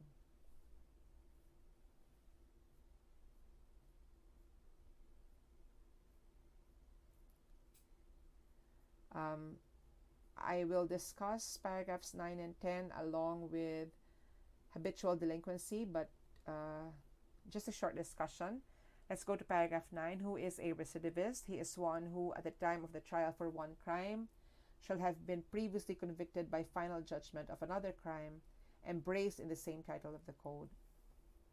So the requisites are that the offender is in trial for an offense from arraignment to conviction, that he had been previously convicted by final judgment of another crime, that both the first and second offenses are embraced in the same title of the revised penal code, and that the offender is convicted of the new offense. Let's discuss the requisite of the offenses being in the same title of the code. If the first offense is for murder, the second is for robbery, the accused will not be a recidivist because the crimes are not in the same title of the code. One is against persons and one is against property. Now, suppose the first offense is for illegal disposition of firearms and the second is for murder. Would X be a recidivist? No, because the two offenses are not embraced in the same title of the revised penal code. As a matter of fact, illegal disposition of firearms is a special law. Unlike habitual delinquency, recidivism is imprescriptible. The span of time that passes between the first and second conviction is immaterial. In this regard, if the two or more cases are consolidated, then they are to be taken as one. Recidivism must be alleged in the information. Okay. Maybe try to get a paper and pen and try to practice this yourself. Suppose that in the first offense or for the first offense, the accused killed his neighbor in March 2019. He was convicted by final judgment in November 2019 for the crime of murder. With respect to the second offense, the accused killed his wife in January 2019. Trial began in August, and he was convicted by final judgment for parricide in December 2019. Will there be recidivism? The answer is no.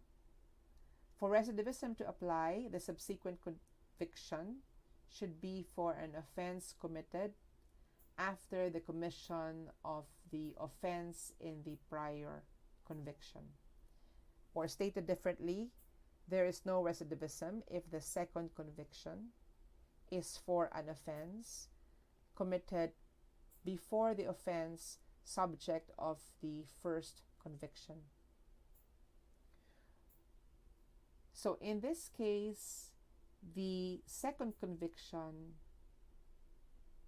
is for an offense committed in January 2019, which is prior to the commission of the crime of murder in March 2019, subject of the first conviction.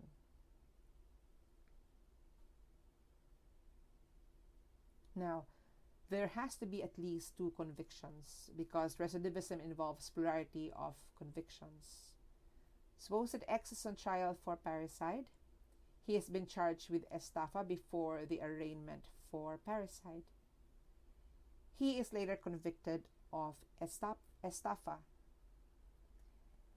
He posts bail. He appeals his conviction and posts bail for estafa. While he is on bail, he is convicted by final judgment for parricide. He is not a recidivist.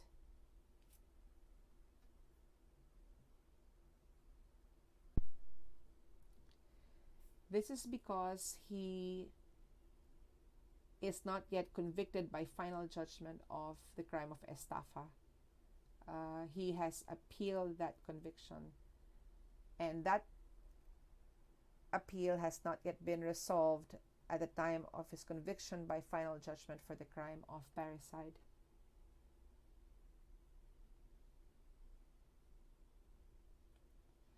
Now, we mentioned plurality of convictions. If the three crimes of which the accused had been previously convicted were committed on the same date or very close to one another, they should not be treated as three convictions for the purpose of determining whether the accused should be a habitual delinquent. They should be considered as one, if you remember that. But they will be treated as a factor in recidivism. You will understand that more when we take up habitual delinquency.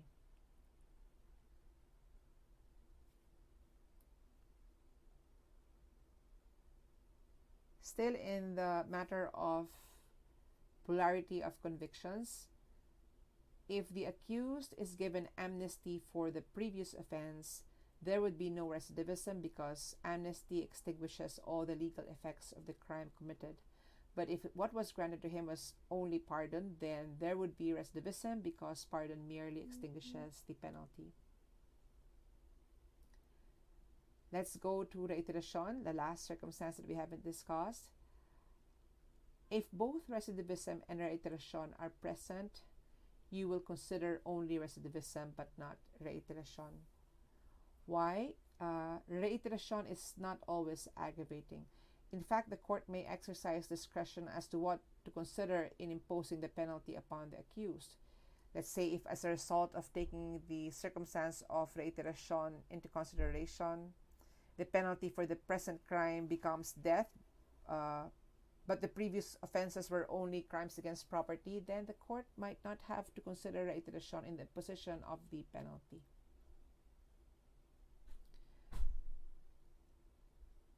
Let's distinguish between recidivism and reiteration. In recidivism, there must be previous conviction by final judgment. In reiteration, there must be full service of sentence for the prior offenses.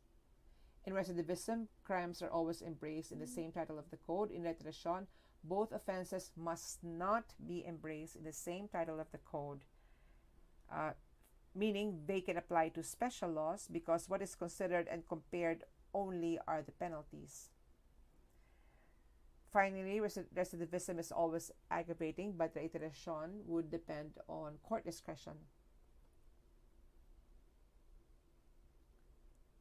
Suppose that X committed murder while on parole he committed homicide. Is there reiteration? The answer is no, because the crimes that had been committed by him are embraced in the same title of the code. Therefore, X would be a recidivist, but there would be no aggravating circumstance for reiteration. More than that, in order that there would be reiteration, the service of sentence for the prior offense must have already been completed.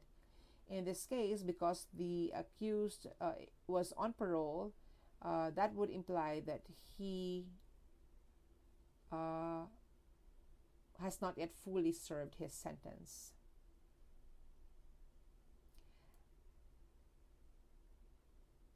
Let us give a few examples.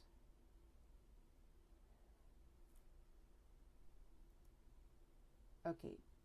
Remember that in reiteration, the crime for which the accused has been previously punished, which he must have fully served, is equal or greater in penalty than the current crime, in which case one previous crime is enough.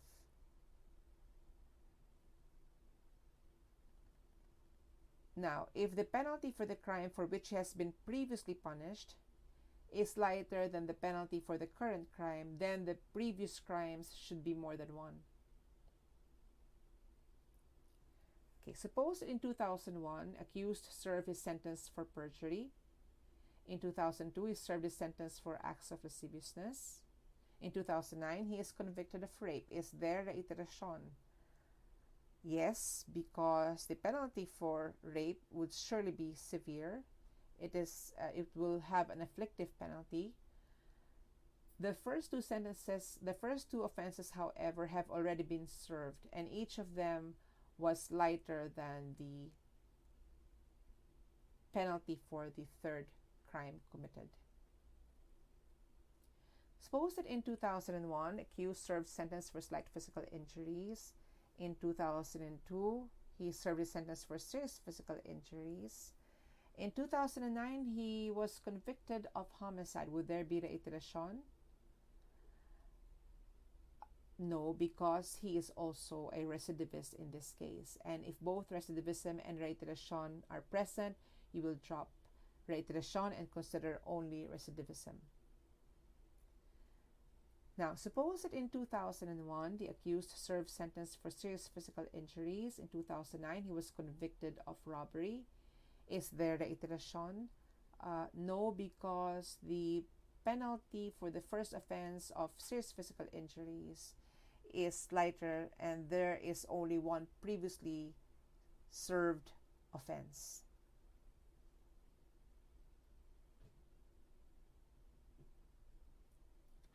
Okay, those are your 21 aggravating circumstances, but before we conclude, I would like to discuss with you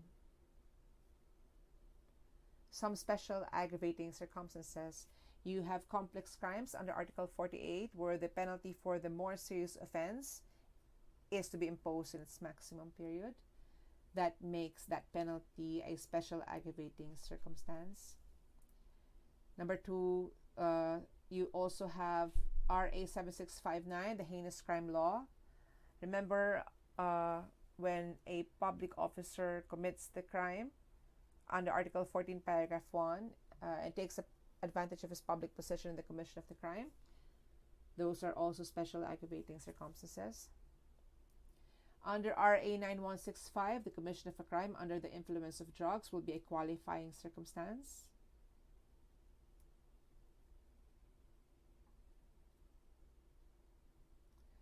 Actually, the law should have considered this not as a qualifying circumstance, but a special aggravating circumstance, because the effect is not to impose a different penalty, as would be the case in a qualifying circumstance, but only to raise the penalty to its maximum. You also have Article 23, RA 7659, and Article 62 of the Revised Penal Code, when the crime is committed by an organized syndicate, meaning composed of two or more persons organized for gain. That is also a special aggravating circumstance. Article 160 of the Revised Penal Code on quasi-recidivism, that's a special aggravating circumstance. Section 20 of RA 9344, exploitation of a minor in the commission of a crime. And as I've discussed earlier, PD 1866 as amended by RA 8294, as amended later on by RA 10591, provides that if homicide or murder is committed with the use of an unlicensed firearm, it shall be considered as an aggravating circumstance in accordance with RA 8294.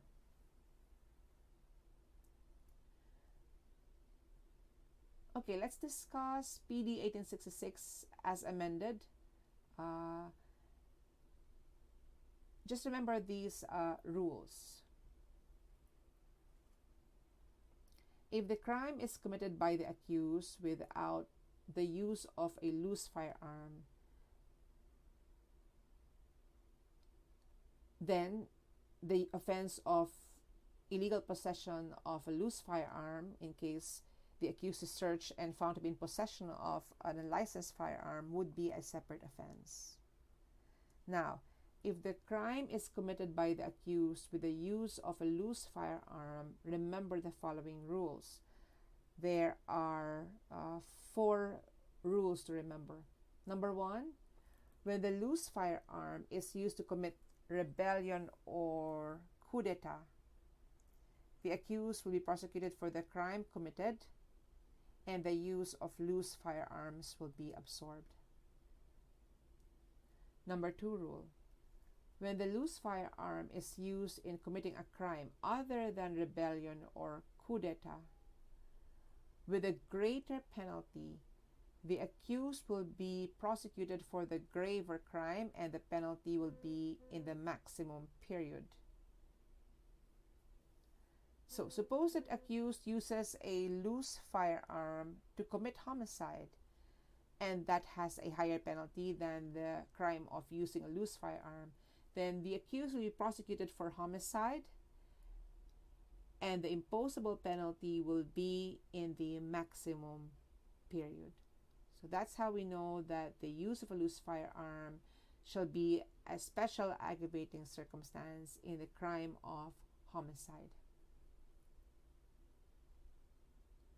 Third rule: when the loose firearm is used to commit a crime with a lesser penalty, the accused will be prosecuted for the lesser crime, but the penalty will be that for illegal possession or use of a loose firearm. This makes the use of a loose firearm a qualifying circumstance because its presence changes the imposable penalty for the offense charged. Let's give an example. If the accused uses a loose firearm to commit alarms and scandal, that is a crime with a lesser penalty than that for the use of a loose firearm, in which case he will be prosecuted for alarms and scandal under Article 155, but the imposable penalty will be that for the illegal use or possession of a loose firearm. And to repeat, it would be a qualifying circumstance, the use of a loose firearm, because its presence would change the imposable penalty for the offense charged. Number 4 rule: when the loose firearm is used to commit a crime with a penalty, the maximum of each is equal to that for illegal possession of a loose firearm, the accused will be prosecuted for the crime committed, but with the additional penalty of prisión mayor minimum. In this case, the use of a loose firearm is treated as a special qualifying circumstance because its presence will require the imposition of an additional penalty. For example, the penalty for simple robbery is prisión correctional maximum to prisión mayor medium. On the other hand, the penalty for the use of a loose firearm is prisión mayor maximum. The maximum period of the penalty for robbery is equal to the penalty for possession of loose firearm. If this firearm is used to commit the robbery, the accused shall be prosecuted for robbery with the principal penalty of prisión correctional maximum to prisión mayor medium and the additional penalty of prisión mayor minimum.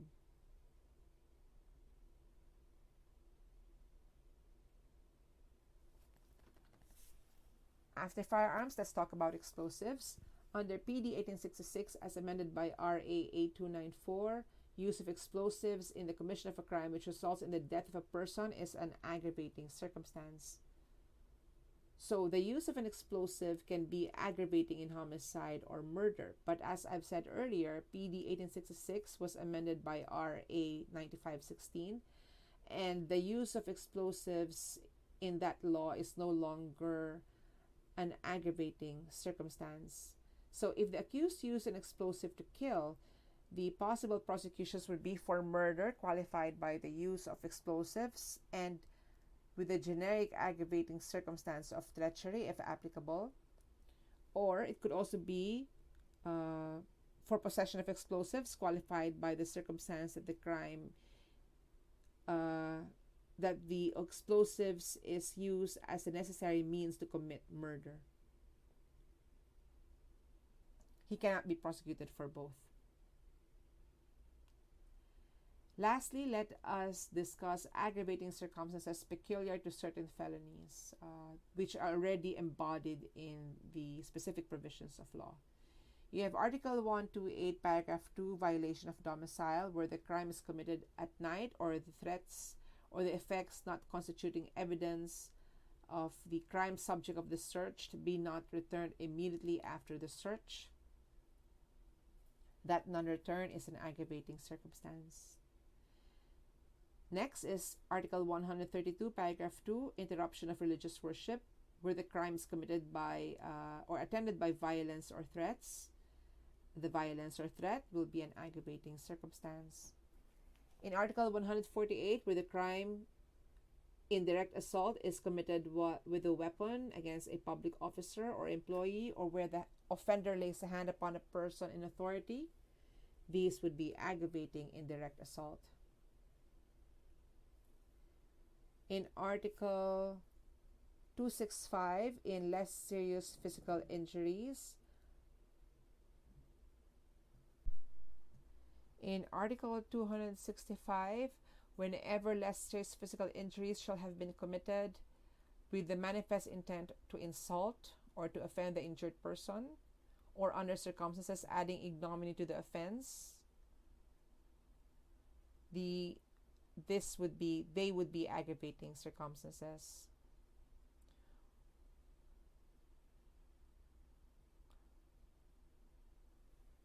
In Article 272, paragraph 2, slavery, where the crime is committed with the purpose of assigning the offended party to some immoral traffic, whereby the penalty will be in its maximum period, that purpose will be an aggravating circumstance. In Article 280, the entry effected with violence is aggravating in trespass to dwelling. In grave threat, in Article 282, where the threat is made through writing or a middleman, where the penalty will be in its maximum period. Also in grave coercion, where the crime be committed in violation of the exercise of a right of suffrage, or for the purpose of compelling another to perform any religious act, or prevent him from exercising such right, or from doing such right, where the penalty next higher in degree shall be imposed. In Article 286, these would be aggravating circumstances. In Article 295, robbery with VIP, where the crime is committed in an uninhabited place by a band, on a street, road, highway, or alley, and the intimidation is with the use of a firearm, whereby the penalty will be in the maximum period of the proper penalties. In Article 300, robbery with force upon things is aggravated when the crime is committed in an uninhabited place and by a band, whereby the penalty will be in the maximum period. And finally, in Article 350, marriage contracted against provisions of law, where the consent of either of the contracting parties is obtained by the latter through violence, intimidation, or fraud, whereby the penalty will be in the maximum period of the penalty. That is the end of aggravating circumstances. Thank you for listening.